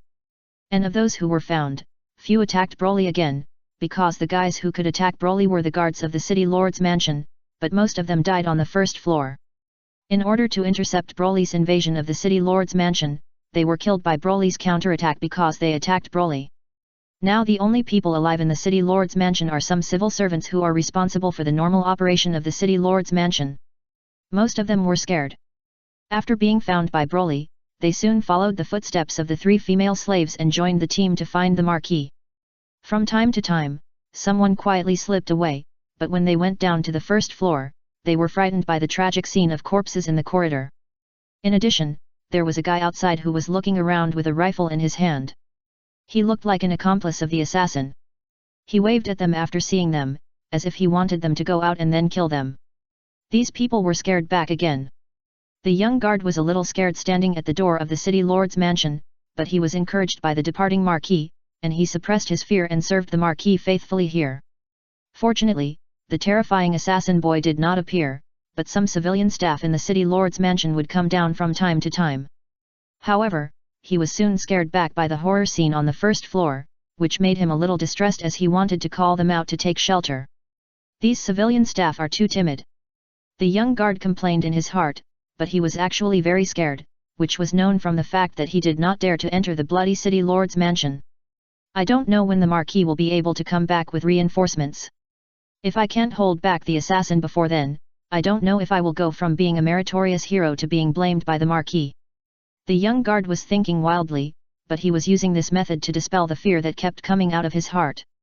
On the other side, after leaving the city lord's mansion, Marquis Beausir quickly rushed to the city's armament department. "I was assassinated, and it was in my own city lord's mansion. How can you be the head of the armament department? You actually let such a dangerous assassin sneak into my city. Faced with the questioning of the city lord Marquis Beausier, the head of the armament department was first confused, then horrified. While complaining in his heart, there are so many people coming and going in the city every day, how can I check their identities one by one?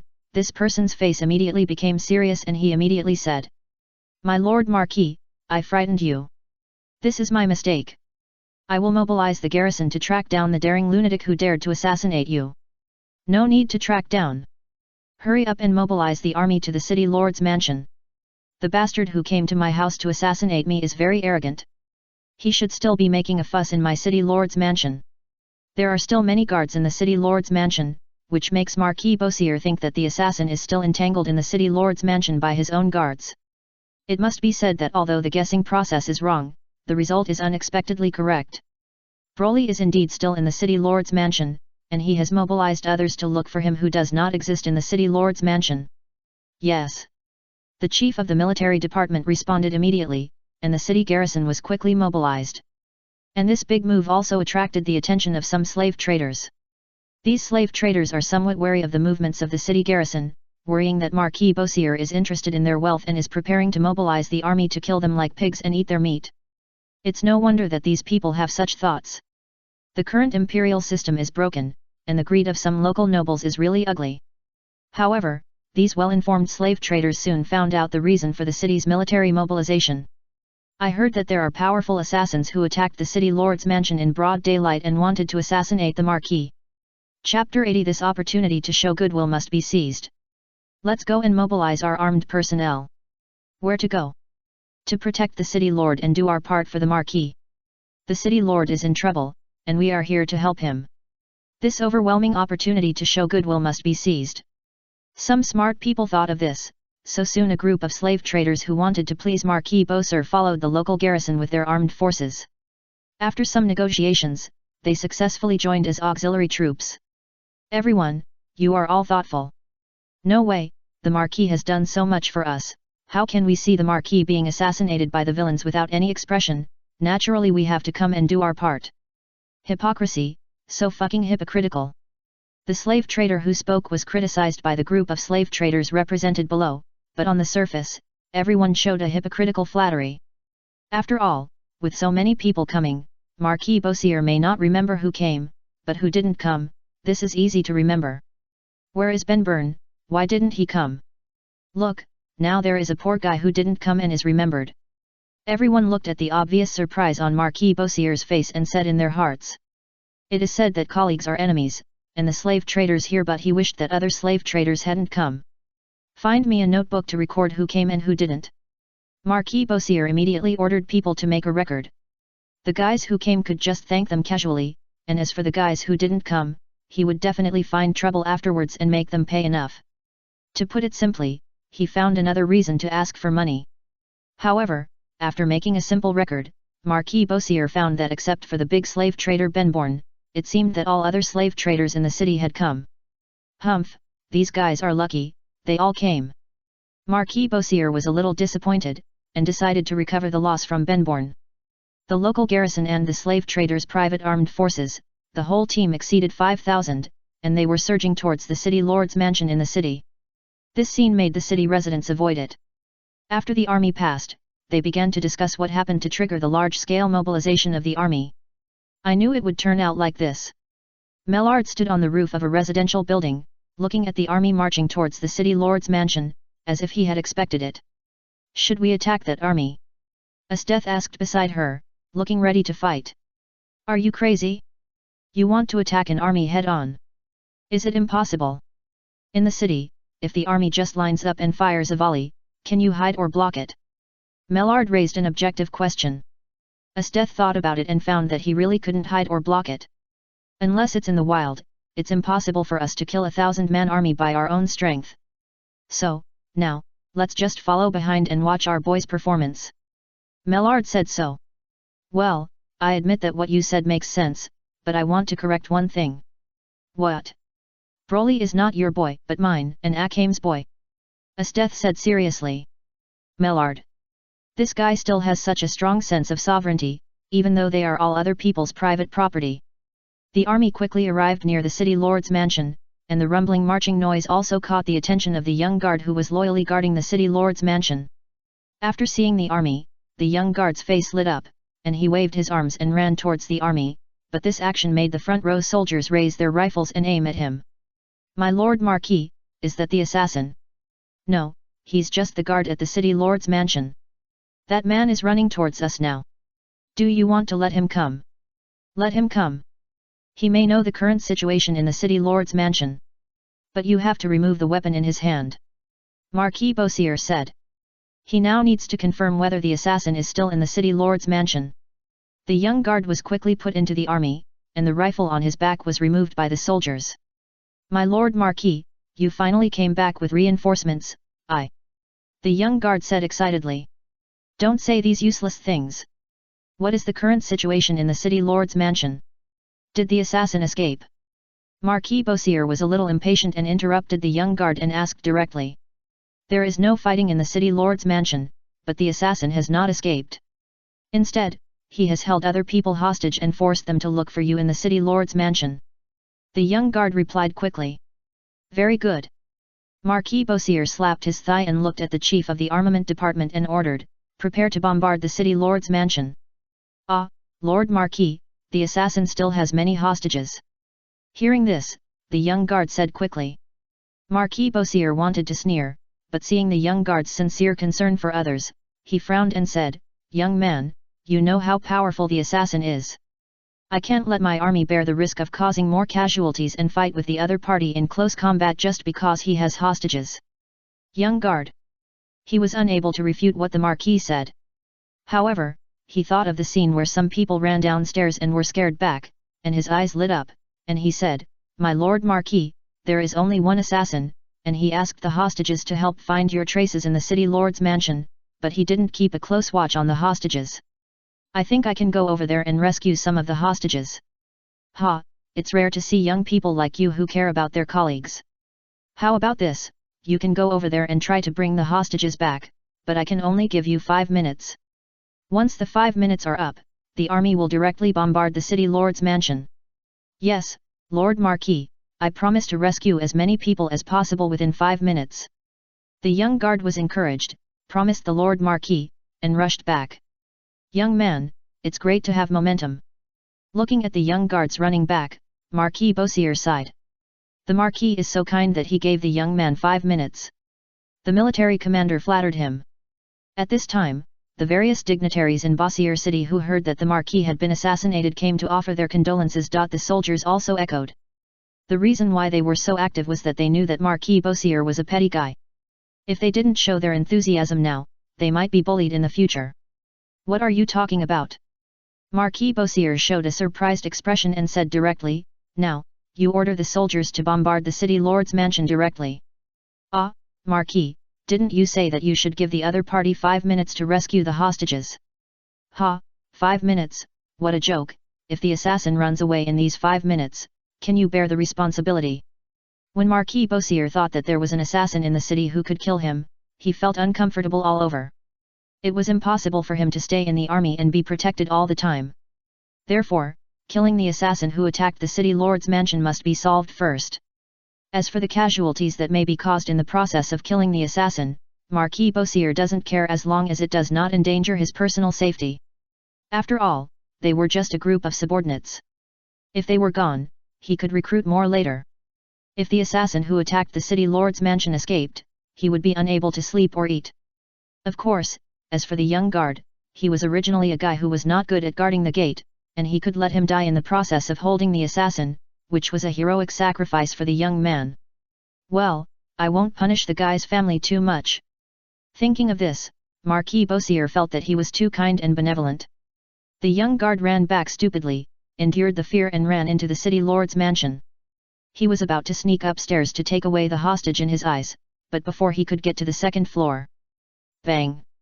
The sound of artillery fire outside rang directly with the vibration of the city lord's mansion. Ah, why did the artillery fire at this time? Wasn't it 5 minutes?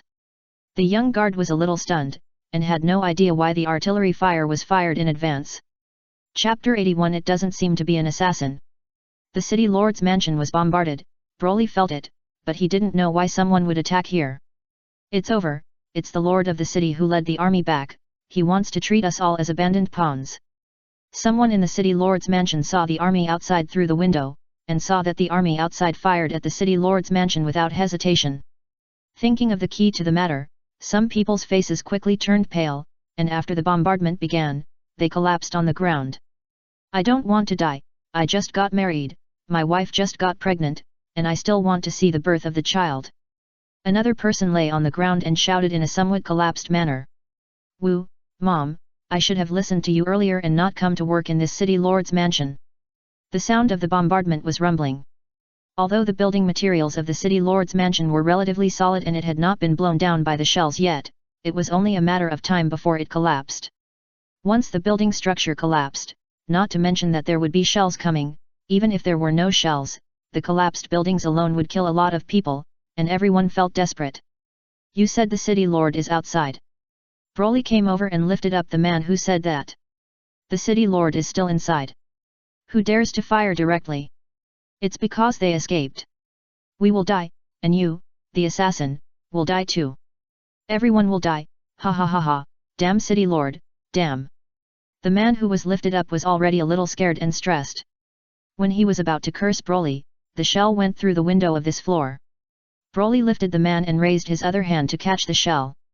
He caught the shell easily, but the flying debris pierced the neck of the person behind him. Cough, cough. The man opened his eyes wide and made a humming sound, tears slid down his eyes, and the expression of survival and pain was rubbed on his face, twisted and vivid. Broly. At this moment, he felt a little angry. In his simple interpersonal relationships, people can be divided into 5 categories: enemies, strangers, strangers who have helped him, companions and friends, and wives. There is nothing much to say about strangers. It is mainly about the judgment of enemies. Anyone who hurts the latter 3 types of people is more likely to be judged as an enemy by Broly. Although Broly didn't know the name of the person in his hand, the other party had just helped him find Marquis Bowser, so he was listed on his side. And now, the person who helped him was hurt, and Broly's anger was piled up. Although the pile was not much because of the lack of familiarity and favorability, it still made him let go of the man with a wounded throat. You help take care of him, I'll go tell the guys outside to stop attacking. After telling the others this, Broly grabbed the deformed solid shell in his hand and came to the broken window. Aim and throw. The barrel of the cannon that was refilled with shells in the distance was hit by the waste shells before it was ignited and fired. The gunpowder was detonated by the violent impact first, and the barrel exploded instantly. The 2 soldiers closest to it were killed immediately. And this is it wasn't over yet. The explosion also triggered an explosion of gunpowder placed around it. From a distance, you can see that the area near the bursting cannon has turned into a ball of fire in an instant. Anyone who stayed there was in trouble after the explosion. Does the enemy have artillery too? Scout, where is the artillery?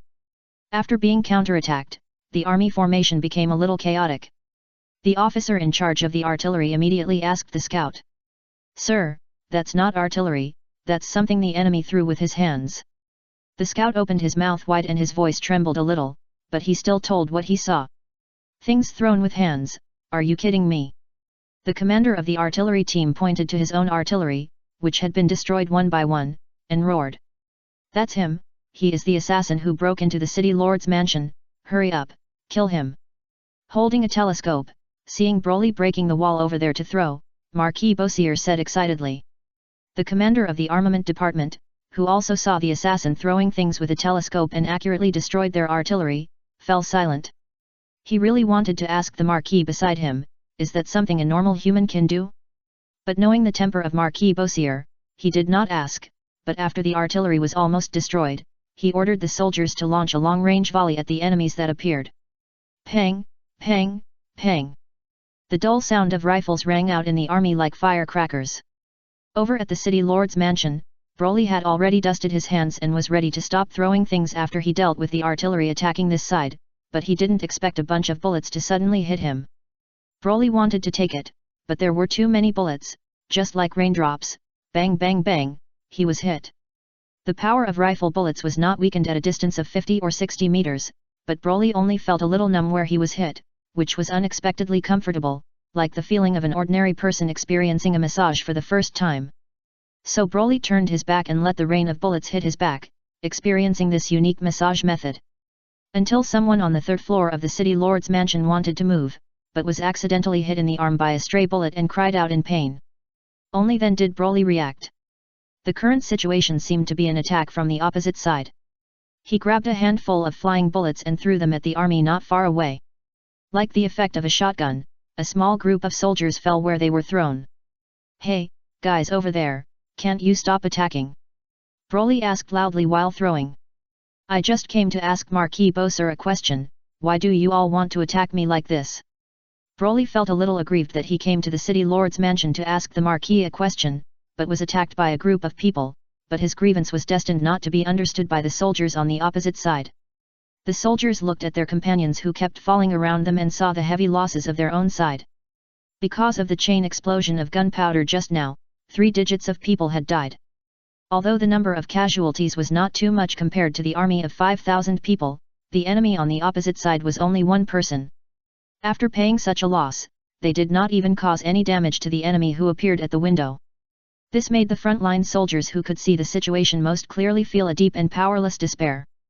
"Monster, that is a real monster, rifle bullets are useless to him. No, we can't fight against such a monster." The frontline soldiers began to lose their will to fight. If there were no supervisors watching behind them, some people might have dropped their guns and ran away. "My Lord Marquis, that doesn't seem to be an assassin, but just someone who wants to ask you questions. Why don't you go to the front and talk to him?" The head of the military department wiped the cold sweat from his forehead. At this moment when the army could not do anything to the assassin, he was advising Marquis Bowser. Marquis Bowser. Chapter 82 The Substitute Marquis. The enemy is so terrifying. If he really lets him go up to be questioned, wouldn't it be like letting him go to the tiger's mouth and die? Marquis Bowser's face was gloomy, but the dignitaries and slave traders who had come to him to show their courtesy before were looking at him with inexplicable eyes. Marquis Bowser had a feeling that even if he refused here, he would most likely be sent up by this group of people as expected. After all, the strength of the assassin who raided the city lord's mansion was obvious to all, and the 2 guards around him, Marquis Bowser, were both killed. The only person he could rely on now was the chief of the armaments department, Ano, who took the initiative to suggest that he go forward and talk to the assassins. This guy was unreliable, and he might still be thinking about sending him to the afterlife and dividing his assets with others. Marquis Bowser's forehead began to sweat. If he didn't quickly come up with a suitable reason to refuse the group's request to go forward and talk to the assassins, these guys who used to be like lapdogs might really push him up, and he might really be finished. In a hurry, Marquis Bowser had a flash of inspiration, and hurriedly said, "Hey, you stupid guys, you are all scared by the assassins." "Hey!" The people who were about to push the adults to send them were stunned when they heard the words, and then looked at Marquis Bowser with some doubt. Marquis, what do you mean?" someone asked. "If the assassin is really as powerful as he appears, why did he destroy our artillery? Why didn't he dare to charge directly into our army and take our heads among thousands of soldiers?" Marquis Bowser pointed out 2 key points, and everyone thought it made sense. Is there a possibility that the assassin is not an assassin, but someone who really came to ask questions to His Excellency the Marquis? Someone suddenly said this, and everyone looked at the young noble who spoke. After seeing who it was, many people showed contempt. Who did I think it was? It turned out to be little Thrace. Alas, there are as many simple fathers as there are simple people. Someone said sarcastically. Once in this slave city, someone proposed to liberate the slaves in the city, believing that doing population business was a violation of human ethics and was not good for a city. On the contrary, if the slaves could be liberated, allowed to enter factories, and given rewards to work and create value, it would also make the city greater. As a matter of course, the person who made such a statement that was different from the world died, and his son inherited the title of Baron, but he was never liked by Marquis Bowser. Others also tacitly rejected this family that once made strange statements, and jokingly called them the family in the hothouse. This was not a compliment, but rather a belief that the people in this family were mentally ill and actually wanted to liberate slaves. Marquis, is this impossible? Seeing that Marquis Bowser was also indifferent, the young noble immediately argued. Impossible, this is absolutely impossible. There is only one reason why the assassin did not break in, and that is that he is also afraid of our power. Marquis Beausir waved his hand and made a final conclusion directly, but looking at the still stubborn young master of the Thrace family, he suddenly had an idea. However, since you are willing to believe that the assassin is not an assassin, how about you pretend to be me and talk to the assassin? But I am not you. It doesn't matter, the assassin doesn't know who I am. Or, Master Thrace, you are just talking, but you don't really think so, just like your father who used to be a playboy. Someone else said. I don't allow you to insult my father. Then, are you willing to talk to the assassin on behalf of the Marquis? Go. Master. The old butler beside the young noble was a little flustered, and was scolded by Marquis Beausir when he wanted to say something. How dare you, a servant, interrupt the master? My lord Marquis, please forgive my butler, he is just concerned about me. If you don't care, I won't punish him. What, do you want to prove to others that you are not a frivolous person? I will prove it, my lord Marquis, I am willing to go and talk to that person on your behalf. Seeing that Qasim Thrace was willing to be his substitute, Marquis Beausir was very satisfied. Although the people of the Thrace family are a little too upright, they are still very loyal. Master, we will go with you. If the assassin wants to harm you, we can also cover your retreat. There are only a few armed guards, but these people are willing to protect their young master. The former Baron Thrace has the grace of liberating them from slavery. If you can successfully persuade the assassin to retreat, I will reward you. Marquis Beausir also made a blank check and promised. However, before the other party left and walked towards the formation, Marquis Beausir asked the chief of the armament department, does the army still have artillery? There are a few spare ones, but it will take some time to deploy them. Very good, go and deploy them now.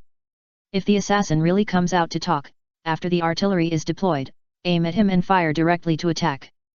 The chief of the armament department was no longer surprised at the low level of his own marquis's behavior. He responded and ordered his subordinates to deploy new artillery. Although he saw Broly not taking bullet attacks seriously, Marquis Beausir still had confidence in the power he had. After all, there is a qualitative difference between the power of artillery and the power of bullets. There are some dangerous species in the wild that can block bullets with thick skin and rough flesh, but the only ones that can block artillery are basically super dangerous species. And even super dangerous species will be injured or even killed if they are hit directly by artillery. Obviously, the scene of Broly catching the shell just now took place in the city lord's mansion. The Marquis outside did not see it, otherwise he would not be so confident. The Marquis is smart. Hearing Marquis Beausir's remarks, a group of flattering dignitaries and slave traders hurriedly praised him, as if they were not the ones who wanted to force the other party to talk to the assassin just now. Seeing this, Marquis Beausir smiled on his face, but snorted in his heart, and decided to deal with these guys who changed their minds later. The army on the street had stopped attacking, and Broly did not continue to throw things at them. He sat on the third floor of the city lord's mansion full of bullet holes, waiting for the group of people who seemed to be afraid of him to make a choice. Not long after, a small team came out of the passage made by the army. In the middle of the team was a young nobleman who was not very luxurious. He stopped more than 10 meters away from the gate of the city lord's mansion. Looking up, he shouted to Broly who was sitting on the edge of the gap on the third floor with a nervous voice, I am the Marquis of Beausir. If you have any questions for me, you can ask me. As long as I know, I will tell you everything. He kicked the wall with his heel, and at the moment the wall broke, Broly fell directly into the middle of the small team below. The speed was too fast, and no one reacted. By the time they reacted, the people guarding Thrace had some stress reactions. The swords held the swords, and the guns drew the guns. Don't move, don't be nervous, we are just here to talk. Qasim Thrace raised his hand and shouted, stopping the people around him from making further moves. Finally, a reasonable person has come. Broly was very happy about this. If you have any questions, please ask. Since you are reasonable, I will ask directly. Well, you won't come to Trouble Green and his bookstore, right? Broly asked directly. As soon as this question came out, the face of the young Marquis opposite became a little stiff. Sir, can I ask who Green is? After a moment of silence, Qasim Thrace asked. Chapter 83. Does trust have to be complicated? Seeing that the person opposite seemed to be unclear about the situation, Broly told him about the trouble that Green's bookstore was in. After Broly roughly told this overly sparse and ordinary story of bullying, the expression of the young Marquis opposite began to twitch. Kasim had never thought that the reason for a terrifying strongman to attack the city lord's mansion was simply because the younger brother of a mistress of the real Marquis bullied people in the folk. So, you came to the city lord's mansion to seek justice because your friends were troubled by the younger brother of the woman I love. Seek justice? Broly was stunned, and a message of denial emerged in his mind. No, I'm not seeking justice. Those guys who dared to trouble my companions were turned into ashes by me this morning. I'm just worried that if I don't get rid of the roots, other guys will come to trouble my companions later, so I came to ask if you are that guy's accomplice. What if I say yes? Kasim asked tentatively. Yes, then I'll also kill you by the way. Broly's eyes became solemn, the Saiyans' malice was extremely naked, and his murderous intent was even more unconcealed. Wait, that's not what I meant. I just assumed that if...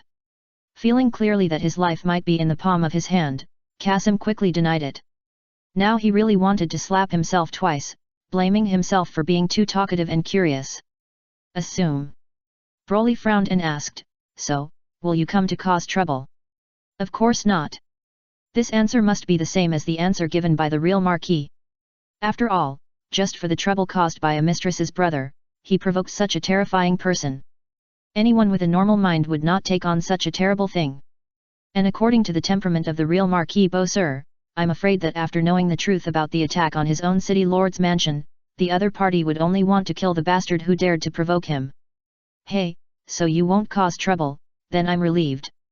Just when Kasim was thinking about how to convince the person in front of him that he would never cause trouble for him and his friends, Broly's words and the sudden relaxation of the atmosphere made him a little stunned. This person actually believed his words so easily. Shouldn't you ask me for some guarantee or something? This overly simple and direct trust made Kasim ask. What guarantee? Broly was puzzled, but he thought of something and asked immediately, wait, what do you mean by this? You are lying to me, right? The look on the child's face was like the weather in June, changing in an instant. The group of guards who had been relaxed became nervous at the moment when Broly became serious again. How is it possible? It's just that your trust in me is too simple, which makes me feel a little unreal. Kasim waved his hand and explained. Should trust between people be complicated? The atmosphere relaxed again, and Broly asked puzzledly. This question stumped Kasim. He had experienced his biological father being assassinated by others, and had also shouldered the responsibility of the rise and fall of his family at a young age. When he knew clearly who had joined forces to kill his father, who seemed like an idealist, he buried his hatred in his heart. Playing the role of an ignorant and naive clown, he showed his incompetence in front of those enemies, and even made his family a greenhouse family. His father was killed because he had the ability to change the status quo, and the reason why he was incompetent and could prevent those people from killing his family was because of his own performance. The incompetence they showed made them feel that even revenge on them was impossible. Once, his father, who had high hopes and trust in the city lord and the Marquis of Beausir, died, and now he was using lies to keep his family alive. Now that he was taking the blame for the Marquis of Beausir, he met such a trusting boy. For a moment, Kasim Thrace felt mixed emotions in his heart, and he hesitated to speak. Finally, his mouth was dry, and he replied to Broly. Trust can be simple, but there are always some people in the world who like to deceive others with lies. People who are more likely to trust others are always prone to suffer in this situation. Even death. The young noble added silently in his heart. But don't worry, I'm telling the truth. I will never cause trouble for your friends. Kasim has decided to conceal the truth of the conversation here. It is the best choice to prevent the other party's friends from suffering misfortune and not expose them to the petty Marquis. As for the rest, we only need to make up a lie, saying that the mistress's brother bumped into the strong man in front of us, which led to the attack of the city lord's mansion by the furious opponent. With the character of Marquis Beausir who bullies the weak and fears the strong, as long as he can't deal with this person, he will probably choose to keep things quiet. The mistress will most likely be dealt with, and it is estimated that he will not pursue the death of the other party's brother. Everything at the moment will be settled under the lies mixed with real information. The strong man in front of us does not need to continue killing. The soldiers behind him do not have to throw their lives here because of the city lord's order. Everyone has a bright future. Well, I believe you. Broly nodded, but added, although I have been deceived by some people many times, there are also people who did not deceive me, and the number of those people is greater, so I am still willing to believe others. However, once I find out that it is a lie, and the lie will also cause harm to my companions, then I will let the guy who deceived me know what it means to be destroyed. Broly said this very seriously. What if it's a lie, but the lie doesn't hurt you or your companions? Qasim asked. His current identity is fake. Oh, that, it doesn't matter. Broly thought about it carefully, then held his head with both hands, and replied indifferently. You are really broad-minded, but you don't know your name. You can call me Broly. Broly introduced himself. I am Thrace, Qasim Thrace. Aren't you Marquis Bowser? I am Marquis Bowser for now, but I will remove this identity later. After removing the identity, I want to be your friend. Qasim Thrace smiled and told the truth about his stand, but he sincerely wanted to make friends with the person in front of him. Be my friend, but you have to give me food. Broly said very seriously. Although the Thrace family has declined, it can still host 1 or 2 tables of dinner for friends. I welcome you to my home. If you are willing to give me delicious food, then you are my friend. Broly shook hands with Qasim and made a new friend on the spot. Well, since I have asked all my questions, it is time to go. Broly was about to leave. Remember to come to my house afterwards. I will treat you to a big meal, but come quietly. Qasim gave a warning and suddenly changed the subject. Have a good trip, sir. If you have any problems next time, remember to come to me to solve them. He made a bowing gesture, and this was for a group of people in the distance to see. Okay, I will finish this side story as soon as possible, and then go to write the main story. In the Imperial capital, I will meet the confused Miss Hill and the tomboy broker Leon. As for Chelsea, the time point is too small and I can only pass it. By the way, no one should want Seletu, right? Chapter 84, the artillery shells were finally exchanged for energy bombs. Hey, the young master of the Thrace family was not killed. The chief of the armament department looked at the friendly handshake over there through a telescope and was a little surprised. Humph, that kid Qasim is used to saying some stupid things, maybe he fooled the assassin. Marquis Bowser thought of himself, who had easily deceived the assassin before. After being surprised, he quickly stopped being surprised. The assassin seems to be leaving. Marquis, do we still need to use artillery to bombard him? At this time, Broly was already saying goodbye to his new friend. Of course, if such a guy doesn't die, I'm afraid I won't be able to sleep well tonight. When Broly was about to fly away, the sound of artillery in the army rang again.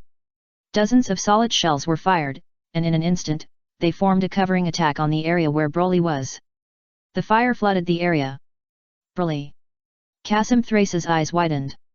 Master, don't go over there, it's dangerous. When the bombing sounded, he directly threw down his followers and stopped the young noble who got up and wanted to rush to the explosion area. The smoke and dust rolled, and no one thought that anyone could survive such an attack. The dignitaries and slave traders in the army were complimenting Marquis Bowser. Thank you, Lord Marquis, for your contribution to the safety of Bossier City and for getting rid of that dangerous assassin for us. While they were celebrating, the person who was still observing the situation over there with a telescope suddenly said in a trembling voice, Lord Marquis, the assassin is not dead yet, and he doesn't even look injured. The voices of celebration stopped abruptly, and everyone picked up tools that could see far away to see the specific situation of the bombing over there. In the gradually dispersing smoke and dust, a boy's face was stretched long, most of his clothes were blown off, and the remaining cloth was burning. He looked grey and dusty, but that was it. It seemed that the concentrated bombing of the shells only achieved the effect of blowing off the clothes on the other party. Lord Marquis, my stomach suddenly hurts a little, please allow me to go to the toilet. Lord Marquis, I suddenly remembered that there are some things at home that need to be dealt with, please allow me to leave first. The dignitaries who realized that the situation was not good began to find various reasons to prepare to retreat first. You're kidding. The monsters over there can't be killed by artillery shells. Now they look like they've been irritated by them. If they don't leave now, will they stay and wait for death? Ano, you are the person I trust the most. I believe in your loyalty and strength, so I'll leave this to you. My Lord Marquis, I am your loyal subordinate and I will do anything to protect your safety. The chief of the armament department said this and handed over the responsibility of commanding the army to the lieutenant below, but he himself was ready to follow the Marquis of Bossier and slip away. The slave traders looked at each other, but still followed the chief of the armament department's behavior and expressed their willingness to mobilize the elite around them to escort the Marquis of Beausier to evacuate. Okay, you are all my loyal subjects. The Marquis of Beausier said this with gritted teeth. He knew exactly what these people were thinking. They just wanted to hold him in their hands. If that monster chased and killed people, these guys would most likely push him out to compromise, but now he had no choice but to be dragged away by these loyal people. At this moment, Marquis Beausier remembered the real loyal minister, the former Baron Thrace, who really cared about the city and himself. It was just that the huge benefits of allowing the trafficking of human beings at that time made him ignore the other party and even acquiesce to others to murder the annoying guy. If the other party was here now, I'm afraid he would be willing to stand up for himself like his son. As long as I can survive, this account will be settled sooner or later. What you said to me just now, weren't lies. Broly, who came out of the smoke and dust and was in a good mood, asked the young noble who looked at him with some surprise and seemed to be a little surprised. The bombardment of you has nothing to do with me. This is probably the idea of the real Marquis Beausier. Qasim Thrace sighed and explained quickly. Okay, I believe you. Broly nodded, still believing in the other party. After all, some of the guards around the other party were also injured by the bombardment. If they were not separated by a distance, I am afraid they would also suffer. With this judgment, Broly looked at the army over there, and a green light gradually lit up in his hand. Soldiers are just tools to follow orders. The real mastermind is a group of people who are evacuating over there.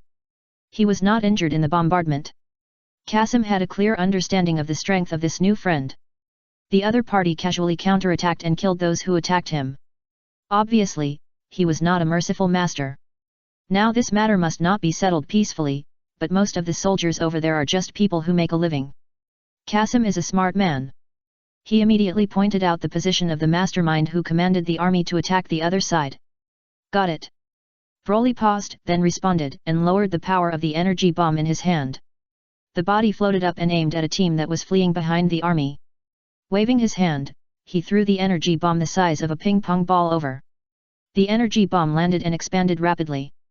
The group of people who were thinking about how to beg for mercy from the monsters and murderers when they were caught up were drowned by the exploding energy. The energy bomb came and went quickly. After the hot wind blew a bunch of people down, only a basin-shaped pit remained at the place where the energy exploded. The group of people who escaped were directly vaporized. Not to mention the bones, even the ashes might not be found. Qasim Thrace. The lucky surviving soldier. The citizen who watched this scene from afar. It's worthy of the boy I like. Mellard waved his arms. I've said it before. This is the boy I share with Akame and the others. It has nothing to do with you. Esteth hit her rudely, and her face was flushed. This kind of power of one person against an army, oh no, crushing the army, is really enviable and fascinating. Sir Lieutenant, are we still attacking? The lieutenant who was pushed out to cover the rear opened his mouth and took off his gun and knife and threw them on the ground. If you want to attack, go ahead. I surrender. Although I may not survive if I surrender, I will definitely die if I resist. This is beyond doubt.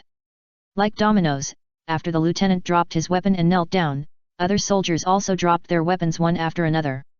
At this moment, everyone could feel the pressure on their heads. It was a completely unreasonable destructive force that could easily wipe people out of the world. It was an extremely pure violence. Broly floated in the sky, looking down at a group of people who surrendered and knelt. Chapter 85 Confused Girl with Glasses. Master, what should we do next? Most of the dignitaries in the city are dead, and the slave traders are almost wiped out. Qasim Thrace's face kept changing, but he was determined. It's time to realize my father's ideal and change this city. Ah, Master, you want to liberate the slaves at this time. Plans are not as good as changes. I never thought that things would develop like this. According to the plan, he should have gained the trust of Marquis Beausier little by little as a clown, and then slowly implemented the plan to transform the city. However, the strong man suddenly airborne, and while Marquis Beausier and others were constantly seeking death, he really sent Marquis Beausier and others to heaven. Since things have developed like this, there is nothing to say. Times make heroes, and I will follow the trend. Qasim Thrace gathered the army and told Broly about his father's ideal of liberating slaves. In the exchange of support, he got the boy's attitude that he didn't care much about his reputation being borrowed, so he characterized this matter of a bunch of dignitaries and slave traders being killed as a premeditated large-scale coup. On that day, the Thrace family mobilized the few remaining family forces, and took advantage of Broly, the Saiyans' power to destroy lives at will, and used the defeated army to kill the remaining military officers who committed crimes in the city garrison. After completely controlling the city's armed forces, a purge and slave liberation movement quickly unfolded in Bosur city. The next day, when Broly and others were about to leave the city, Broly had successfully controlled the defeated Qasim Thrace, and had already gained the support of the liberated slaves. As he confiscated the mansions of some nobles who usually sucked blood from the people, Qasim distributed this part of the wealth to the middle and lower classes in the city, and soon gained the support of this group of citizens. Broly, my dear friend, I will always remember your kindness to this city. Things went too smoothly, and Qasim did not forget who was the biggest contributor. Although Broly, the hero, only acted because of a friend in a bookstore. But Qasim Thrace was still very grateful to the other party for being willing to lend him the power. In the future, I will erect a statue for you in the largest square in this city. I will not steal the credit that does not belong to me. I will write a book to let all the liberated slaves know who is the real benefactor who liberated them. Broly. Things have developed like this for some reason. The new friend I made yesterday was grateful to me. When I went back to Green's bookstore and said that the matter had been settled and was warmly received by Green's parents, the other party seemed to have borrowed my name to do a lot of things. Yesterday evening, this new friend sent a strange woman's head, saying that no one would bother Green and his bookstore in the future. This morning, he was leaving, and the other party came to see him off in a hurry. This new friend had dark circles under his eyes, and looked very tired and excited. He said that he had some merits such as liberating slaves, which made people a little confused. However, it seemed to be a good thing, so Broly didn't care much. He waved goodbye to the new friend who hadn't invited him to dinner with others, and headed to the central area of the empire. There was no turning or stopping along the way. When there were only 5 days left to return, the small team arrived at the imperial capital. It's really a prosperous place. After entering the city, looking at the clean and wide streets and the neat and white dome houses on both sides of the street, Akame and others couldn't help but exclaimed. The imperial capital is undoubtedly the most prosperous one among all the cities they have seen along the way. After all, it is the capital of the empire. Resources from the 4 borders of the east, west, south and north are always flowing here. It is normal to have such a prosperous level. Mellard did not care. Don't look at the prosperity of the imperial capital on the surface. From the fact that there are bandits in the central area, you can know that there are also low-level people who can't survive here. I'm hungry. Are there any good restaurants here? Broly touched his stomach and asked. Brother, wait a minute. I'll ask someone. Nahash jumped out of the car and asked a passerby who was obviously a local of the imperial capital for information about local food. At first, the man looked down on the bumpkin from outside and was unwilling to pay attention to Nahashu. But after Nahashu expressed his willingness to pay for the information, the man became enthusiastic. If you want to know what delicacies are available in the imperial capital, I can only say that they are all-inclusive. You can find corresponding shops in the imperial capital for delicacies from all 4 regions. If you want to eat the most diverse delicacies, I recommend Chinatown in the city. The delicacies there are diverse, cooked in different ways, and the prices are moderate. With just a small amount of money, you can eat sour, sweet, spicy, fresh, fragrant, and smelly delicacies. The locals talked freely. Wait, why are there smelly delicacies? Akagami interrupted. Haha, little girl, you asked a good question. The locals in the imperial capital raised their heads and introduced themselves with a teacher-like look. Here I the stinky one refers to the stinky mandarin fish. It smells stinky, but tastes delicious, and the stinkier it is, the more delicious it is. This is also the signature dish of Chinatown. Of course, not every restaurant can make this dish well. If you want to try it, I recommend you to go to Gihuafang, which is a time-honored restaurant. After getting the food information, Nahasha paid the information fee and drove with others to Chinatown under the city. And found the Gihuafang mentioned by the locals, and because it was not yet lunchtime, there were only 3 or 5 tables of guests dining in the restaurant. A smell that was not stinky drifted into Broly's nose, making him frown and doubt whether there was really delicious food here. The shop owner, who was counting the bills behind the counter, saw a group of young guests rushing in at the door, and shouted to the back hall, "Hill, there are guests coming, come out to receive them. Sorry, manager, right away. A girl with glasses ran out in a hurry, but she accidentally tripped over the threshold when crossing it and fell directly to the ground. Glasses, my glasses! She was highly myopic and could not see anything without her glasses. She got up from the ground with a nosebleed and reached out to feel around on the ground. The owner of Gihuafang saw this and slapped his forehead. I am really blind to hire a confused person like you as a waiter. Sorry, manager, I will go to serve the guests now. After a while, the confused girl touched her glasses.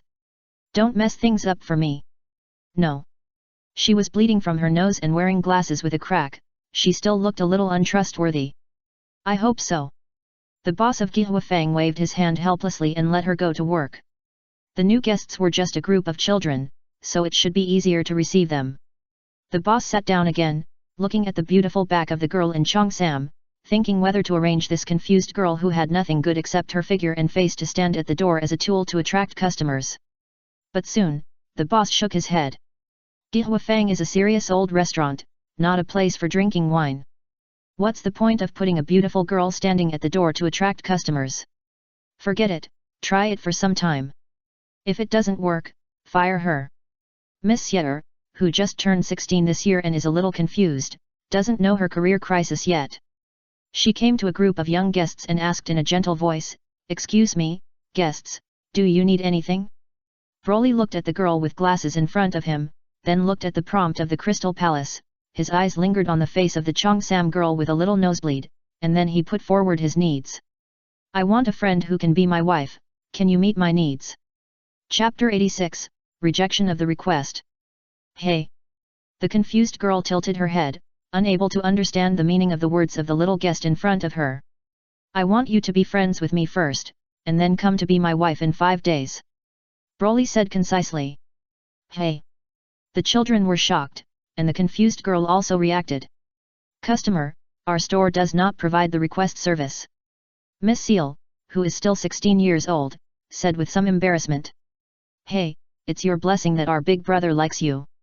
Luosang slammed the table in dissatisfaction. His absolute support for Broly made him hate anyone who rejected his elder brother. At this moment, he acted like a bully. What happened, guest? The noise of smashing the table attracted the attention of the people in the store. The owner of Gihuafang thought that his clerk had done something weird again, so he came over to ask about the situation. Manager, they want to order me and want me to be their wife. Hill looked at his manager for help, and the owner of Gihuafang was a little skeptical. The girl's confusion on weekdays, plus the fact that the guests in front of him were just children, made him not believe her words. So, he looked at Broly and others with an inquiring look. My elder brother fell in love with her and wanted to be friends with her and make her his wife, but she refused. That's it. Luosang said bluntly. Osmanthus shop owner. This time he really blamed his confused clerk wrongly. Customer, this is a proper restaurant, not a flower street. If you want to order a lady, please go to the flower street. Osmanthus shop owner said with some dissatisfaction, but he was not afraid of offending the guests in front of him. After all, there were a group of children in front of him, without guards around, and they were not dressed like nobles. He has been able to open a restaurant in Chinxia Street for so many years, and he has sent away many kinds of monsters and demons. Besides, the 10% profit security fee paid by Osmanthus shop to the security team every year is not paid in vain. We don't order a lady. I just want to be friends with her and let her become my wife. However, since she doesn't want to, I won't force it. A forced melon is not sweet and thirst quenching. If a strange wife has no happiness value, it is meaningless to Broly. So, although he was rejected, he was a little disappointed. But Broly did not force it, and stopped Luosang from continuing to say something. He was a little hungry, so he started to order dishes. The dissatisfaction on the face of the owner of Gihuafang gradually faded in the sound of ordering dishes. The customer who could order the entire menu was obviously a big customer of Gihuafang. He put on a smile on his face, and greeted the girl with glasses next to him, and told her to treat the guests well. Brother, don't you want a wife? Luosang asked after the people left. If you can't make people feel happy, it doesn't matter whether you find a wife or not. Broly explained, but most of the friends didn't understand. In other words, you didn't give up, you just wanted to make the sister just now feel happy, and then find her as a new wing, right? Main concluded. Broly nodded. If you can't do this, it doesn't matter whether you have a wife or not. By the way, wife, what exactly is your mate selection standard? Why can't I be a wife? Mellard complained a little. She had been trying to be the one who was closer to Broly and the boy. But no matter how she tried, she was still a little behind Akame and the others. Merle always thought it was because they hadn't fallen in love for a long time. Unexpectedly, the girl with glasses who she met for the first time in the restaurant was directly approached by Broly, which made her a little overwhelmed. This needs to be recognized. Broly answered. Whose recognition? Mellard asked. Crystal Palace. Before Merle could continue to ask, the first cold dish came up. This is cold shrimp noodles. The shrimp is river shrimp and the noodles are. The girl with a bun-like bun on her head brought the noodles. She held plates with 4 bowls of noodles in each hand and placed them on the table. While serving Broly and the others, she introduced the characteristics of the noodles. This is another noodle, everyone. The girl with eyes also brought 2 large plates, but because other guests were full and passing by, she swayed a few times to dodge, and suddenly lost her balance, and fell directly, throwing the cold noodles in the plate over. Broly happened to be sitting here, with his back to Hill who was coming up. He was hungry and his attention was all on the cold shrimp noodles in front of him. He didn't pay attention to the situation behind him at all. So suddenly, he felt a chill in his head, and a bowl of cold noodles was poured on his head, and the bowl of noodles also covered his head. Hey, you guys did it on purpose, didn't you? Lo Zhang slammed the table and questioned angrily. He had reason to doubt it. I'm sorry. Hill apologized quickly. This kind of mistake was a common thing for her who was clumsy. And I don't know if it's because she has done this too many times, a little numb or what, her apology always gives people a feeling of absent-mindedness. Sorry, customer, Hill is a bit clumsy. I'll get you a towel. The bun-haired girl came over to help Hill up and apologized for her.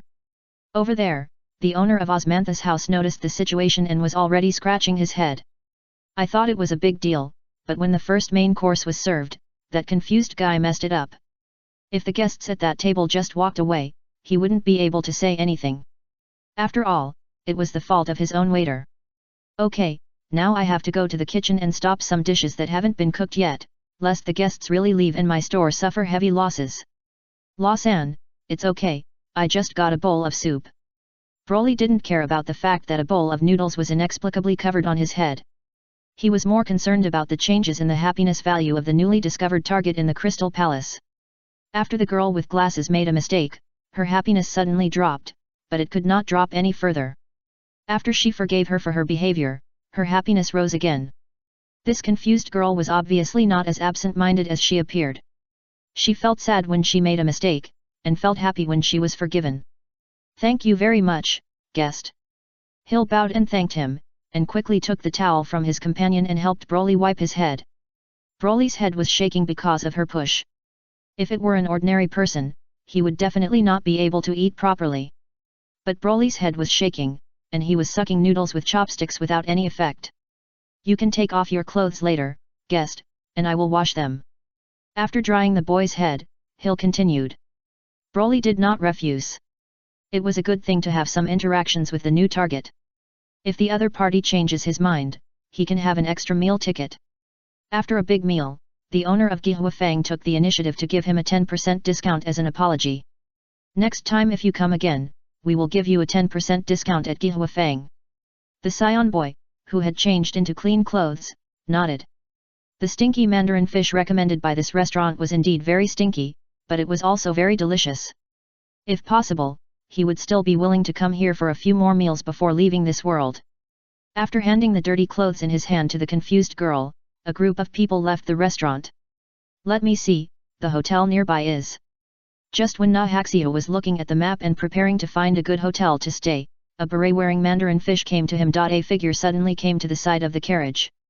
Young man, you want to find a place to stay, right? I know a cheap hotel with good environment. Do you need a guide? Leone was wearing a loose old windbreaker, her long hair was wrapped under a beret, she was dressed like a tomboy, and she was soliciting customers in a rough voice. Chapter 87. Want to copy the successful experience. Leone lost her father at the age of 7 and her mother at the age of 10. Fortunately, the neighbors in the slum were all good people, allowing her to grow up eating at 100 families. The 15-year-old girl is already an experienced broker. Before, I accidentally saw Broly and his group entering the Gihuafang, which has a high consumption rate, outside the hotel. After seeing the carriage parked outside, I judged that they were a group of outsiders and thought they would find a place to stay after eating and drinking. So, Leon waited, and sure enough, when the group of people came out of Osmantha's house after eating and drinking, she went over to talk to them. Among the team members who looked younger than her on average, there was a boy who showed a very interested look. Found a new target, Leon, current happiness value 0. Broly was a little surprised.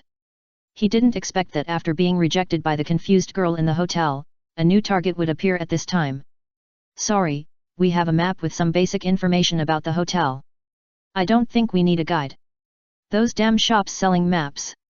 Leon hated this thing. The city map squeezed the living space of the tour guide children, and people who usually bought local city maps after entering the city were basically veterans of traveling abroad. Young man, you don't know that the information on the map may not be accurate. Some hotels will pay the factory that prints the map to say good things about them on the map, but in fact, the wool comes from the sheep. The accommodation fees of those hotels are usually higher than those of the same level. The hotel I took you to is different. As a local, I am familiar with the roads and know what those hotels are like. I am even familiar with some of the bosses. I can help you stay at a discount by scanning your face, and you only need to pay me a small tip for showing the way. Leon did not mean to give up this business. She was using her words to try to make these guests who were younger than her believe her words. Of course, Leon did not mean to lie. With her thick skin and eloquence, she was confident that the hotel owners would give her a discount. After all, it would be unreasonable not to make it cheaper after bringing so many guests there. At most, she could get a lower commission and then make some money from the guests in front of her. Slumgirlplan.jpg. Thank you, but... Nahash was about to refuse, but Broly spoke first. If we give you a tip and ask you to lead us, will you feel happy? Leona. What kind of a question is this? Does making money make people feel happy? She was a little bit critical in her heart, but Leona showed a polite smile on her face. She held her chest and bowed. I, Leo, am honored to serve this distinguished guest. Brother, do we really need to spend money to have someone lead us? Nahash was a little puzzled. Why don't we spend money that can make people feel happy? Broly asked back. This sounds like there is nothing wrong with it. After all, he was very generous when K2C supported Batunan to fight for the spring, but it seems a bit strange to be so generous to a strange broker who he just met. Akaji and Mine looked at each other and had some guesses in their hearts. Murad noticed something nearby, walked silently behind the broker named Leo, sniffed the other person's smell with his nose, and twitched his mouth after smelling something. What are you smelling? Leon heard a movement behind him, turned around and saw a girl sniffing him, and was somewhat startled. Nothing, I'm just smelling if you have body odor. Merald said perfunctorily. Guest, although I'm not dressed very well, I still maintain basic cleanliness. Please don't look at a professional broker like me with an amateur's eye. After a pause, Leon asked, well, do you want to hire me? Since Big Brother wants to make money for you, then we will let you make money. I hope you don't fool us and Big Brother, and take us to a better hotel. Accommodation is definitely not a problem. Broly has already made a decision, so Nahashu and others naturally have no objection. Isn't it just money? After meeting Esdeath, they also knew that hunting dangerous species can be exchanged for special materials from dangerous species. Even if the Big Brother will leave them in the future, they can still make money by hunting dangerous species and survive in this world. Of course, this is based on the fact that Murad will fire them and let them find another way to make a living. If that happens, they can also follow the big sister Esdeath, who is a real wilderness survival expert. Leon is very happy because she has made a business deal, and judging from the attitude of these customers, they are obviously rich people who can take them to high-end, and he can also collect more commissions and rewards. Dressed like a tomboy, she was very active in leading the way, and Broly and others drove behind. In the carriage, Marin approached the boy and asked, is the one in front also a new wing? Yes. Broly nodded, not hiding anything from Marin, and while Leon was happily leading the way, the happiness value of the other party displayed in the Crystal Palace on his side was gradually rising. Have you considered how to invite the other party to become your wing? Marin asked.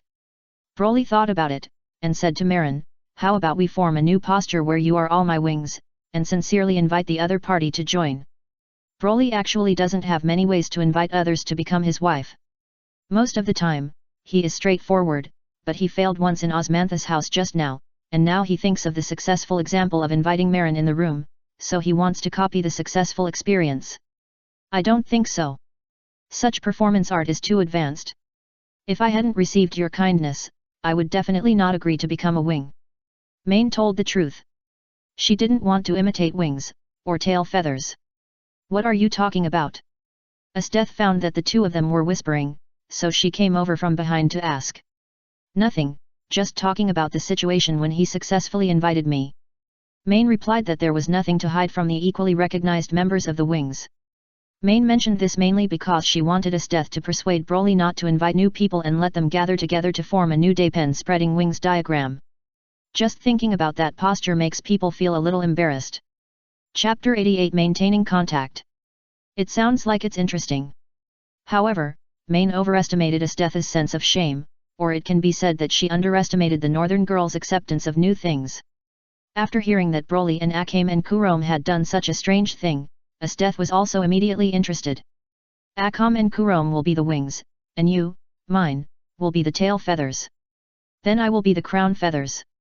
I like being on top, and I can see farther from there. As she said this, Esteth stood up in the carriage, crossed her legs over Broly's shoulders, and sat on Broly's shoulders with her lower abdomen close to the back of Broly's head. How is it? She asked. I think this posture is terrible. The picture of a little boy riding a big girl on his shoulders was indescribably weird. Esteth felt the friction between her head and the carriage shed, and felt that this combination of postures was indeed problematic, so she got off Broly's shoulders. She sat behind Broly, with her front body pressed against the boy's back, and her hands and feet hugged the boy in front of her. Then I'll be the feathers covering his back. Esteth said as she rested her chin on Broly's shoulder. No, if you hold him like this, where should I hold him? Marin couldn't help asking. You are the tail feather, how about holding my waist? No, if you hold me like that, my face will be facing your butt. Marin rejected it directly. In that case, why don't you hold him from the front as the chest hair? It just so happens that one of his shoulders is empty, so you can put your other head there. Marin thought about it, and then tried to hold Broly from the front, resting her head on the boy's other shoulder, with her arms and legs interlaced with Esteth's legs and feet. This posture is indeed much easier than forming the tail feather as imagined, but aren't I here to stop this shameful action from being done? Marin realized it belatedly and quickly released the hug, and also lifted Esteth, who was wrapped around Broly's back like an octopus, down. I think that if we really want to get a new wing, it is definitely not enough to show strange performance art. We have to think of a perfect idea. Main said. What good idea do you have? Broly asked. Anyway, let's keep in touch first. Main thought for a while and said. Guests, we have arrived. This is Wangari Hotel. It is definitely the hotel with the best environment and the best service in the outer city of the imperial capital. Leon led a group of people to the big hotel that looked very impressive, and boasted about the environment and service of this hotel to everyone with a solemn look. Although the fact is not as she said, this is the best hotel in the outer city of the imperial capital, but it is not far away. It is one of the first choice of formal hotels for many wealthy businessmen from other places who did not rent a house after arriving in the imperial capital. As for the improper hotels, every one of them is a den of money. Although Leon knows where such places are, he doesn't think a group of young children would need to go there. Leon took the lead to find the lobby manager of the hotel to negotiate on the grounds that he was familiar with the hotel staff. The lobby manager, who was about 30 years old, looked at the convoy of children over there with some suspicion after hearing that the broker introduced rich guests to the door, but still nodded and agreed to Leon's proposal.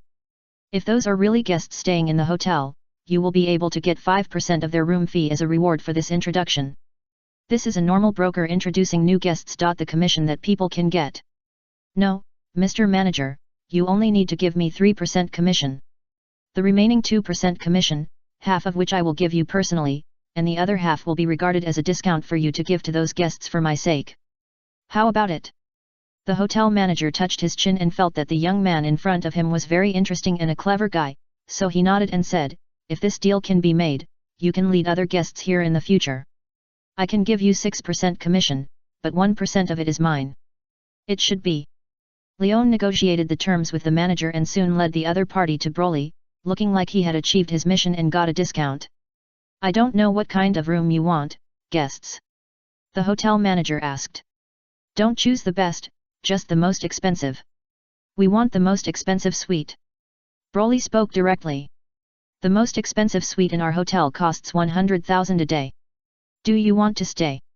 The hotel manager asked with his eyes shining. Is it enough for all of us? Main asked. If not, open another one. Broly added. It's enough. Our hotel suites are specially prepared for guests who bring personal guards with them. The hotel manager replied seriously. Although he can get kickbacks in private, he can't fool the guests and ruin the reputation of the hotel. Yet, Leon was very excited. He thought the commission would be only a few hundred yuan, but now it seems to be thousands of yuan.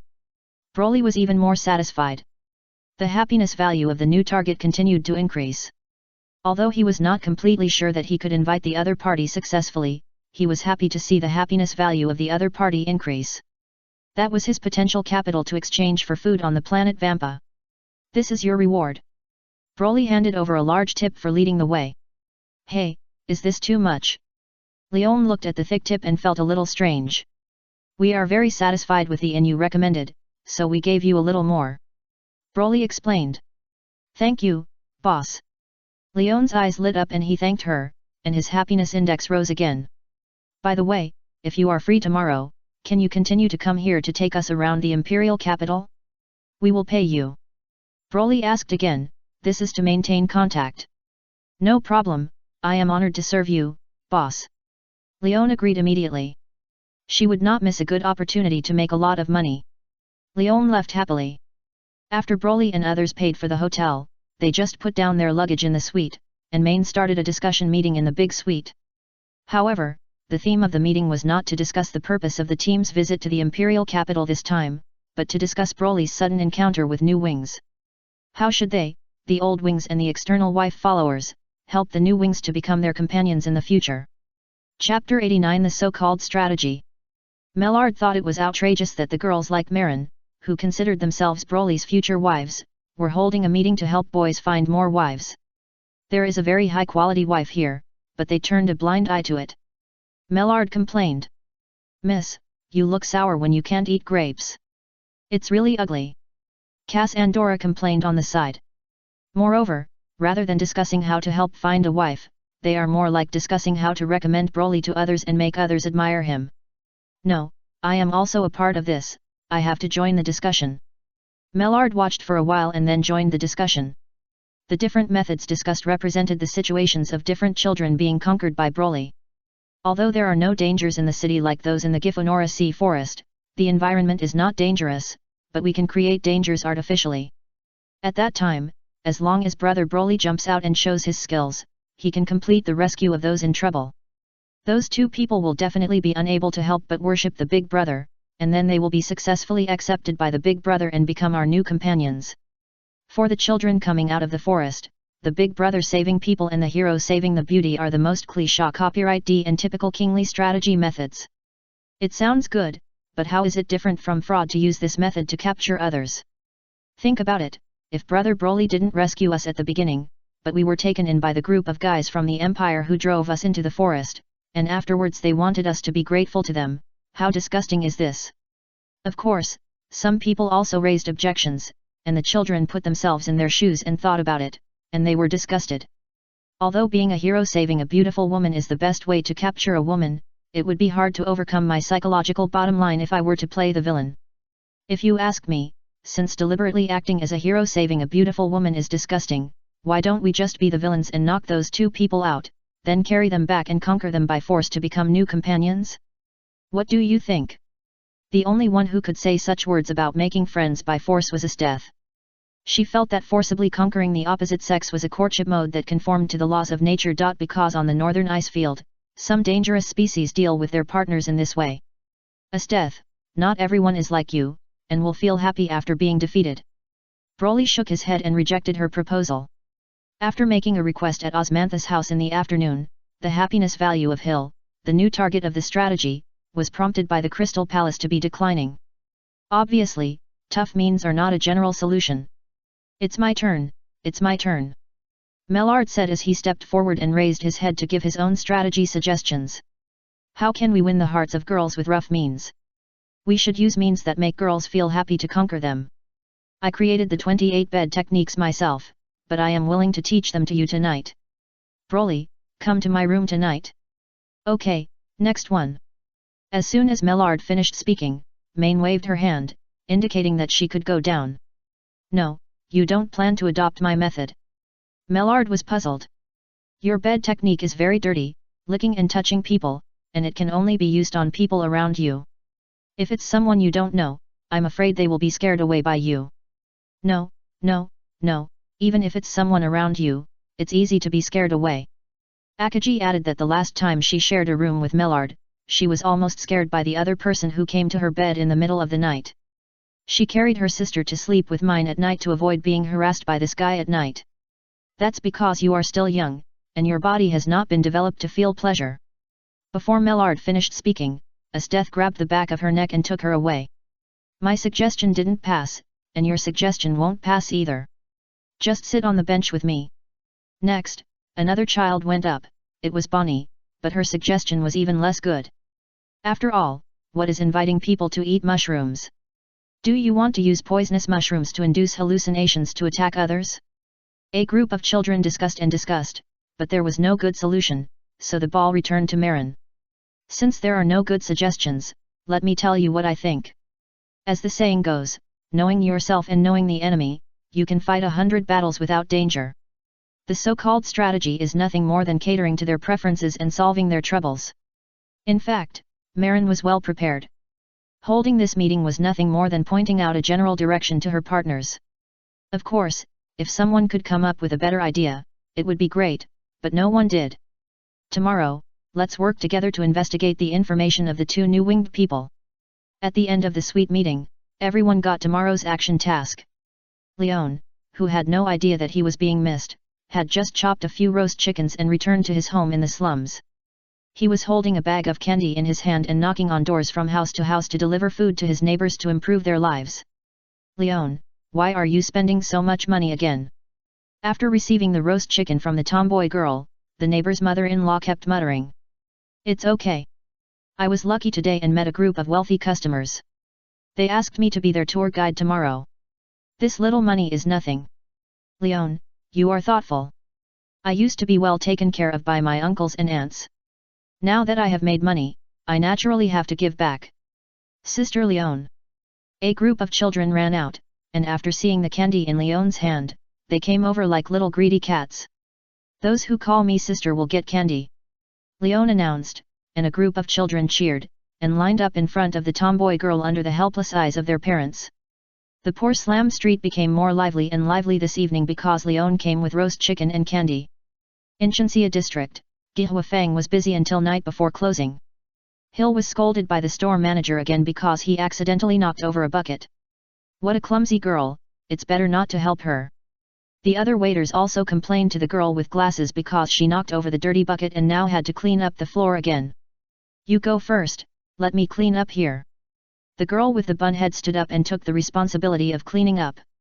Seeing someone take the blame, everyone said nothing. I'm sorry, Lingling, it's all my fault for being too clumsy. It doesn't matter, everyone has things they are not good at. I'm thinking about whether I should quit my job as a waiter. Don't be silly, if you quit this job, what else can you do? Yeah, I can't do anything well. Hill was a little disappointed, and he has been like this since he was a child. Do this job first, then find something you are good at. When you find it, if you can make a living, it's not too late to quit your job as a waiter. Hualing persuaded. She was quite considerate of this clumsy and innocent friend. Although the other party always messed up some things, she knew that the other party did not do it on purpose.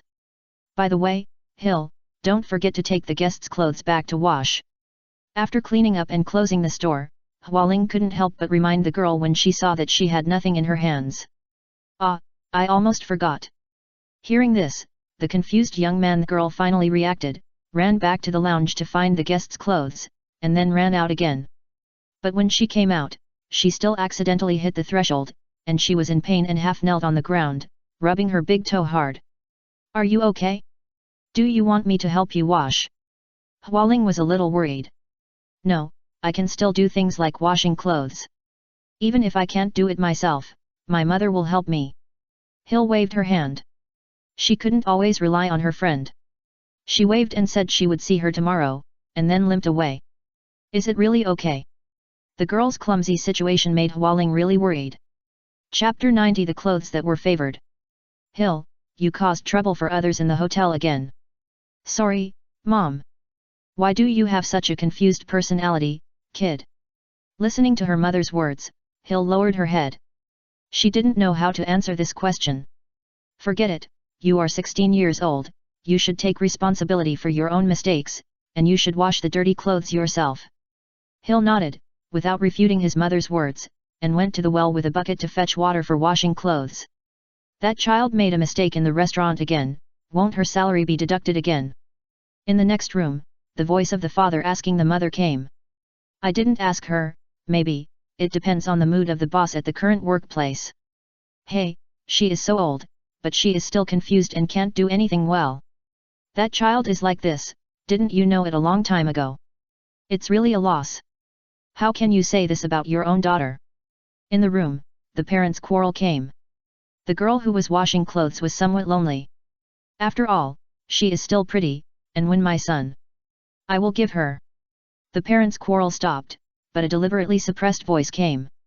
It was hard to hear clearly in the yard, but Hill knew that his parents were talking about his younger brother who was 5 years younger than him.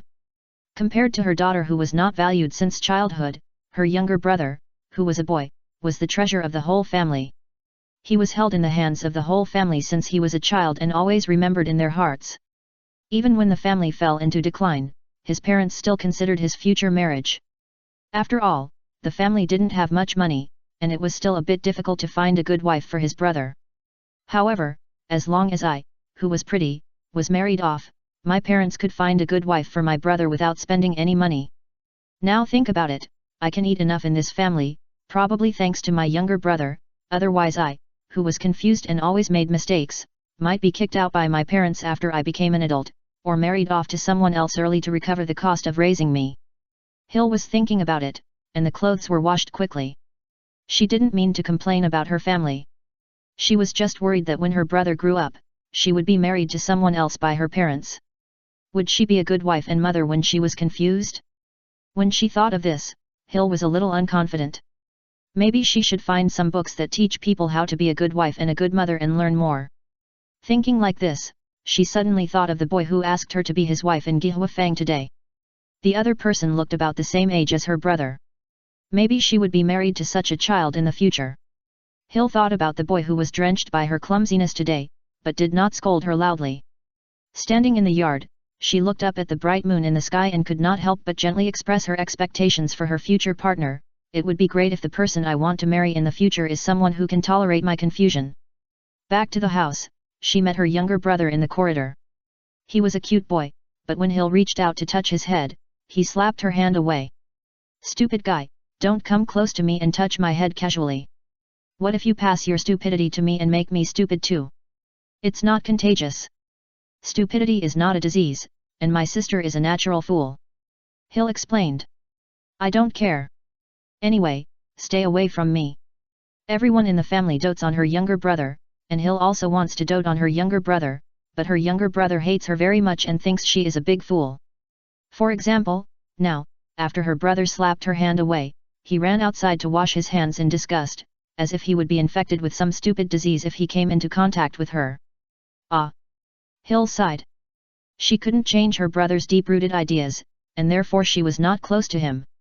Back in her room, which was the only place in the house where the light was broken and had not been repaired, Hill lit an oil lamp and put it on the table, then took a book from the bookshelf and put it on her legs, reading in this dim light environment. Under the dim light, she could see the title of the book 100 Ways to Treat Confusion on the cover of the book she was flipping through. Hill had tried many of the methods in it, but most of them didn't work. She was still confused when she should be confused, and she would still make mistakes and mess things up when she should make mistakes and mess things up. The only thing that worked was probably to make her a person who could barely take care of herself. At least after taking a shower, she would no longer be so nervous that she would walk out of the bathroom naked. That idiot, how dare touch my head with your hands? The boy who was washing his hands in the yard was very angry. He hated the stupid sister at home. The reason was that his friends often laughed at him for having a stupid sister. This made him full of hostility towards the stupid sister. If it wasn't useless, he would have wanted his loving parents to kick the idiot out of the house. No, I must teach her a lesson and let that idiot know that touching my head casually requires a price. The boy's voice suddenly stopped, and his eyes were attracted by the freshly washed clothes on the hanger in the yard.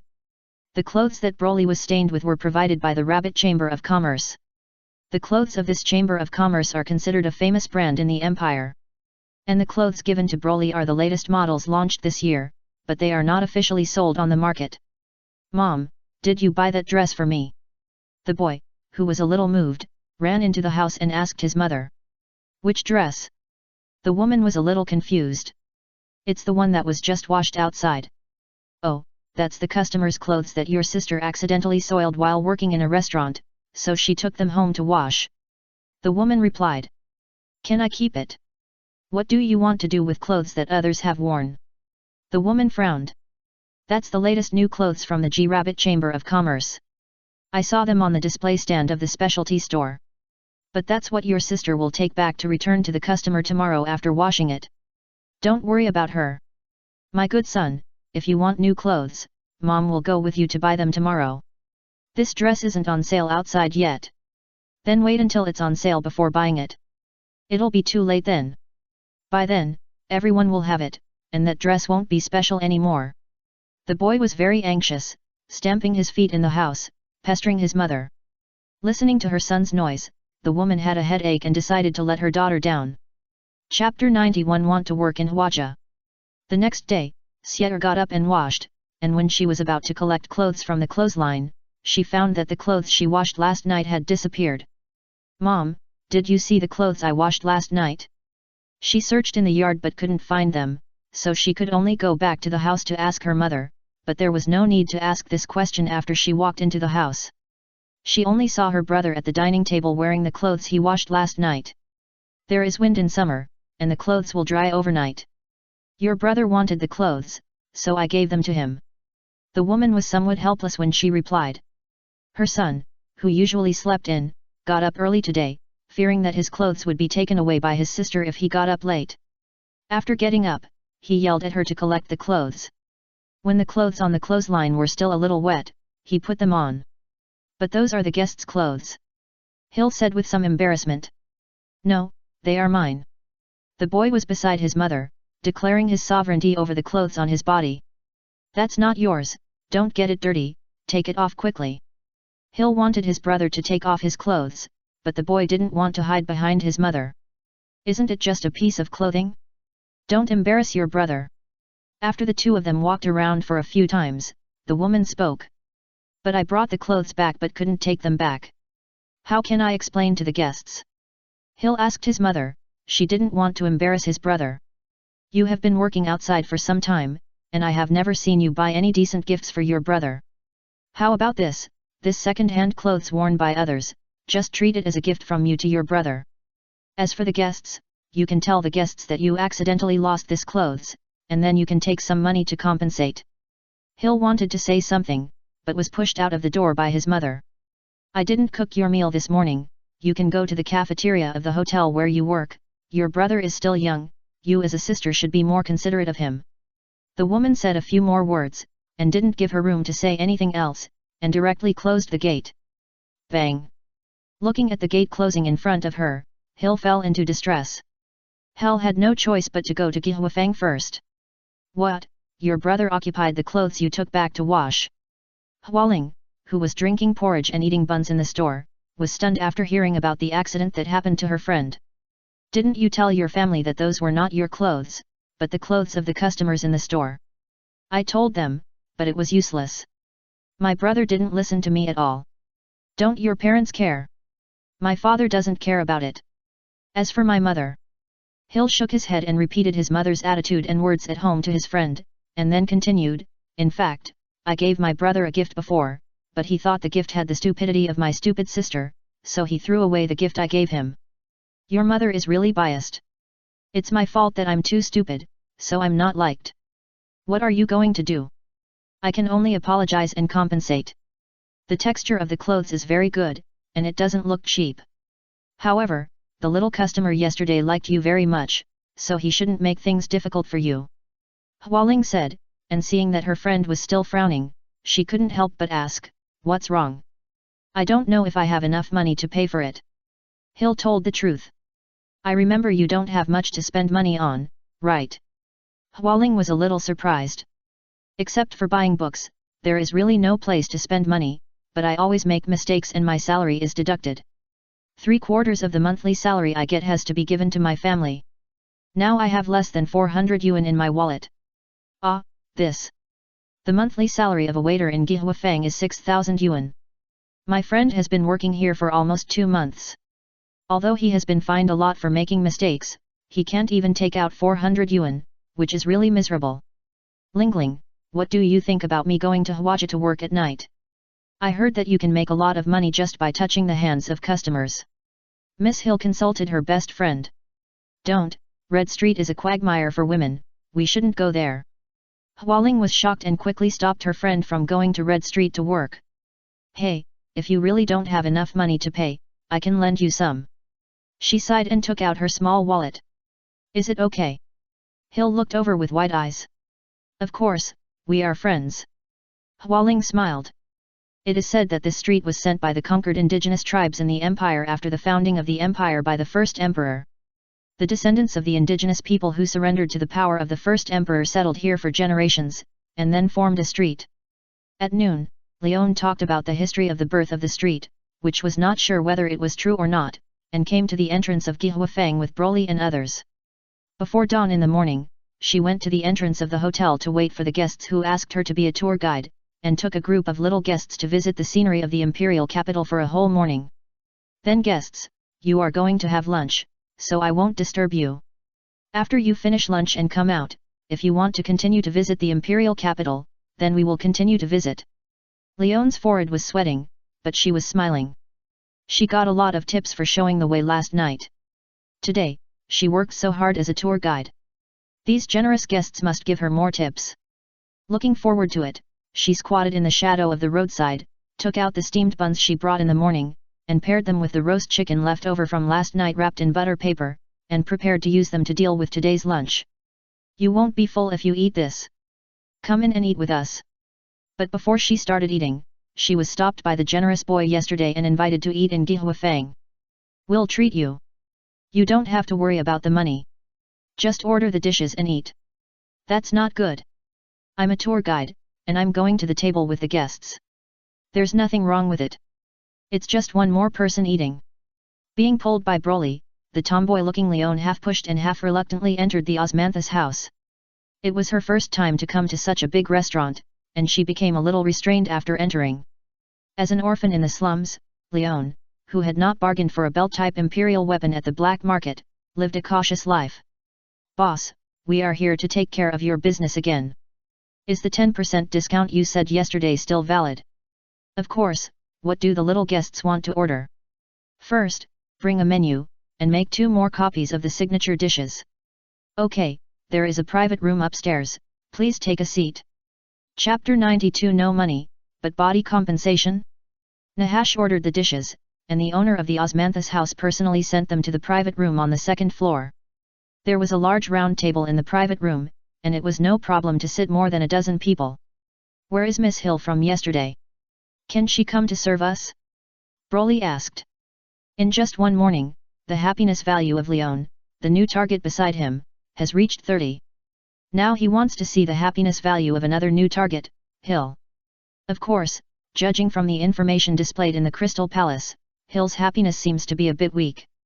Yesterday, her happiness value rose to 10 points because she was forgiven for pouring soup, but it dropped back to 6 points after a night. She doesn't look like a good wife. Hill is a bit clumsy, otherwise, I will let someone more clever entertain you. The owner of Osmanthus house asked. No, I want Hill. She is special. If it weren't for her, we might not come to your place today. Well, I'll ask Hill to come over. The boss of Gihua Fang sighed and agreed. Although a group of unserious customers came to a decent restaurant, which made him a little unhappy, the one who asked for service by name was indeed a wealthy customer. In addition, Hill was also a confused person. Instead of letting her mess up the service and bring trouble to other customers, it would be better to let her come here directly to entertain the familiar customers who liked her. Well, this can't be regarded as selling people, but taking care of that confused person. Don't be nervous, just apologize after entering and express your willingness to pay the money. Hualing accompanied Hill and calmed her nervous friend next to her. Lingling, I'm ready to admit my mistake. Well, let's go in together, and I will apologize for you. Yet. Pushing. Open the door of the private room, the girl with the bun-haired hair stepped in. But just as she entered the private room, she heard a snapping sound next to her. Turning around, she saw that Hill had been tripped by the threshold and fell to the ground with his 5 limbs on the ground. It hurts, glasses, glasses. The lenses that had a crack on the surface after the fall yesterday finally broke completely today, leaving only the pink frame, which was still worn on the nose bridge of the bleeding girl. The other party reached out to touch the ground, but only touched some debris of her own glasses. Hill's happiness value is decreasing. In the Crystal Palace, Hill originally had a happiness value of 6 points, but after this fall, it directly became 4 points. Broly felt that the whole person was a little unwell. It felt like he was the one who fell, but there were 2 people who felt the pain. And his pain was greater than that of the girl with glasses. How many floors does it take to carry a bag of rice? Broly shook his head, getting rid of the strange idea that suddenly popped up in his mind, wanting to fly to the sky and destroy the city, and looked at Hill who had climbed up, and asked, "Is it okay?" "It's okay, thank you for your concern." Hill stood up and bowed to the half-person high potted plant next to him to express his gratitude. "I'm here." Broly reminded him. "Ah, sorry." Hill squinted to see the potted plant clearly, and then squinted to see Broly clearly, and then hurriedly apologized to the boy. "It's okay, can't you see?" Broly's chin was hit by the head raised by the girl with glasses, but he still asked the question. "I have high myopia and astigmatism. Once I don't have glasses, I can't see things clearly at all." Hill answered honestly. Is it that serious?" Maine was a little surprised. "Look carefully, this guy seems to be more beautiful without glasses." Mellard looked at Hill, his eyes suddenly lit up, and he reached out to take the frame off the girl's nose. "Ah, please don't take my glasses." "But isn't it broken?" "Yes, it is broken, but..." Hill was a little anxious, but she didn't dare to act rashly because she could not see things clearly. She could only stay where she was, trying to squint and blink. It looked like she was flirting with everyone present without any distinction. "Guest, please don't tease my friend anymore. People with high myopia like her will feel very uneasy once they lose their glasses and can't see clearly." Hualing stood up, pulled her friend behind her, and said to Mellard. "Mellard." Broly saw the happiness value drop a little bit, and shouted to Mellard. "Okay, but I didn't mean to tease her. I just really think she would look better without glasses." Handing the glasses frame to the bun-haired girl, Maillard said seriously. Hill's happiness value increased. Putting the glasses frame back on, Hill's happiness value of 3 points jumped to 7 points. "Thank you." She half closed her eyes and thanked Broly again. "By the way, you are like this, can you still serve customers normally?" Leon asked curiously. "Of course not, but I'm here, and I will ask other colleagues to come and help later." Hualing answered. "I'm sorry that I didn't satisfy the customer who asked me to serve him." Beside him, Hill apologized again. "In addition, there is one more thing, that is, your clothes." "What happened to my clothes?" "Last night, your clothes were accidentally lost by us because of our negligence." Hualing said it for Hill. "But please rest assured, we are willing to compensate for the clothes." "I'm sorry, I'm very sorry about losing the guests' clothes, please forgive me." Hill continued to bow and apologize. "I don't know how much the clothes you took off yesterday cost." Hualing then asked for help. "Does my clothes cost money?" Broly scratched his head and asked Nahashu. "Brother, the clothes are free. They were given to you by the Jitud Chamber of Commerce as a thank you for your participation in the martial arts competition in the West." Nahashu replied. "Well, my clothes are free. Broly turned around and subconsciously repeated Nahasha's words. But everyone in the private room just now heard Nahasha's reply. So, Broly's subconscious repetition of words became something else in Hualing's ears. No money, what do you want, sir? Hualing took her friend back a step. What do I want? Broly was stunned, but he didn't need to think about this question, he could give the answer directly. I want her to be happy. Broly pointed at the girl with glasses and said. Ah, Hill just lost a piece of your clothes, but you want her to give you her whole body as compensation. Hualing took her friends back again and asked, don't you think this is too much? Hey! Hearing this, Broly was a little confused, and his face almost said what are you talking about? Chapter 93 The girl who is ready to pay with her body.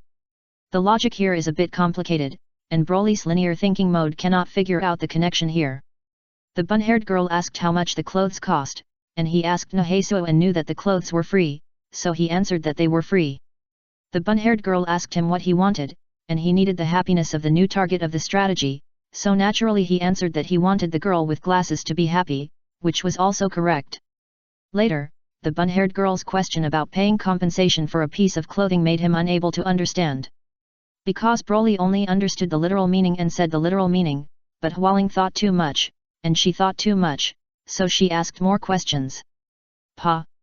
However, Broly's failure to understand does not mean that others did not understand. The group of children who reacted looked at each other, and except for a few who were also not very thoughtful, they all understood. Luosang was the first to act, and he only heard him slap the table. With a snap, he asked angrily, you actually said it was just a piece of clothing. Isn't it? No, that was the clothing given to our eldest brother by the sponsor, the Rabbit Chamber of Commerce, after he fought very hard in the Western Martial Arts Conference and won the runner-up. It was the clothing he wore on the runner-up podium. Its value is inestimable. But if you insist on us saying a value, we can still say it. That piece of clothing is worth 27 million. Ah, 27 million worth of clothing! Hill exclaimed. Are you blackmailing people? Hualing didn't believe that there was a 27 million piece of clothing in this world. Humph, if you don't believe it, you can ask someone in Daxi City. Brother Broly is the real runner-up this year. But it's just a piece of clothing. Seeing this group of people speaking so confidently, Hualing also felt a little unconfident. The precious clothes were soaked in soup yesterday, and Big Brother was not angry, but you actually lost it. It's gone, so it's gone.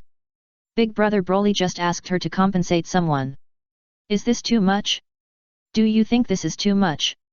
Not too much, not too much at all. The other children acted as supporting roles and echoed the question after it was asked. Even Leon, who was not in the same group, felt that it was not too much after hearing the story of the lost clothes. In this atmosphere, even Broly himself had doubts, is the clothes he wore yesterday really so precious? I remember that he used the sleeve of the clothes to wipe his mouth when he was eating barbecue last time. You tell me, since you don't want to compensate someone, how should this matter be resolved? This, Hill. Hualing felt embarrassed and turned to look at her friend. Since it is such a precious thing, then. Hill stood up. I am a poor, confused, and mentally handicapped girl. Please be more tolerant of me in the future. The girl in Cheongsam and glasses bowed to Broly and said this. Hey! The people present, including the wife party members who were under pressure from acting just now, were confused. The target of the strategy, Hill, is willing to compensate the host with herself as a wife for a piece of clothing. She is applying to join the Crystal Palace as a formal member. Accept/reject? Broly was also a little stunned, but looking at the single-digit happiness value of the girl in front of him, he rejected this application for the sake of maximizing benefits. No, Hill. Are you really going to commit yourself to someone you don't know at all for a piece of clothing? Hualing quickly pulled Hill back. She knew that her innocent friend would sometimes say things that she didn't even think about. My mother wanted me to leave the dress for my brother as a gift. I couldn't refuse her wish, so I could only compensate him with the dress. And now the dress is very important to the guest. I can't compensate him with money, so I can only compensate him with my own body. It just so happens that my family has always disliked me as a fool who can't do anything well. My father also said that I am a money loser, and my brother once said that he would kick me out of the house. I think it's a good thing for me to leave home. As for not understanding the little guest in front of me, it's true that I don't understand him, but I can feel that he, like you, Lingling, is a person who has no ill will towards me. Instead of being arranged by my parents to marry my brother in exchange and committing myself to a husband who I don't know, it's better to commit myself to someone who is more tolerant of me now. Hill said this with a smile, and as a natural naive person, she really thought so. In a sense, she and Broly really look like a couple. Take a deep breath. Marin crossed her hands, leaned back on the chair in a posture of what is an international superstar. Next to her, the new wing member who had not yet joined the team had a lot of information in his words, so she had to slow down and carefully analyze the content revealed in his words. And the other children who could hear the rich information implied in the words like her also made a similar backward posture as her. So, the clothes are actually still there, but your mother took them and gave them to your brother. Ma Yin sorted out her thoughts and asked. Yes. At this point, there was nothing to hide, and Hill nodded. Is your family poor? As Ma Yin continued to ask, Hill gave answers one by one. Her private life and the environment she grew up in was exposed to everyone. First, Hill's family was not very poor, but it was still a bit difficult to marry into a wealthy family. Her parents placed their hopes on her good looks and wanted to achieve this through a future marriage exchange. Second, because her family was more patriarchal, she was a little naive and clumsy when she was a child. With the indifference of her family, she became even more naive and clumsy. She often made mistakes. In addition to her naive personality, there was also the fact that no one was willing to patiently teach her when she was growing up. Hill was a girl ignored by people around her. Others did not teach her too many things, but asked her to do well. Growing up in an environment that hit her confidence, she was submissive, which led to her not being good at anything except saying sorry. After listening to this, the group of children all had dark faces and found it difficult to evaluate each other's situation for a while. An orphan with a family. It was not until Mayan thought of the most appropriate description that everyone suddenly realized. Indeed, compared to them, Hill just had a few more family members who wanted to use her. Things may not be so bad, Hill, why don't you go home and tell your mother about the clothes? I think your mother will return the clothes. Hualing said this dryly. Although she felt that her friend's family was not a thing, it was better than being taken away by strangers. Chapter 94 Memory. Why, just return the clothes, you think we are fools? Before Luosang finished speaking, Broly stopped him. The little fat man looked over with some confusion, not knowing why his eldest brother would stop him now that he could successfully force the other party to join the gang as long as he forced him a little more. But even if he didn't understand, Broly's conviction still made Luosang shut up. As the eldest child in the family, are you not valued after the second child is born? Brother Broly, what's wrong with you? Akaji noticed that something was wrong with him and asked. Nothing, I just suddenly remembered something. Broly pinched his eyebrows, his face looked a little bad. Sometimes some information would appear in his mind. But there has never been so much information. Mom, I got the 3rd place in the class in the final exam. It's just the 3rd place, not the 1st place. You lost some points in Chinese, which means you are careless. Mom, I got the 1st place this time. I know, I know. The woman who was familiar but couldn't remember her face seemed a little impatient. In the vague memory fragments, the crying of the child rang out. Your brother is crying again. Mom has to take care of him. After dinner, you can go to school by yourself. Dad, there will be a parent-teacher meeting at school tomorrow. Dad has to work tomorrow. Mom. Mom doesn't have time either. She has to take care of your brother at home. Let your grandma go. Mom, I want to play football. Can you buy me a pair of sneakers? Can't I play with ordinary shoes? Don't compare with others at school and spend money indiscriminately. Mom, I want that toy car. Okay, okay, I'll buy it for you. In the vague memory, the boy stood at the door of the shoe store and watched his mother pull his brother into a toy store. Mom, my score is above the admission line of a key high school. Well, not bad, your brother also did well and ranked in the top 10 in the class. Let's go to McDonald's to celebrate. Mom, I want to eat a Big Mac meal. Order 2 children's meals, just in time to get 2 more toys for your brother. Brother, your notebook is beautiful, give it to me. That's mine. Give it to me. No. After being rejected by the teenager, the child whose face could not be seen clearly ran to his parents to complain.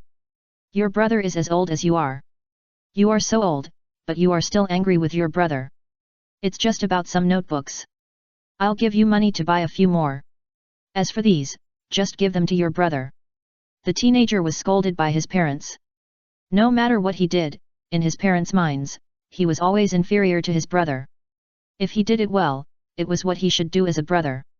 If he didn't do it well, he would be a bad example for his brother. Even for the same thing, his parents have two standards for him and his brother. Sometimes the boy would think that it would be better if his brother was not there, and then he would have some dangerous thoughts. But in the end, dangerous thoughts only stay in thoughts. Just because of the different treatment of his parents, he started to play badly. After being taken to watch anime by his classmates, he found that the false two-dimensional world was more loving, and the boy couldn't extricate himself from it. The inner emptiness brought by the lack of love in reality was filled by the fake female characters in the two-dimensional world. Unconsciously, the boy began to buy figurines and call paper people his wife. In the eyes of outsiders, he became a self-degrading and bad-living otaku. Hill's similar situation triggered this past life memory buried in his consciousness. Broly could feel the sadness, pain, relief after giving up, and the relief of completely abandoning reality and reincarnating into the second dimension world. Now, Broly looked at Hill, as if he suddenly saw a mirror, but what was reflected was not his current self, but the otaku who had been treated unfairly by his family. Of course, only this part of the memory of being treated unfairly was revived, so Broly empathized with Hill, who had a similar experience. He could understand the pain of being a child who was not valued in the family. In the afternoon, I will go back with you to clarify the matter of clothes. If your mother is unwilling to return my clothes, then you will be mine. The information in his mind came like a tide, and also receded like a tide, but the wet traces were left on the beach of the surface consciousness, which made Broly say this to Hill. Okay, I know. Hill accepted it submissively and did not refuse Broly's arrangement. While Hill asked the store manager for leave to go out to get glasses, the dishes ordered by Broly and others were served one by one. However, no one picked up their chopsticks. Except for Leon, who was not good at eating first, the other children were a little worried when they saw Broly, who seemed to be a little bit wrong. Broly was not wrong, but a bunch of information just emerged in his mind, which made him feel complicated, and some of it was still in the brainstorming. I am Broly, I don't have a younger brother. The memory of the unfair treatment of the otaku in the previous life was not important. Broly quickly put this information behind his mind. A wife can not only fill the stomach, but also fill the emptiness in the heart. Only the inside was left, and there was another reason to find a wife. Hey, aren't you going to eat? Broly came back to his senses and looked at the table full of untouched dishes, and asked with some surprise. Are you okay? Esteth asked beside him. What can happen to me? But you looked unhappy just now. Hey Tong pointed out, and the other children nodded. I just remembered some unhappy things, but now I have thrown away all those unhappy things. I am sorry to make you worry, but I am fine now. Everyone, please eat. Broly greeted and started eating first. Seeing his appetite, the other children were relieved. For a while, the private room was full of the sound of feasting. Another bowl of rice, thank you. I want noodles. The one with the bun head, 2 more plates of stinky mandarin fish and marinated meat tofu. Leon was a little surprised by the bold eating of the children at the table, but she quickly integrated into it. The food at Gihuafang was so delicious that she ate it voraciously. She didn't even notice that the hat on her head fell off and her long hair fell to her waist. It was not until she was full and her stomach was full that she realized it. Are you full? Broly asked her. Yeah, I'm full. Leon was a little embarrassed, holding the beret in her hand. It was not right to wear it, and it was not right not to wear it. Would you like some dessert? Finally, with dessert to eat, the hat was put aside. Chapter 95, Face Slap. In the afternoon, Broly and others did not go out to wander around, but ordered some desserts and fruits. In the private room of Osmantha's house, they took out playing cards and played the game of drawing ghost cards. Leon felt a little strange. She thought her job was just a tour guide, but now it seemed that she had to do the job of playing with people. Of course, it was not bad to play with a group of children. Even if there was no reward for this part, the lunch alone was worth the price. Yeah, I drew all the cards. Kurita. drew the 2 of spades and ended his game directly. Only Broly, Akame and Leon were left to draw joker cards. These two people are so good at telling which joker card is in their hands, right? Broly and Akame each had 3 cards in their hands. Whenever the person drawing cards moved their hands to the joker card, they would show a relaxed expression on their faces, but as long as they moved to other cards, they would hold their breath at the same time. In the current duel, Leon had no doubt that if he drew all the cards and left the field in advance, these two people would definitely play the joker game until the end of time. It's my turn to draw cards. Leon said this, and when the girl looked relaxed, he easily drew the joker card in Akame's hand. Leon deliberately showed an unpleasant look on his face, and put the cards in his hand, which he had not washed, in front of Broly. Broly was not blind. He drew another card decisively and cleared another card. After handing the remaining 2 cards to Akahima, Akahima also quickly cleared a card according to the change in his expression. Yet, after several rounds of card drawing, Akahima left the field first, leaving only Broly and Leon in the field. And with Leon's deliberate actions, no matter how the boy shuffled the cards behind her, she drew the last joker card. I lost. In the end, the card game ended with Broly showing a happy look on his face and Leon showing a helpless look on her face, and she failed. As a playmate, you should always be more dedicated. Letting the boss have fun is the embodiment of Leon's professional quality. This game lasted until the evening, and it was not over until Broly and others ordered another table of dishes and everyone had a full meal. Miss Hill, we are going to go home with you. When will you get off work? It's still 3 hours before you get off work. It doesn't matter. Since the customer wants to go home with you to get clothes, it's okay for you to leave early. Today, the turnover of the private room that Broly and others reserved for half a day alone has increased by more than 30 times compared to the normal turnover of this private room on weekdays. Therefore, the boss of Osmantha's house generously allowed his confused employees to leave early, and even allowed the early leave application of the bun-headed girl who planned to leave early with Hill on the pretext that she was afraid that Hill would mess up things. Everyone followed Hill home. In the yard, Hill's mother was surprised when she saw her daughter coming back so early. Hill, did you miss work? No, the store manager allowed me to leave early. Who are these children? They are customers of the store. Why did you bring customers home? The woman was puzzled and pulled her daughter to the side to ask. Mom, the dress you want to leave belongs to the little customer in front. Hill explained to her mother. Are they here to get their clothes back? The woman frowned and looked at her daughter with some displeasure, as if blaming her for not handling the matter properly. That dress is very precious, and I don't have enough money to compensate. Hill told the truth. You have been working for more than half a year, and your family didn't take all your money. Where did your money go? The woman looked even more worried. I'm sorry, I spent part of it on books. Hill lowered her head. Reading was her hobby, and she spent some money on books. Of course, most of it was spent at home, such as the jewelry she bought for her mother and the pipe she bought for her father, which were relatively expensive. You spend money lavishly, don't you know how to save money? The woman lectured her daughter, and perhaps she thought of the jewelry her daughter had given her before, and her expression eased a little. How much is the clothes? 27,009,600 yuan. How much? The woman's tone rose 8 degrees directly. Mom, this is what happened. Hill repeated the story of the clothes she heard at noon in the simplest words. They are lying, robbing money, and blackmailing people. And Hill's mother also made the same reaction as the bun-headed girl. Auntie, as long as you return the clothes, it will be fine. The one who spoke was Hualing, who was worried that Hill might have problems and applied for early leave together. Who are you? Mom, this is my best friend and also a colleague in the store. Hill introduced his good friend to his mother. Your friend? The woman was a little skeptical, and didn't seem to believe that her daughter could really make friends outside.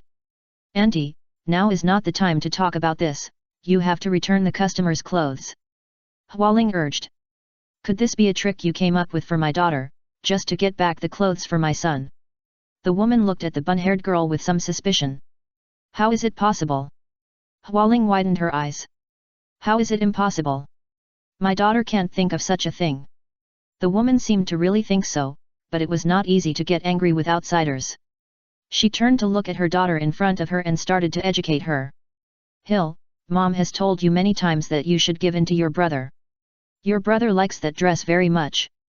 If you take the dress away, he will cry and make a fuss and be sad. Is that what you want to see? Hill. Being wronged is a common thing, but when it happens again. For some reason, she wanted to hide in her room and read a book. Hey, over there, it was my idea to ask your daughter to come back and ask for the dress. Broly suddenly interrupted. Do you think I will believe it? The woman looked over and raised her eyebrows. Are you questioning me? What if I question you? Because Broly and others were just a group of children, the oldest looked about the same age as her daughter, the woman didn't care at all. Pa! But the next moment, the woman was slapped in the face. The whole person fell to the ground, a little confused, and some blood flowed from the corner of her mouth. You hit me. Feeling the burning pain on her face, the woman looked at the boy who suddenly appeared in front of her with some disbelief, and glared at him. This slap is just to tell you not to question my words. If you still don't believe it, I will hit you on the other side of the face. Of course, I will hold back and not blow your head off, and I will not stop hitting you in the face until you believe me and your daughter. Chapter 96 Crying. Empathy made Broly have no good feelings for the woman in front of him. And the fact that the other party was Hill's mother prevented him from turning his bad feelings into killing the other party. The noise in the yard also attracted the attention of the people in the house. When the father saw the situation in the yard, his wife was sitting on the ground with a swollen face and blood oozing from the corner of her mouth as if she had been beaten. He picked up a clothes drying pole and rushed out. Who hit you? Hearing her husband's question, the woman, who was frightened by Broly, subconsciously raised her finger and pointed at the boy in front of her. You bastard, how dare you hit my wife? Hill's father was immediately furious, and regardless of whether the person his wife pointed at was a child, he raised the stick and hit Broly. Crack! As expected, the stick broke directly. The man who launched the attack was hit in the stomach by Broly's small fist. The severe pain in the abdomen made the man open his mouth, like a salted fish that couldn't breathe. Stepping back a little bit, he suddenly knelt down, but he was in so much pain that he couldn't make a loud sound. I think no one will question me now, right? The man couldn't speak, and the woman shook her head when Broly looked over. Then, let's continue the topic just now. Your son took my clothes. As parents, how do you plan to deal with this matter? Just as the woman was about to say something, a small hand pinched her mouth first. Broly put the index finger of his other hand in front of his mouth and shushed. Don't interrupt. I haven't finished speaking yet. I'll give you 2 options to choose from. 1. Give me back my clothes. 2. If you really want my clothes for your son, that's fine. I like your daughter, you just need to give her to me as compensation. Broly said the 2 options, then let go and let the woman make the choice. Just at this time, a boy who looked a little happy jumped in from outside the yard, and the other party was wearing Broly's clothes that were stained by the soup yesterday. After the boy entered the yard, he saw his parents on the ground and immediately exclaimed, Dad, Mom, what's wrong with you? No, nothing, Xia, take off your clothes and return them to your sister's guests. Hill's father had recovered and understood the current situation. Being knocked down by a punch made him realize Broly's extraordinariness. He was just from an ordinary family and didn't want to offend people he couldn't afford to offend because of a piece of clothing. So, after seeing his son come home, he immediately said this to his son. What? Let me take off my clothes and return them. The boy was a little unbelievable. He wore this dress today and made a big splash in front of his friends. Didn't we agree that this dress was given to me by that idiot? The boy looked at his mother for help. Xia, take it off quickly. The owner of the clothes has come to your house. If you don't return the clothes, your sister will be taken away as compensation. Hey, there is such a good thing. Hearing his mother's words, the boy's eyes lit up, and his inner thoughts came out directly. What nonsense are you talking about? Take off your clothes quickly. I won't take it off. Let that idiot be taken away by others. That's your sister. I don't have such a stupid sister. Dad, don't you also dislike that guy for being clumsy and unable to do anything well, and being a burden to the family? Children speak without restraint, and what the boy said were all hurtful words. It's worth it to exchange this idiot for this dress. The boy thought so, but his parents didn't think so. Stupid, your sister will. At this point, Hill's father stopped abruptly. Exchange marriage, exchanging the happiness of his daughter for the happiness of his son, this is not a glorious thing. Anyway, you have to take off your clothes now, I said. The man got up from the ground. Although his abdomen still hurt, he couldn't care too much. He had to catch his son and take off his clothes to avoid bringing disaster to the family. The boy hid from his father, slid around his father twice in the yard, and then ran to the woman. Mom, Dad is mean to me. The woman was silent. After grabbing the boy's hand, she persuaded him, Son, be good. Clothes and other things, Mom will buy them for you in the future. Let's return this dress. Hearing this, the boy stared at his mother with eyes wide open, with unbelievable betrayal in his eyes, and the next moment, his spoiled child's temper came up. No, I don't want it, I want this dress. The noisy sound made the woman who had just been beaten a little annoyed, and she couldn't help it. 2 slaps were slapped on the son's face. Did I spoil you before? Now you don't even listen to your mother? Take it off. The woman ordered. Woohoo, come and obey. The crying of the 11-year-old boy resounded in the yard, and the children such as Akahim, who were 7 or 8 years old on average, looked at them in disbelief. They could not understand the unreasonable crying behavior of a boy older than themselves, but the reason was simple. Those who were favored were always fearless. Their parents died early, and some abandoned them. In their not-so-long lives, those tragic experiences made Akahim and the others unable to act like real children and show off their tempers. Even though they were favored by Broly now, with the maturity of Akahim and the others, they would not allow themselves to cause trouble to their eldest brother. Your brother's crying is very beautiful, isn't it? Listening to the boys crying, Broly, who had been expressionless since he came to Hill's house, slowly raised the corners of his mouth, and he suddenly asked Hill next to him. Ah, this. The innocent girl with glasses was stunned, and after a careful experience, she felt that it was indeed the case. It's nice to hear. She answered Broly's question. At this moment, the two seemed to have reached a consensus. In Broly's consciousness, the emotions of the otaku in his previous life were surging. He regarded Hill's younger brother as his own brother.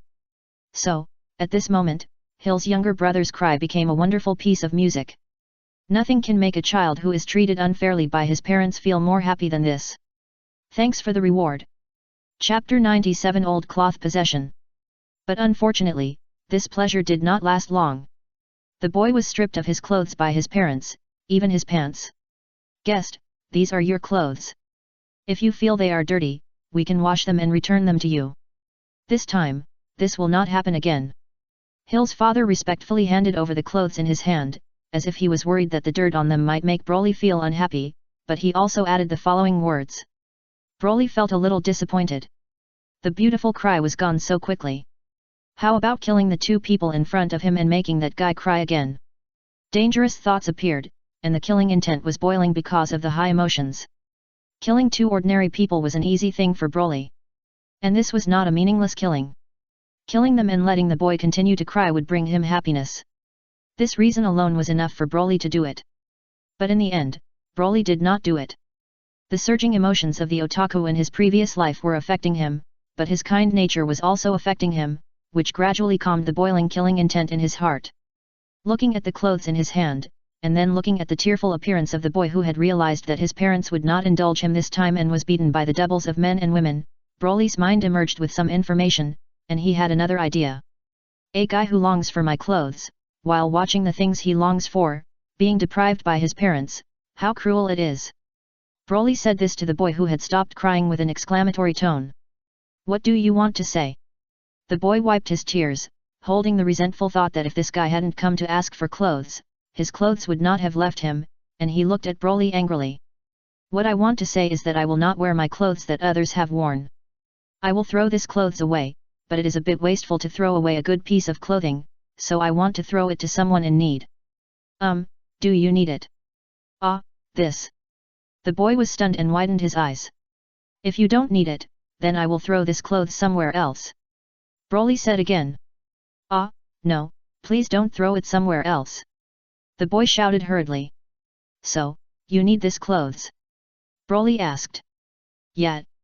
The boy bit his lip, not wanting to be regarded as a garbage collector, but he wanted it very much, and he blushed and responded softly. Very good, I like honest people, and this is a reward for honest people. Now, I'm going to throw the clothes in my hand over, you have to catch it. If you can't catch it, you will lose the chance to get this clothes. Hearing this, Hill's brother nodded vigorously. Broly looked at his excited look, his mouth curled up, revealing an inexplicable smile, and threw the clothes in his hand high up. The boy looked up, watching the clothes flying to a high point and falling towards this side without blinking. I can catch it, I can catch it, as long as I catch it, I can have the clothes that can make my friends around me envy me. Just when the boy opened his arms to welcome the lost clothes, a beam of energy hit the clothes falling from the sky first, and before the boy was about to show his smile, it mercilessly turned the clothes into ashes.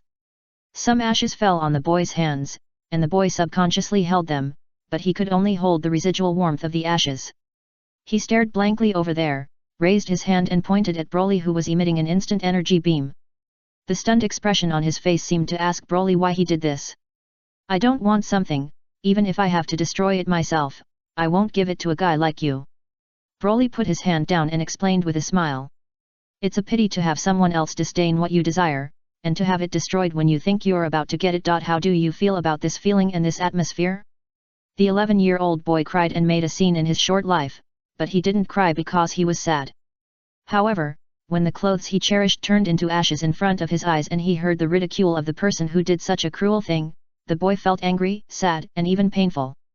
You, me, I will kill you. In just a moment, the 11-year-old boy was red-faced by Broly, and his anger was beyond words. If you lose your mind and attack me, I will smash your head without hesitation. Broly only used one sentence to make Hill's parents quickly catch their son, who rushed over and was ready to attack. The boy was pressed to the ground by his parents, but he still struggled to crawl towards Broly. However, he couldn't resist the power of the adults at all, and could only stare at Broly with red eyes. Your eyes are great, I like your helpless and furious look. Broly continued to taunt. The boy finally couldn't help it and screamed, like a stressed rabbit.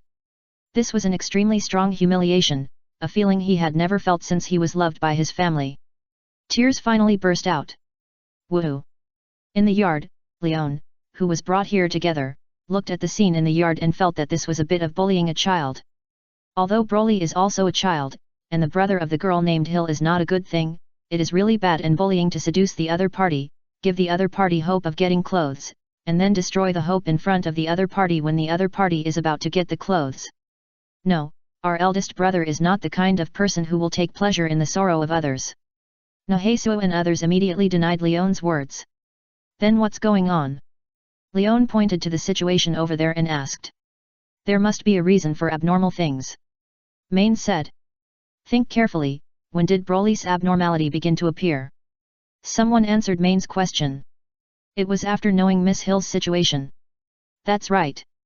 It was from that time that my eldest brother started to behave abnormally. Considering what he said at noon and the unhappy things he thought of, the reason why he now bullies Hill's younger brother for fun is obvious. The children's faces became solemn. I'm afraid that Broly had a family experience similar to Hill's, so he was so angry and teased Hill's family. He was venting his anger for Hill and for himself. The speculation made by Main and others made Leona stunned. The girl looked carefully at Broly, who was laughing over there. She found that the boy's laughter was not the laughter after bullying others in the conventional sense, but more like a laugh of relief and joy after being wronged and finally getting revenge. The emotions surged up, but as his brother cried and laughed, the negative emotions that emerged in his consciousness were also vented with the laughter. Recovering from the state above, Broly's laughter stopped abruptly. Hearing the crying in his ears, he suddenly felt a little noisy. Broly kicked the boy, who was still crying in grief and anger, and kicked him unconscious. Chapter 98 Buying Out Freedom. Xia. The boy was kicked unconscious, and Hill's parents thought their son was killed. They got up and rushed to Broly angrily. As expected, the two of them were hit by Broly's controlled punch, and they knelt down at the same time, holding their stomachs. Don't be angry, your son is still alive. Broly said after the fight. He could have said it in advance, but he didn't do it. The couple who knelt down holding their stomachs stabilized their emotions after crawling over to confirm that their son was still breathing. They turned back to the appearance of ordinary people facing a strong man, and kept apologizing. The matter of clothes has been settled, but now I want to talk to you about something else. How much? What, how much? I want to buy your daughter's personal freedom from your terrible family. How much does it cost? Ah, this. We don't sell our daughter. Hill's parents answered timidly. Nahashu. Broly shouted, and Nahashu hurried over. Brother. Throw money. How much? Throw one dam first. Nahashu nodded, took out several stacks of banknotes from the box he carried with him, and threw them on the ground. Is this money enough to buy your daughter's freedom? Broly pointed at Hill and asked her parents. Money can move people's hearts. Looking at the money in front of them, it would be a lie for Hill's parents to say that they are not tempted. Just take the money selling their daughter. Hey, it seems that's what they were going to do. It doesn't matter who they sell their daughter to. With money, are they still afraid that they can't find a good wife for their son in the future?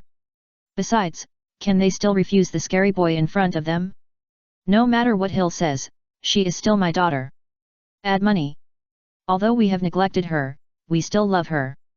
Seeing that the money was added, Hill's parents looked at each other and said again. But Broly was disgusted by this, and Broly didn't waste any words and took a stack of money from the ground. Hey, why did you take the money away? Broly didn't want to talk, and took another stack of money. One stack was about 10,000. And with just one sentence, another 10,000 was reduced, which made Hill's parents feel extremely distressed. No. The woman wanted to say something, but was covered by the man next to her who realized what was going on. Deal, deal. He shouted this, and only let go of his wife's mouth when he saw that Broly did not take any more money. This money is ours, and Hill will be handed over to you. The man pounced on the money, as if the money was more important than his daughter, and it was indeed the case. Now, you don't have to worry about your parents selling you to others. Go pack up and leave here. Broly came to Hill and said to the girl who was still a little dazed. Oh, oh. Hill's reaction arc was a bit long, and it was only then that she realized that she was sold by her parents. But she had no objection. She was used to being submissive, and subconsciously walked towards the house. Hill, you have to pack up your things, I'll help you. Hualing hurriedly followed, she had something to ask her friend. You just watched that child buy you from your parents. After arriving in the room, Hualing asked Hill. Is there any problem with that? There weren't many things that belonged to her in this house, except for some clothes and some books, which were quickly packed up. Hill, we are human beings, not objects that can be bought and sold at will. But even if he doesn't buy me, my parents will sell me to someone else in the future. Instead of selling me to someone else, it's better to sell me to the child who is more tolerant of me, isn't it? Hualing was speechless and helped Hill take out the few luggage. She was still a little worried about her friend. After being bought by the dangerous child who showed strange power, she might encounter some unexpected events. Although the boy was very tolerant of Hill, there is a saying that you can know a person's face but not his heart. Who knows what the boy is like behind his back? Perhaps, he might be like her scumbag ex-boyfriend, who wanted to force her to go to the Red Street to make money for him when he ran out of money. He was a bastard with a human face and a beastly heart. Here is the money. After leaving Hill's house and coming to the fork in the road, Broly asked Nahasha for some money and handed it to the girl with glasses following behind him. Hey, why are you giving me money? Hill looked at the money bag handed to him, looking at Broly in a bit of a daze. I made you homeless, this money is compensation for your food and finding a place to live. But didn't you buy me? I just helped you buy your personal freedom from your parents. Didn't you buy me back to be your wife? You are still a free man now. Then I don't have to be your wife. The innocent girl was confused and asked directly. This is something you should consider yourself. If you are willing to do it, do it. If you don't want to, forget it. Broly turned his head away.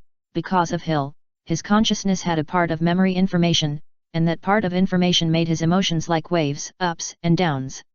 It seems that he helped Hill get rid of the bad family of origin to gain freedom, but in fact, it was also him who released the negative emotions in his consciousness. So, he would not use this kind of help to ask the other party to do anything, such as becoming his wife. As I said, a forced melon is not sweet and does not quench thirst. A wife without a happiness value is meaningless to him. Broly called his friends to leave. Hill and Hualing, who were at the fork in the road, were carrying packages and were a little unresponsive. Lingling, I don't seem to be bought. I saw it.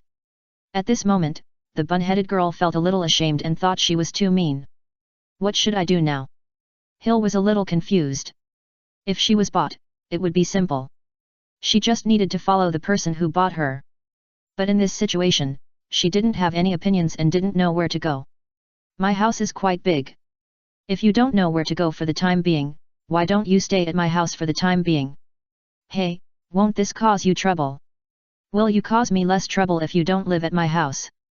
Oh, sorry. Just kidding, I know you didn't mean it, so I don't blame you. Hualing touched Hill's head and took this temporarily homeless friend back to her home. Brother, why are you kowtow on the bed? At night, Luosang, who had just finished taking a shower, looked at Broly hitting his head on the bed in the room and couldn't help asking. Luosang, I regret it a little. At Chapter 99 I am the boss who will go to jail in your mouth.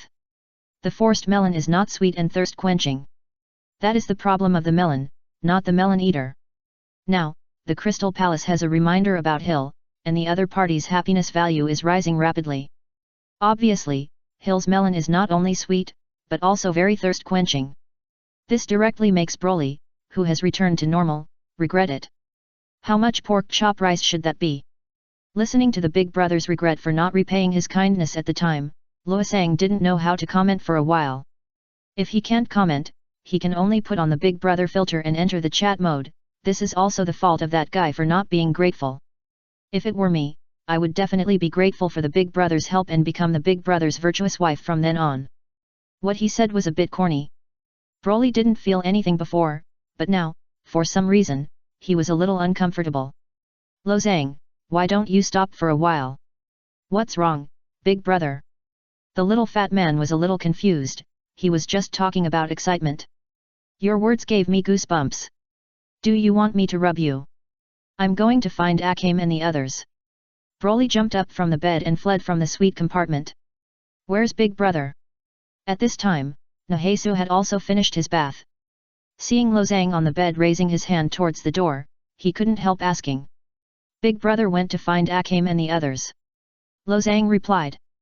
Then I'll put the bath water in later. After Broly left the room, he went directly to find Akame and the others, but the girls were planning to take a bath together in the big bathroom in the master bedroom. Big brother Broly, do you want to take a bath with us? I can rub your back for you. Kurita was wrapped in a bath towel, with her change of clothes on her head, and she sincerely invited the boy. I can rub my back myself.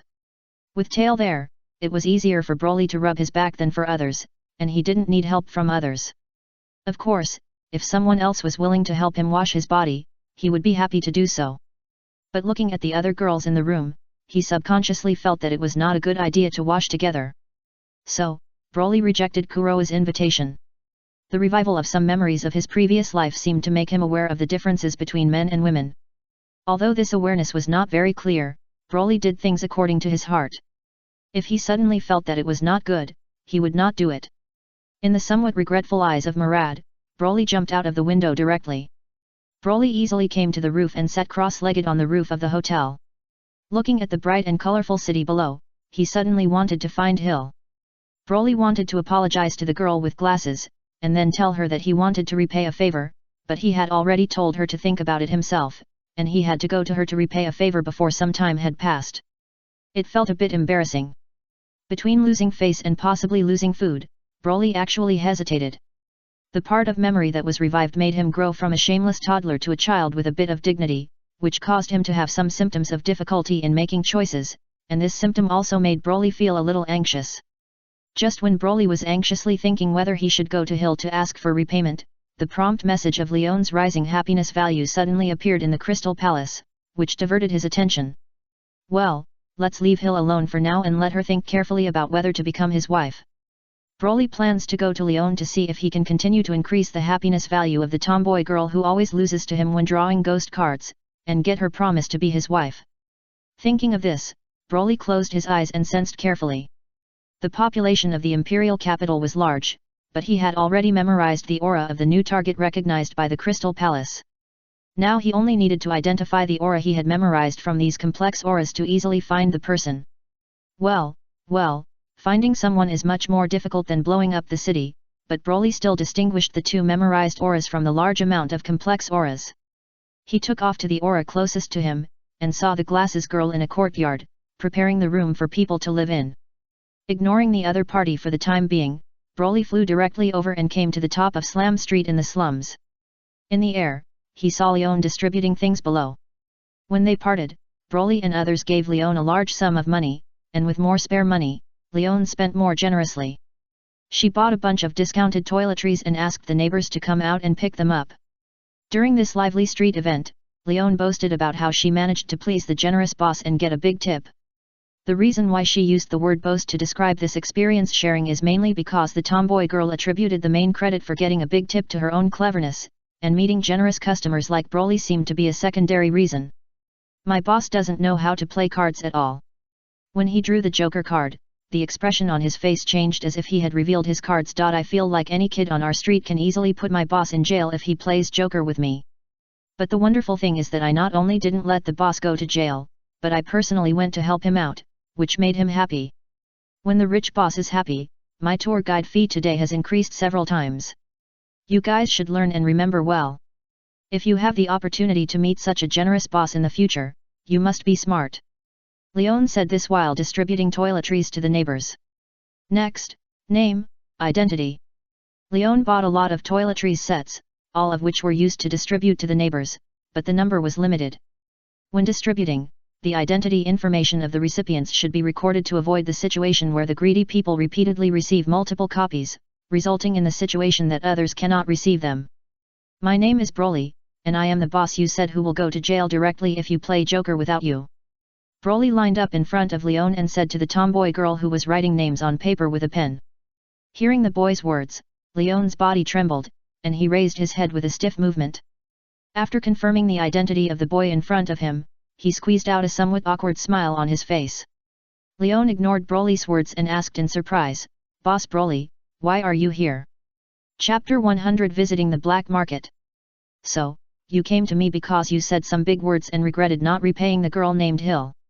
Leon handed over the distribution of toiletries to the neighbor's mother-in-law, and took Broly to the side to talk. Well, that's about it. Broly nodded, although he was just worried about gains and losses. But it seems useless for you to come to me, right? Leon was speechless. It seemed like none of this had anything to do with her. You are another one of my capture targets. Broly did not tell the truth. According to Marin's analysis yesterday, if he casually said that he wanted to marry the girl without knowing her and getting closer to her, he would be easily rejected. I just came to ask you, do you think I should ask for a favor? Broly asked this question. As one of the new capture targets discovered in the Imperial capital, he thought Leon's words should have some value. Ah, this. Leon hesitated. How should she answer this question? She said she should ask for a favor, but she was unwilling to do so. She said she should not ask for a favor, but would she still want to be a tour guide tomorrow? This is your own business, boss. I think you should make the decision yourself. After thinking about it, Leona felt that no matter how he answered, he simply kicked the ball back. If you were Miss Hill, would you be willing to be held in return for a favor, or would you not be held in return for a favor? Broly asked again. Leona felt a headache, but seeing that the boy insisted on having an explanation, she could only answer carefully. From a normal person's perspective, I definitely don't like being held in return for a favor, but I'm not that girl with glasses, so it's not easy for me to say what the other person thinks. Leona said some repetitive words. She was born in the lower class and kept playing Tai Chi. She didn't want to bear the debt of conscience, nor did she want to lose a good job. Broly listened to the side and felt that what Leona said seemed to make sense, but after thinking carefully, he felt that she was just talking nonsense. It's getting late, little boss, if you don't have anything else, I'll go back and rest first. Wait, talk to me again. Boss Broly, I'm not good at chatting. But didn't you say you can coax people? I'm in a bad mood right now and I want you to coax me. Leon. If someone hears you teasing you behind their back, it's really troublesome. Leon thought that the boy in front of her was holding a grudge against her and that he was looking for trouble. Hey, look at her temper. The worst that can happen is that she won't work tomorrow. Oeill pay you. Okay, boss Broly, how do you want me to coax you? Let's play Joker. I can call someone to play with you. The tomboy girl said in a mercenary way. Or if we don't play Joker, take me shopping and chat. Broly shook his head and replied. Shopping, what is there to shop in the capital at night? Oh, the flower street is lively at night, but it's not suitable for you at your age. Mine is not suitable either. While complaining in his heart, Leon really thought of a place worth visiting. Little boss, since you want to go shopping, I'll take you to the black market in the castle town. It's called a black market, but in fact it's a second-hand market formed by vendors selling some second-hand goods at night. Because the goods are complicated enough and the prices are generally not expensive, it is a place where many poor people and civilians who don't have a lot of money go to shop on weekdays. Here, people with a sharp eye may find good goods. I've heard of a story about someone who bought a painting for $50, and it turned out to be the posthumous work of a famous painter. It was bought by someone for $500,000, and he became rich overnight. Leon talked freely and worked overtime as Broly's night street guide. Broly followed afterwards. He looked around the busy black market street, but most of the time, he was attracted by the snacks on some snack stalls. Want to eat? Seeing this, Leon asked. Yes. Broly nodded. If you want to eat, buy it. Leon said that she also wanted to eat snacks. Can you buy on credit here? Broly asked. No, what's wrong? I was in a hurry when I came out, and I didn't bring any money with me. Broly turned out his pockets to show Leon. Leon. She looked at the grilled squid and took out her small wallet.